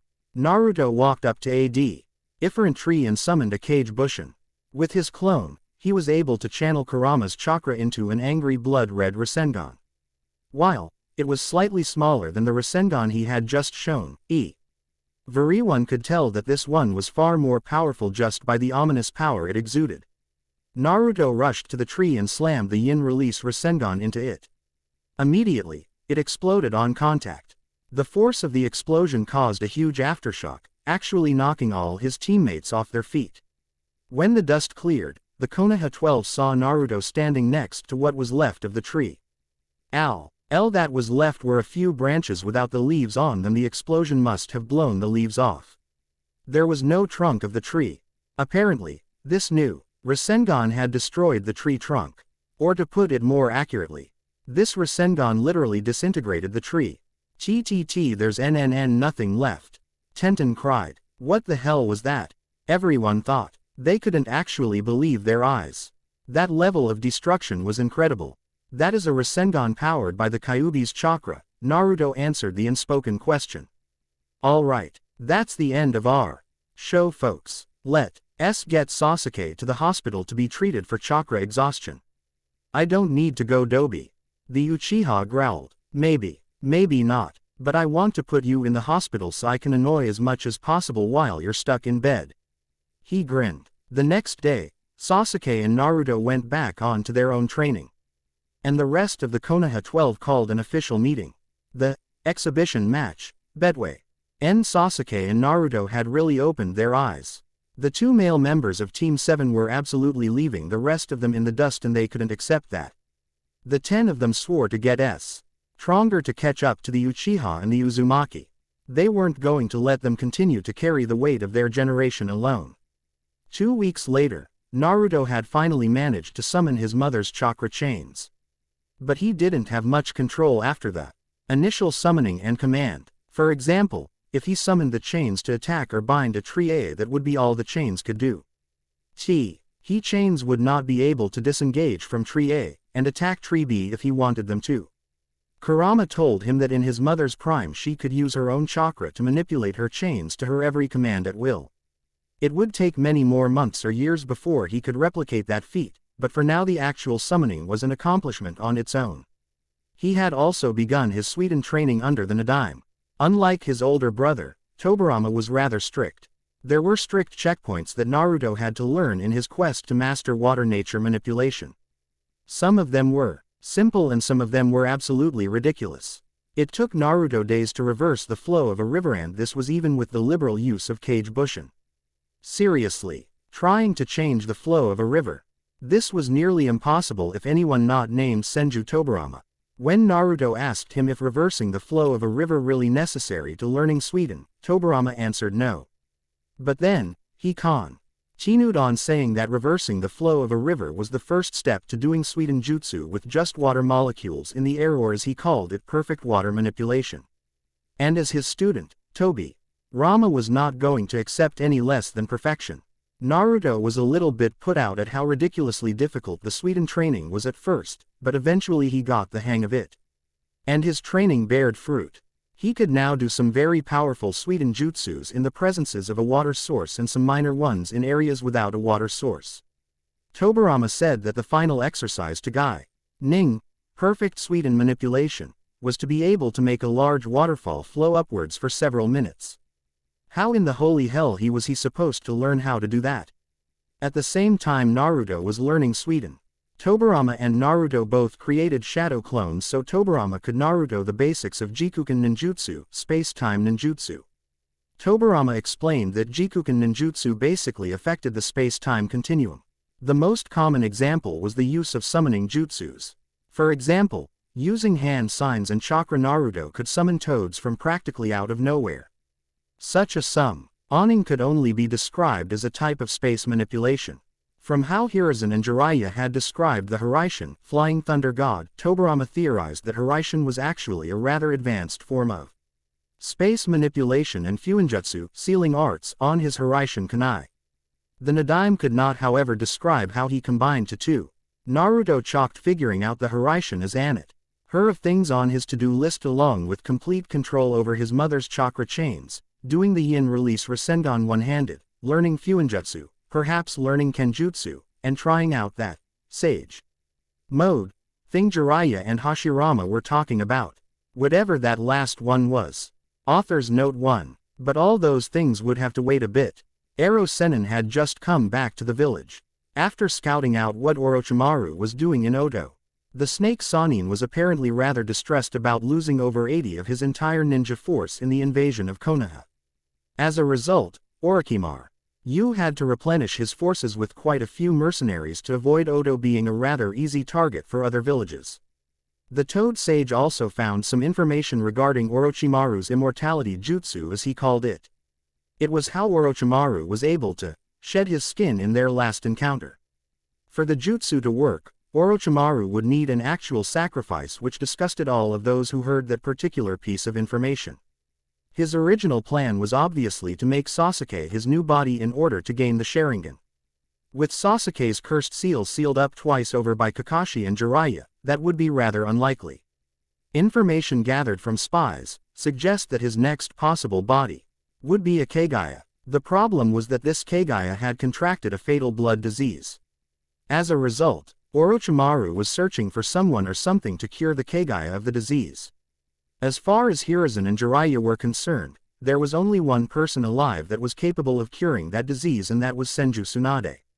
Speaking of Tsunade, Jiraiya thought it was perhaps time for Sarutobi to step down and someone else to take over. And that someone was Tsunade. Hashirama was actually rather horrified about the idea. When asked why, he said that when Tsunade was younger, he spoiled her rotten and even showed her how to gamble.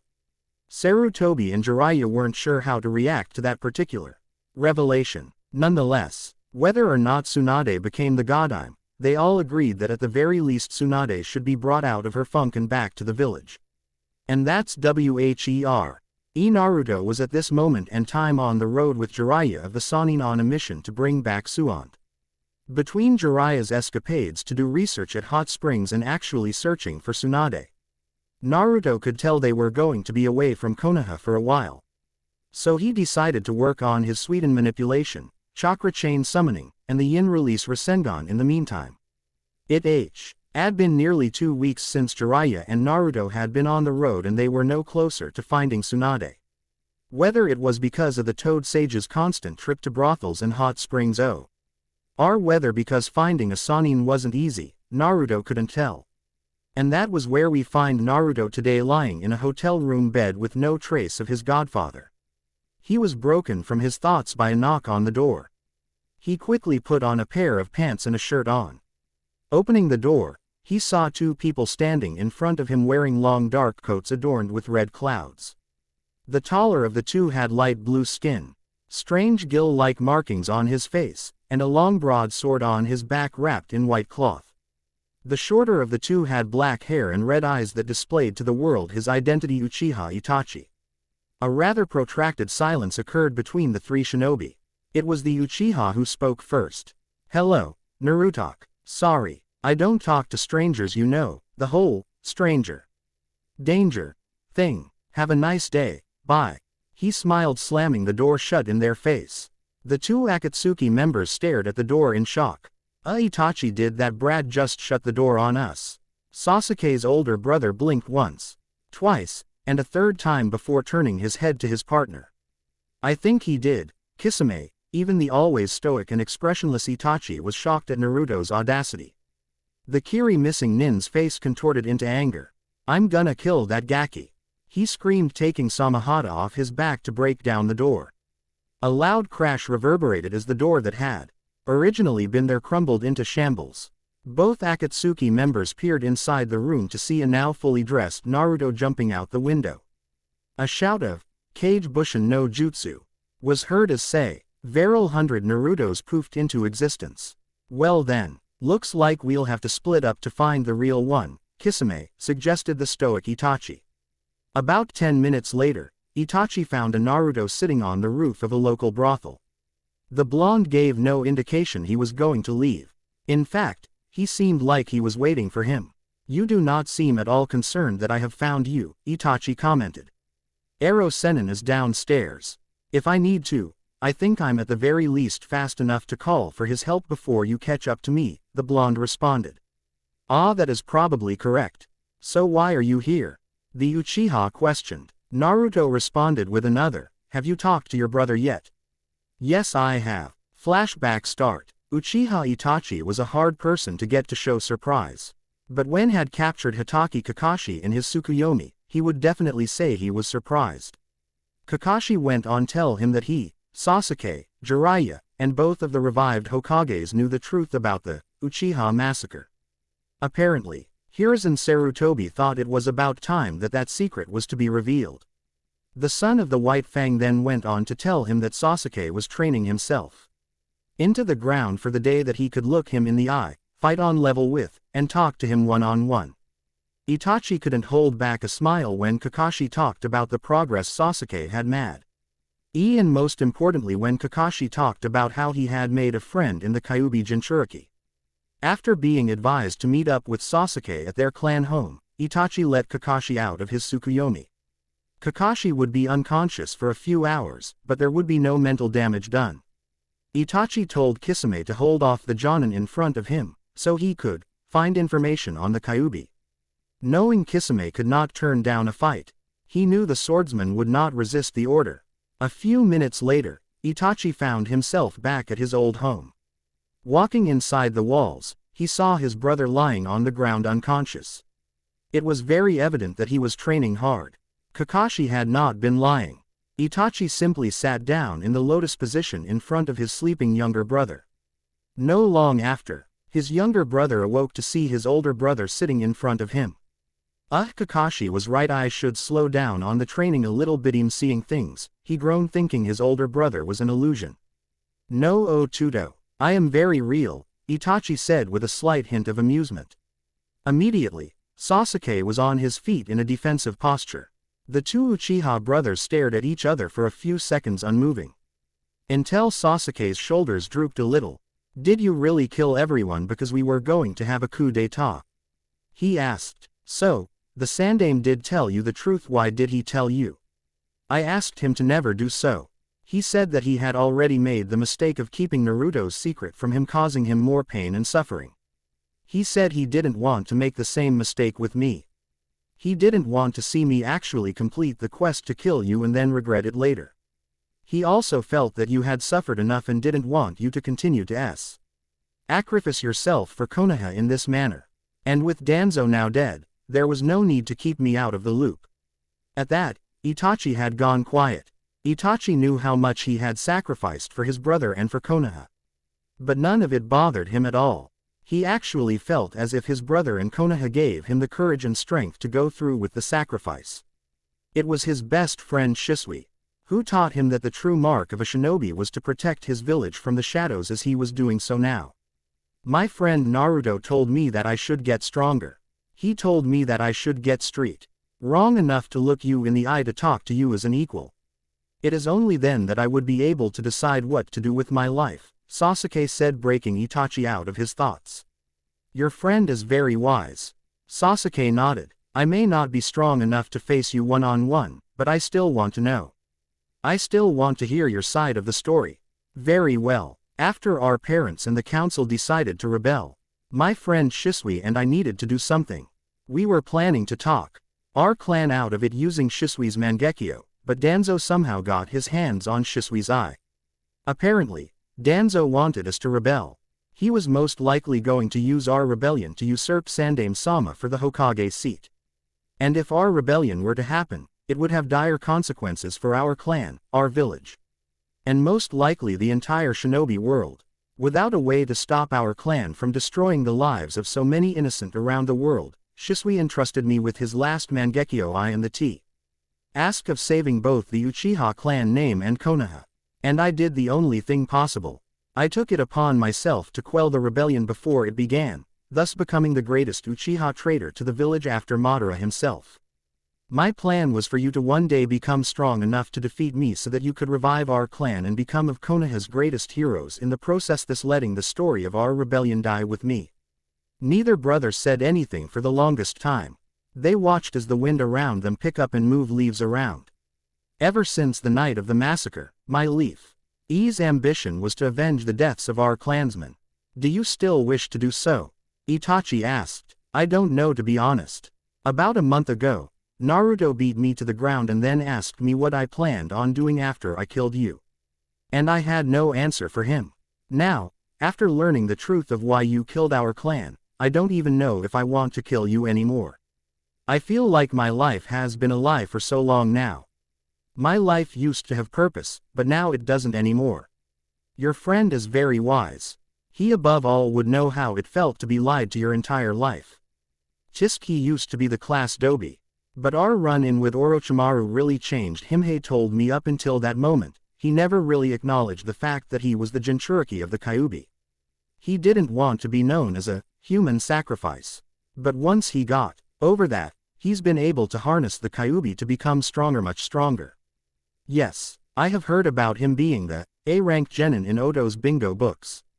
Quite an accomplishment for someone his age. You two seem close, the older brother observed. We simply found common ground on the fact that Kami hates us and has cursed our lives, the younger brother replied curtly. Itachi gave a slight smile at that for a split second before his face turned serious, stoic again. You should know that the organization I am currently a part of is after Naruto and the other Jinchuriki. What? Why? Sasuke screamed, getting up. I do not know the reason, but it can't be a good one. The Akatsuki, as we are called, are composed of highly skilled S-ranked missing nin like myself. Orochimaru used to be part of this organization as well. And its leader claims to be our ancestor Uchiha Madara. Shouldn't he be dead? Sasuke questioned. Yes, that is why I believe that he is lying about being Madara. But that does make him any less threatening. This Madara, or Toby, as his alias is these days, was the reason behind the Kyuubi attack all those years ago. The Sandaime told me that some shinobi thought that an Uchiha with a Mangekyo was behind the attack. It seems like they were right. Yes, Tobi's Mangekyo provides him with incredible Jikuken ninjutsu abilities as well as the ability to control the Kyuubi. You don't sound like you like what he's planning. I do not. After I killed our clansman, he was the first one to offer me a place in the Akatsuki. For that sake of the village, I couldn't let the chance to spy on such an organization go to waste, so I took it. So what are you going to do now? I don't know. I was planning on gathering as much information about the Akatsuki, its members, and its purpose while I bided my time for you to become strong enough to kill me. What are you going to do, yourself, Sasuke? Naruto's going to need all the information you can provide us if your organization is coming after him. As long as you keep providing that information, I really can't find a reason to kill you. Until then, I'm going to get stronger. Strong enough to beat not only you, but also this, Toby. And I guess I'll have to learn some politics as well. The Sandaime told me that once I become a Jonin, I'll be able to take up the Uchiha seat on the Shinobi Council. I don't really want to deal with that stuff, but I guess I don't have a choice in the matter. Itachi smiled. His brother was going down the right path. But there was one thing that Sasuke needed to see. Sasuke, I think you deserve to see our parents' final moments, Itachi said, unleashing Tsukuyomi for the second time today. Author's note 2. Seconds later, Itachi walked out of the Uchiha compound. He had shown his younger brother the deaths of their parents. The scene brought back haunting memories for both of them as tears were shed inside the world of Tsukuyomi. The pain and grief of that moment awoke the Mangekyo Sharingan for Sasuke. His Mangekyo consisted of 3 intersecting ellipses that formed a 6-sided star. With the Mangekyo awoken, I poked Sasuke on the forehead as he did many times in the past, told him that he would continue to do everything in his power to protect him and Konoha, and ended the genjutsu. Waiting for him outside His compound was the Sandaime Hokage, the man whom he had the utmost respect for. Itachi got down on one knee and bowed to the professor. Sandaime-sama, I cannot thank you enough for how much you have helped me and my brother. No, Itachi, it is I who should be thanking you. You have sacrificed far too much to protect our village. You do not need to continue to do so. I cannot keep asking you to continue to sacrifice. No, I am simply doing what must be done. I will continue to spy on the Akatsuki and continue to pass on information to Jiraiya-sama. For the sake of this village and the peace of the elemental planes. I must continue, Itachi simply stated. I see, the elder Hokage said. Very well, I know that when you have decided to do something, I can't change your mind about it. But I will say that with Danzo dead, it will be very easy for you to return to this village should you ever need to return. You are much more valuable to the village, the world, and most importantly your brother alive, Itachi. Always remember that, of course. Thank you, again Sandaime-sama. Tell my brother once he wakes, that his new eyes give him great power, but his eyesight will deteriorate the more he uses them. When the time comes, I will return to the village so we may exchange eyes to cure ourselves of the blindness. Sarutobi nodded. I will do so. You should probably get back to your partner. He is making quite a ruckus within the village. Bowing one last time to the Hokage, Itachi disappeared in a murder of crows. Flashback end. So, I take it the talk turned out okay? Naruto asked. Yes, my brother has gone down the right path. He has freed himself from the hatred that has cursed our clan for so long thanks to you. Itachi replied. I didn't do anything. I simply beat the she out of him and told him he was an idiot for being an avenger like he was. Naruto grinned. Nonetheless, you have helped him and for that I am eternally grateful. I can tell that you are strong, Naruto-kun. Very strong. I have no doubt that one day you will go on to surpass your father. So before I go, I have a gift for you, he said, creating a murder of crows. Naruto's eyes widened. Before he could react, and crow rammed its way down his mouth, nearly choking him. What the fuck? He coughed. What kind of thanks was that? He continued to cough. Itachi smiled. That particular crow contains the Mangekyo eye of my best friend Shisui. Shisui dreamed of peace for Konoha and most of all peace for all of the elemental planes. You are the only one worthy of carrying his eye. You are the only one worthy of carrying on his will. You are the only one worthy of carrying on his legacy, he said, disappearing in another murder of crows. Chapter 590, where Fugaku and Mitoko both understood Itachi's reasons for doing what he did and told him that he was proud of him no matter what. Yes, I am fully aware that I have given Sasuke a massive power boost compared to his canon self, Reikiri Chidori variations, Doden, and even the Mangekyo. But that is nothing compared to what I have in store of Naruto. And yes, Shisui's eye will be important to this story. How it's important, and why it's important, you will have to wait and see. Next chapter will be the confrontation with Tsunade, Orochimaru, and Kabuto. And all I'll say is that by the end of the Sannin battle, the snake will be Savvy 0R, Tsunade. Hello, everyone, and welcome to Chapter 10 of Complete.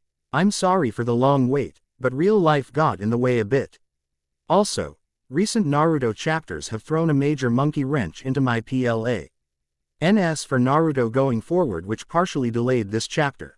Also, for those of you who asked, Sasuke is not aware that he has unlocked the Mangekyo yet. It is the same situation as when Kakashi unlocked his. While he unlocked it early in his life after killing Rin, he wasn't aware of it being unlocked until much later. Sasuke is currently unaware that he can use the Mangekyo. On a side note, I want to thank all my readers for helping me pass the 500 review threshold. I really appreciate all the feedback you guys give me. Naruto was rather angry at Jiraiya after his encounter with Itachi and Kisame. The stupid, great Toad Sage had abandoned him to spend time at a whore house. Seriously, what the hell? What if he wasn't able to run away from Kisame and Itachi? Or what if someone didn't have an alternate agenda, was sent to capture him from the Akatsuki instead of Itachi? He'd be screwed right now. For those reasons, Naruto stalked into the brothel, right up to his sensei, who was grinning like the pervert he was, and kicked him in the again. He was also probably mad at Itachi for force-feeding a crow down his throat, but he couldn't really find the elder Uchiha brother at the moment, so Jiraiya had to do. A gifted Mangekyo Sharingan was cool and awesome, but was stuffing it down his throat really necessary? What the hell happened to that crow anyway? After he swallowed it, he couldn't feel the lump of mass enter his stomach because he was still relatively hungry, having not eaten breakfast due to be woken up by the pair in black cloaks. Furthermore, how was he OSED to gain access to use said Mangekyo? These were all questions were pondered as Naruto left the brothel in search of food after being satisfied with his handiwork and pain he had inflicted upon his godfather. About 15 minutes later, his godfather walked limped into a local noodle house where he bought and was currently eating some ramen. "Alright brat, what was that for? I was having the time of my life." Jiraiya groaned. "What else? You left me to go to a whore house. And then I ran into 2 members of the Akatsuki." Naruto all but screamed. Immediately the goofy and annoyed face on the Sannin turned serious. "Tell me everything that happened." It was about 10 minutes and 5 ramen bowls later that Naruto had finished his story. Jiraiya was trying to comprehend all this information. I didn't expect this. But at least, we have a spy on the inside now. And what was this about planting a Mangekyo Sharingan inside you? Yeah, apparently, he stuffed some guy named Uchiha Shisui's Mangekyo inside me. Something about how I was the only one he could entrust it to, Naruto said in between slurps of ramen. This got Jiraiya's attention. Are you sure he said Uchiha Shisui's Mangekyo? Yeah, why? Was this Shisui guy really famous? I don't remember hearing much about him from anywhere. Uchiha Shisui was the second best Uchiha prodigy of the last few generations, right behind Itachi's best friend. Not many know this, but Shisui's Mangekyo was perhaps the most prized Mangekyo to ever exist. This particular Mangekyo possessed an incredible genjutsu known as Kotoamatsu Kami, distinguished heavenly gods. This genjutsu actually alters the memories of the victim and compels them to think that the actions they are performing under the genjutsu are their own. Naruto's eyes widened at this. And now I have his Mangekyo lying in wait somewhere inside my body. The jerk didn't even have the common courtesy to tell me how to use it. He just forced a raven down my throat and disappeared. So you don't know how to use it, huh? That sucks, Jiraiya mumbled. You could use any help you can get. Naruto nodded in agreement before bringing up the other point of inquiry. And what the hell we're doing at a whorehouse anyway? You wouldn't understand. The pleasures of the female form elude you, my young apprentice. Shut up, you stupid pervert. I don't want to hear this from you. Do you not understand what could have happened if I hadn't been able to run away from the Akatsuki? Or what would have happened had it not been Itachi who was my hunter? Relax Gaki. You got out of it all right. Besides, that whorehouse, as you call it, also happens to be part of my spy network. That brothel is part of your spy network? Naruto asked incredulously. Jiraiya puffed out his chest. As a matter of fact, never Mindy don't want to know. Naruto shook his head in disgust. Did this trip to your spy network produce any leads? Jiraiya turned serious. Yes, it seems we were correct. Orochimaru is searching for Tsunade as well. My sources say that he is headed to Tanzaku town. That's also the last place Tsunade was spotted. We had better start there. A day's travel later, Jiraiya and Naruto found themselves in the rather shady town of Tanzaku, a rural paradise for gamblers and drunks. We should find a place to eat and then get settled in before searching for Tsunade, Jiraiya stated. Naruto agreed with the logic. As luck would have it, the bar they decided to eat in contained 2 people of interest sitting in booth in the back of the bar along with a pig. The fur saint was a woman was of average height with shoulder-length black hair with black eyes, holding a squealing pig to her body. If Jiraiya's information was right, this was Shizune. The second woman was fairly tall. She had straight blonde hair tied into 2 short bangs framing both sides of her face. Her most distinguishable feature was her rather large bust that seemed to scream for people to stare. And she didn't look a day over 25. A confused Naruto stared at his godfather with questioning eyes. Weren't Tsunade and he supposed to be the same age? He thought. His godfather ignored the unspoken question and instead let out a loud laugh. Ha ha ha ha. Suheim. By now, he had drawn the attention of everyone in the bar. Harem. It's been too long. The Toad Sage was absolutely giddy to see his teammate again.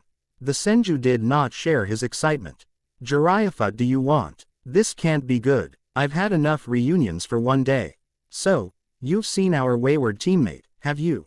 What did he want? Jiraiya scooted into the seat next to Shizune, pouring a cup of sake for himself. I don't see how that's any of your business. Now, what do you want?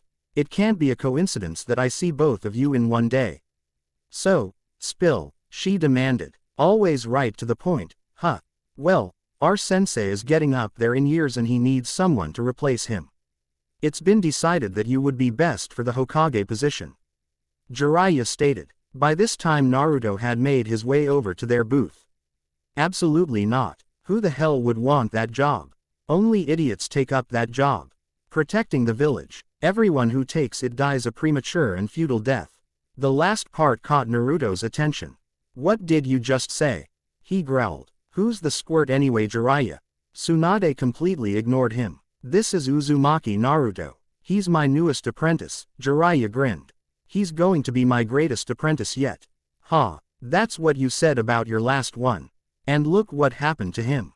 Took the Hokage seat and died by the time he was 25. Pathetic, Tsunade said, completely uncaring of Naruto's reaction. She simply raised her jug of sake to pour into her cup only to find her cup smashed by a fist. What was that for you, brat? And there was that famous temper Tsunade was known for. I don't care what you think of the village. And I couldn't care less what you think about the Hokage seat. But I will not stand idly by and let you mock my father's sacrifice. Oh, and what are you going to do about it? She mocked. We're taking this outside, Naruto said, walking towards the door. TSK, alright, I guess it's time someone beat some respect into you. Tsunade followed him out.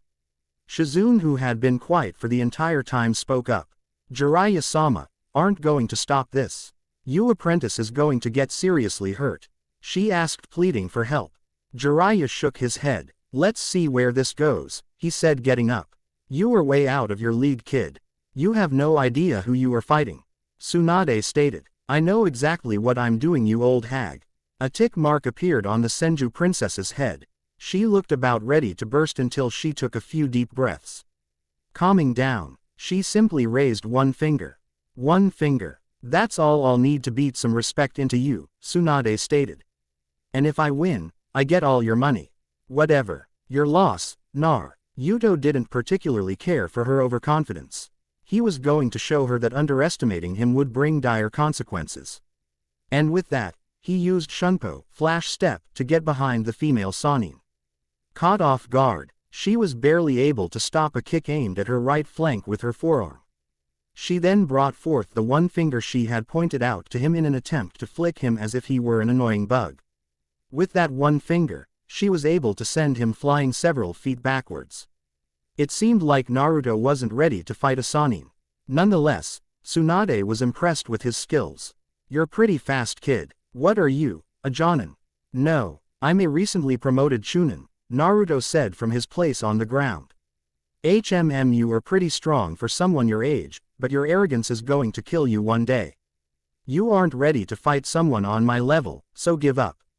I know I'm not ready to fight someone like you or the pervy sage, but I'm not going to let you tarnish the names of the Hokages. Why, you want the title yourself? Tsunade mocked. To her surprise, Naruto shook his head. No, I don't want the title. I just respect the people who've held it. You of all people should understand. Your grandfather and granduncle brought peace to the land of fire by building Konoha. Then there's your own sensei. He trained you, taught you. He held Konoha strong through 2 Shinobi World Wars. Naruto screamed before calming down and talked about the last of the 4 great Hokages. And then there's my own father. He loved my mother. He loved Konoha. And he loved me. He died protecting all the things in the world he loved. I won't stand here and let you call his sacrifice foolish. Naruto snarled that last part.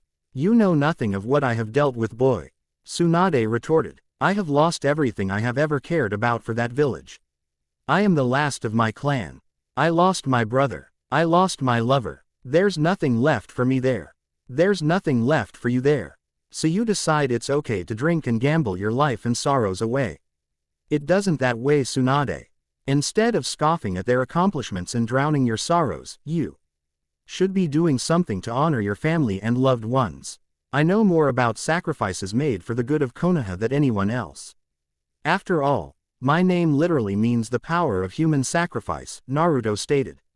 Tsunade's eyes widened. You mean you're? Yes, I am. Naruto cut her off. You know I have more reason than anyone to hate Konoha for being shunned my entire life, but what would that accomplish? Absolutely nothing. Instead, I choose to rise above the hate and the ignorance.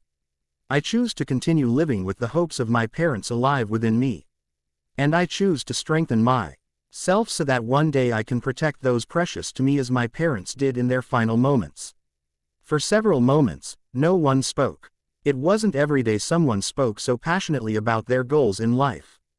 Jiraiya, we should leave. She's a lost cause. If she's going to continue to dwell on her past, then let's leave her to it. I'm going back to the hotel room, Naruto declared as he eased himself out of his fighting stance and flashed away towards his hotel room. It was 2 hours later that Jiraiya found Tsunade alone in the same bar booth he had found her earlier. Her eyes were red with unshed tears. It seemed Naruto's words struck home. I hope you don't mind the company, Suheim, he said, bringing over a jug of sake. We got a lot to talk about. Where do you want to start? Who is the kid? There aren't a lot of people with the Uzumaki name anymore, Tsunade trailed off. Well, as he so eloquently put it, his father's the fourth, Jiraiya stated matter-of-factly. Tsunade narrowed her eye. You said his family name was Uzumaki though. From his mother, Uzumaki Kushina. A faint smile appeared on the Senju princess's face. I remember her. She used to be such a tomboy. Terrible temper beating up all the boys who teased her. Her son is different. He's got the best of both his mother and father. For the most part, he's calm and calculating like his father, but once in a while he's got a temper to be feared like his mother. He even inherited many of their skills. He seems strong, but that's not always enough in the shinobi world, she said longingly. No, Naruto's different. He's going to change the world. I can feel it. He's the child of the prophecy, the Toad Sage said without a doubt in his mind. Tsunade raised an eyebrow at that. What makes you so sure? This apprentice won't go the way of his father. I don't know. Call it a gut feeling, but the kid has limitless potential. 3 elemental affinities, unlimited chakra, and the drive to get stronger. What the hell? That just sounds ridiculous. I know being a Jinchuriki give him access to enormous amounts of chakra, but 3 elemental affinities. That's 1 in a million. Billion even. Jiraiya chuckled. Yeah, well, he's got them. Wind and lightning from his father and water from his mother. But that still doesn't make sense. Sure, elemental affinities are generally passed down from parents to children. But there should be no way he inherited all 3 of them. 1 or 2 of the affinities should have overpowered the others and won out. What do you mean? Jiraiya asked. Elemental affinities are genetically passed on. That's why you see certain clans or even villages are more inclined to a certain affinity. When parents of different elemental affinities are reproduce, one of the elemental affinities will become the dominant trait and the others will become recessive traits and not actually show up physically. The only exceptions are elemental bloodline limits like ice release, lava release, or wood release. To have 3 elemental affinities without a bloodline is unheard of. That does make sense. Naruto's affinity for wind is much stronger than either his affinity for lightning or water. Perhaps this all happened because he does have a bloodline of sorts. You think that the Kyuubi had something to do with it? Tsunade questioned. Jiraiya looked around to make sure no one was listening in on their conversation. This is actually an S-class secret, but when Naruto first came in direct contact with the Kyuubi started to pump a lot more of its chakra into Naruto's system, melding with Naruto's own chakra in the process. One of the side effects of this is that Naruto has awakened the ability to use yin release. Yin relays. That's preposterous. Tsunade screamed. Yes. And when he gains sufficient control of the Kyuubi's chakra as well as his own, he'll be able to use yang release as well. Tsunade looked positively shocked. It wasn't hard to figure out why. She took pride in her medical knowledge and for someone to come along and shatter her previous notions. After a few moments, she collected herself. You're not going to tell me he can use yin-yang release as well, are you? She joked. No. The Kyuubi said that he'd need the Rinnegan to use yin-yang release, Jiraiya stated with a pained look on his face. That particular dojutsu AYS brought back unsavory memories for him. Another student he had lost. It's very likely that such an infusion of Biju chakra could have provided the necessary stimuli to make those recessive elemental affinities show up physically. Who knows, he might even develop an elemental bloodline limit down the line, Tsunade mused. Maybe he can actually surpass your grandfather one day, Suheim, Jiraiya grinned. Peesh, just because he has all these things going for him doesn't mean he'll go that far. Hashirama Ojiazan was the strongest shinobi to ever exist. Just because he has a few advantages doesn't mean he'll be anywhere as strong as my grandfather, the Senju scoffed. Jiraiya turned serious at this. There's something I need to talk to you about, Suheim. We know what Orochimaru wants from you. And from what he did recently in Konoha, I think I know what he offered you. What did he do to the village?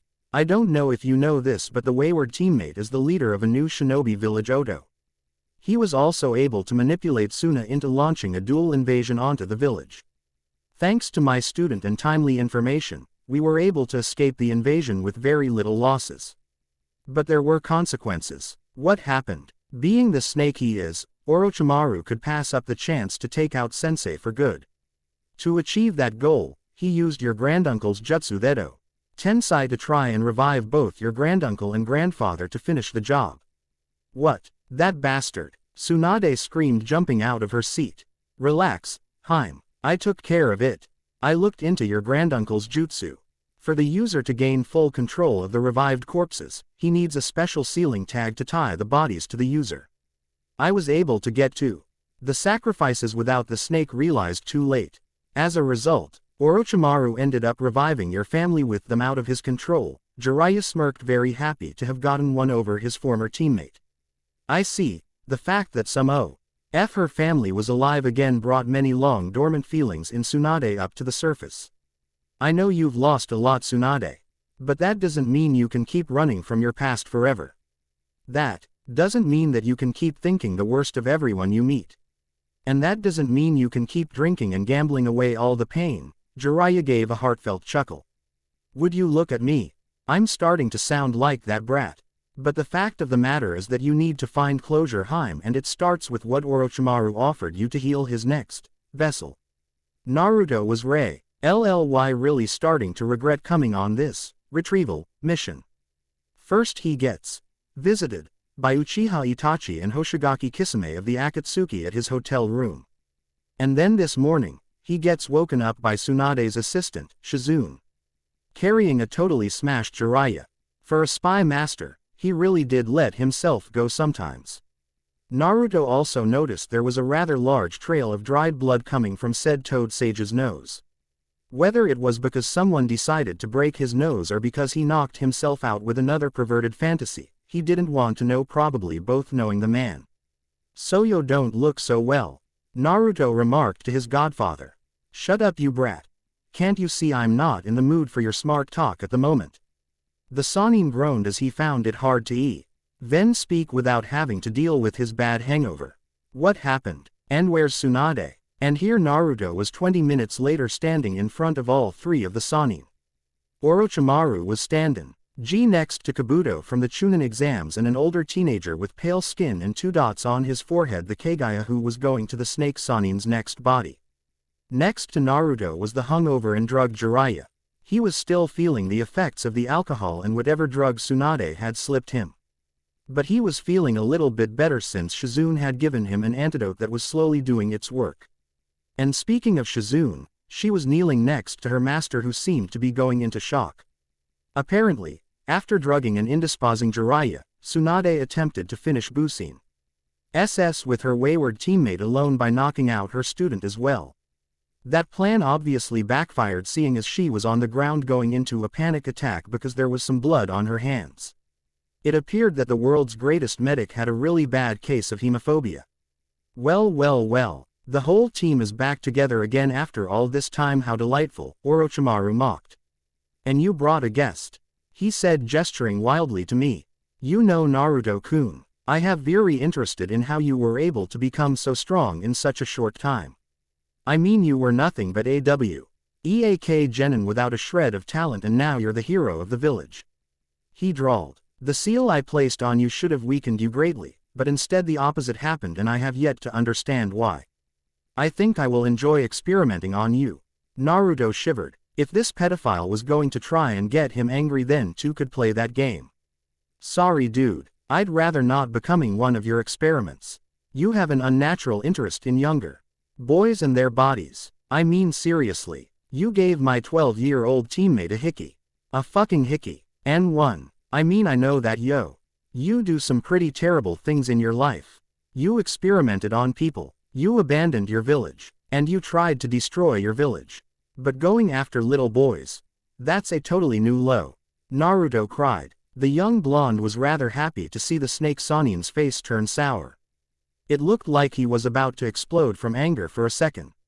But being a ninja with decades of experience, Orochimaru was able to calm himself quickly after. I see that you are not the same hyperactive knucklehead I fought in the Forest of Death. At first, I wanted to capture you and experiment on you to find out why my seal didn't work. But now that I see that you are merely a nuisance that needs to be eliminated. Naruto didn't take kindly to being called a nuisance and was going to respond before Jiraiya decided to step in by placing a hand on his shoulder. Relax, kid. My teammate has always been known for his arrogance, cockiness, and downright dismissal of others. Just let it go, he'll get what's coming to him. I'll deal with him while you deal with his buddies, okay? Jiraiya joked. It always felt good to get a small laugh at the expense of his former teammate. Even Naruto had to grin at that last line. Alright, I've been itching to get into a fight anyway. I might as well take it out on them. With that, Jiraiya and Orochimaru moved to take their fight elsewhere, leaving the excited Naruto, the worried Shizune, the still catatonic Tsunade, the calm Kagaya, and the traitorous Kabuto. Shizune, I want you to keep the Kagaya busy so I can protect the old lady. I'll handle the Four Eyes. This snapped Tsunade out of her stupor. You can't possibly mean that. The kid in the glasses is probably an elite jonin on Kakashi's level. Kabuto decided now was the best time to speak. You know, you should listen to her, Naruto-kun. I know all about your Shunpo technique that allows you to move at incredible speeds and your powerful wind manipulation. But that won't be enough against the two of us. So, that's the extent of knowledge they have on me. I think I can win this if I bring out the chains, Naruto thought to himself. Shizune looked at Naruto with worry. I'll be fine. Just keep the Kagaya busy and I'll deal with the traitor. With that, Shizune and Kimimaro exited stage left. Stop trying to be a hero. If you stay here, you're just going to get yourself killed. Tsunade yelled. Naruto stayed calm though. Without even looking at the female Sannin, he spoke. You know, you and I are actually very similar. The village we both are from has caused us a great of pain, taking our loved ones away from us. But do you know what's the difference between the two of us? You decided to let the dreams of your loved ones die with them. But I, on the other hand, have kept he dreams of my parents alive and I will fulfill them, the blonde said with utter conviction. Tsunade's eyes widened at her fellow blonde's words. Kabuto mockingly clapped his hands. What a touching speech. You almost made me shed a tear. The medical ninja wiped away a fake tear for dramatic effect. Tell me, Naruto-kun, who were your parents? You seem to hold them up to great esteem, but last time I checked, you were a clanless orphan. They couldn't have been very good ninjas, seeing as they died fighting the creature now sealed inside you. You shouldn't bring up someone's parents, Kabuto. It could be hazardous to your health. Naruto threatened. And with that, Naruto was gone in a flash. Immediately, Kabuto jumped out of the way of one of Naruto's swift kicks and readied his chakra scalpels. Careful to not let those chakra scalpels hit his naked skin, Naruto resolved to only try to hit Kabuto without getting in range of suffering damage from those scalpels. Kabuto saw what Naruto was doing and changed his focus and aimed for Naruto's unprotected sternum. Before he could connect, Naruto flashed away. I'm very impressed, Naruto-kun. You were as fast as they say you are kamikaze. So much so, that I can even land a proper hit on you. But your problem is that you can't land a good hit on me as long as I have good form and stay on the defensive with my chakra scalpels. Otherwise, you'd risk suffering major damage yourself. As such, it seems we are at an impasse. Unfortunately, Kabuto, you were wrong about that. Oh. And how exactly am I wrong in my assessment? You remember what I said about how dangerous it was to mock someone's parents? Naruto asked. Well, this is why. Naruto screamed. Inten. Rakuchan Yin release. Binding chains. Slamming his hands on the earth below him, Naruto was able to catch Kabuto completely off guard as multiple large black spiked chains erupted from the ground underneath him, each aiming for a different appendage. But he as unable to escape all of them as one last chain was able to wrap around his right ankle. With a heavy thud, the chain dragged Kabuto back into the dirt. Tell me, Kabuto, do you know what the punishment ent for traitors who turn on their village? Naruto asked as he summoned a shadow clone next to him. Instead of answering, Kabuto tried to use his scalpels to destroy the chains, but they wouldn't break so easily. Something was definitely different about these chains. At Kabuto's refusal to answer him, Naruto continued speaking. No answer. Pity. The punishment for treason is death. You made the wrong decision when you decided to aid the snake pedophile's plans to hurt the village and my friends. Naruto held one hand out to his shadow clone. If Orochimaru wanted to try an experiment on him, then he was going to experiment his Inten Rasengan Yin release, Rasengan on the snake's second in command. It was time to see what this jutsu could do to the human body. For the first time in his life, Kabuto was afraid. Very afraid. The amount of dense chakra that was forming around the young blonde's hand was not good news. The blood-red color of the sphere didn't make him feel any better. There was no way he would be able to get away from the chain in time. Kabuto wasn't the only one to notice the jutsu. It can't be, Tsunade said in awe. It was astounding for someone his age to be able to perfect that jutsu. Maybe his dream to be the strongest shinobi ever wasn't all that far-fetched. So, he's going to test that Rasengan on the traitor, huh? Jiraiya thought. He, like Naruto, was interested to see the power of the Yin release Rasengan. Orochimaru, however, wasn't willing to let his second-in-command be a test dummy for that jutsu. To think, that brat had managed to master a jutsu he couldn't even master. That simple fact alone spoke to the potential pain in the ass the young blonde would be to his plans should he survive this day. Making up his mind, he regurgitated a long black katana blade, first the Kusanagi no Tsurugi, the grass-long sword, and launched himself at the young blonde before the boy could complete the jutsu. An-2. Naruto's senses picked up on the approaching danger in the form of the snake Sannin and a katana sticking out of his mouth. And I thought this guy couldn't get any weirder. If he thinks that's going to intimidate me, then he's got another thing coming. Naruto thought to himself as he prepared a counterattack. Naruto, look out! Tsunade screamed. Run, Gaki! Jiraiya yelled. Both Sannin felt their hearts skip a beat when they saw Naruto complete his Rasengan and start running towards Orochimaru. The entire battlefield seemed to slow as the spectators watched as Naruto and Orochimaru drew closer and closer. Just as the two were about to collide, Naruto aimed his Rasengan down towards Orochimaru's stomach. In doing so, Orochimaru was able to stab the Kusanagi right through Naruto's neck. Orochimaru expected Naruto's jutsu to immediately dissipate. From what Orochimaru understood about the Rasengan, it required the utmost chakra control at all times. Surely, a sword through one's neck would cause a momentary drop in control, should it not? Unfortunately for him, Naruto did not lose control and slammed the Inten Rasengan right into his stomach. With his job done, Naruto, dispelled to reveal that he was in fact an Inten Bushin Yin release, shadow clone. The resulting explosion from the Inten Rasengan was thunderous. Blood spewed everywhere. The grass-long sword flew through the air towards Naruto. And the mangled mess of body mass that was left of what used to be called Orochimaru was sent in the opposite direction. After the smoke cleared, the snake Sannin looked black and charred. He was missing both legs, half of his right arm, and several internal organs if amount of blood and the gaping hole in the sternum was any sign. AN3. Everyone watched in shock as Orochimaru wheezed, struggled to breathe, and cough up copious amounts of blood. It was Orochimaru's loyal Kagaya that sprang into action first. Orochimaru-sama. As the pale white teenager ran to his master, a hand shot out of Orochimaru's mouth. And then another. And then a head poked out. With Kimimara's help, Orochimaru was able to free himself from his skin. Peesh figures, the stupid snake wouldn't die, Naruto remarked. Upon hearing the clanking of chains behind him, Naruto realized that Kabuto had finally managed to cut himself free from his chakra chain. Immediately, the traitor ran to his master to assess the damage the Rasengan had done. "You little punk." Orochimaru continued to cough blood. Naruto gave a smirk as he walked over towards the fallen blade of Kusanagi and picked it up. "You know, I always wanted to learn some kenjutsu eventually.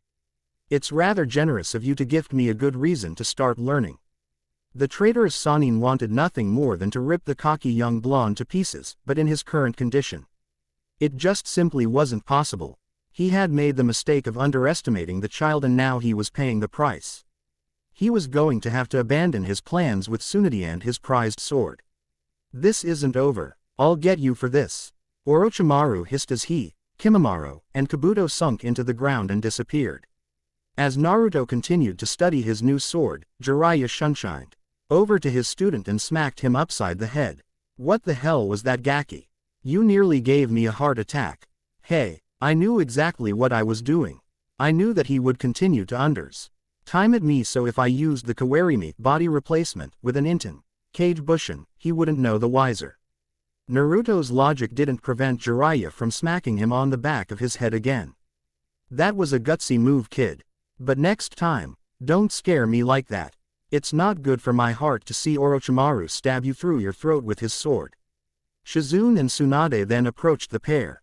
The most notable thing was that Tsunade was no longer having a fit due to the blood on her hand.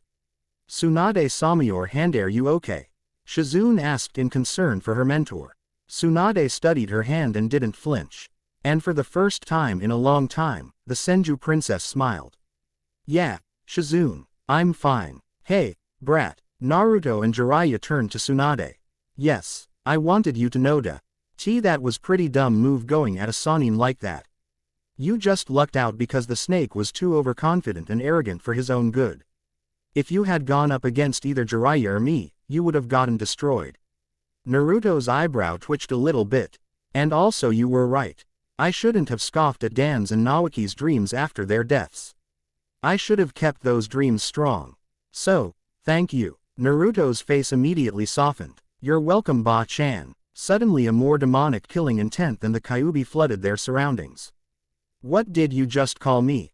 Tsunade screamed and her face contorted to show her full fury. Jiraiya simply face-palmed. Just when they'd just gotten rid of one headache, his apprentice had to go and mention Tsunade's age. Well, on the bright side, the worst was probably over and now they could all go back to Konoha in peace now. Maybe now he could peek Tsunade. Better yet, he could peek on Tsunade while she was in the hot springs with other girls. Oh, the possibilities. AN1. Seriously, 50-year-old man bites a 12-year-old on his neck to leave a mark. That's just wrong. AN2. The Kusanagi is different in the mange than in the anime. The manga it's a katana. In the anime it's a jien. I prefer a katana, so that's what I went with. AN3. Yin release shadow clones are pretty sturdy, aren't they? Not dispelling even when said clone gets stabbed through the throat. And that ends Chapter 10 of Complete. I hope you all have enjoyed it. Please leave any comments and questions and I'll try to answer them. Savvy0R. Hello readers. I just wish to inform everyone that by the end of next week, the next chapter will be out. Now, since many have asked me why there are delays with Complete, I guess I should inform everyone that the reason for my delay is that I am forced to entirely rethink how I am going to do the entire Shippuden parts of the Naruto series. Let me explain why. I have alluded to it before in previous author notes that it was getting harder and harder to write for this story and/or stick to my original ideas because Kishimoto has been throwing twists everywhere, from Obito being Toby, Orochimaru reviving T. Hikage, which totally screws with half my current story, and now Obito becoming the Jinchuriki of the Jubi. Anybody else reminded of Kid Buu?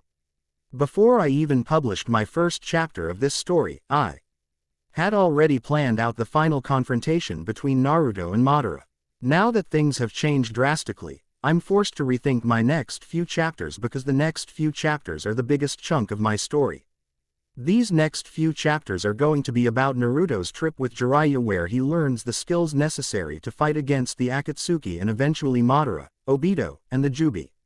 Now, I'm debating whether or not I want Naruto's abilities to end at just Yin and Yang release, whether to actually return the Shodai and Nadaime Hokages to the dead and whether to revive them later on, or Orochimaru. And ultimately what to do with the entire Shippuden storyline. I had originally planned on keeping it canon for the most part, like Gar's retrieval, Pain's invasion, Jiraiya's death, and Cage Summit. So, what's the point of having me inform you guys of my struggles in keeping up with Kishimoto's trolling? WTF Sasuke wants to be Hokage? You may ask. Well, I want to hear if you guys have any suggestions and/or ideas on what to do in regards to Naruto's overall strength, the two cages, and even the Shippuden canon timeline. I have some ideas of where I might want to go, but I'd like to hear what you guys have to say. Remember, the next chapter should be out next week. Savvy 0R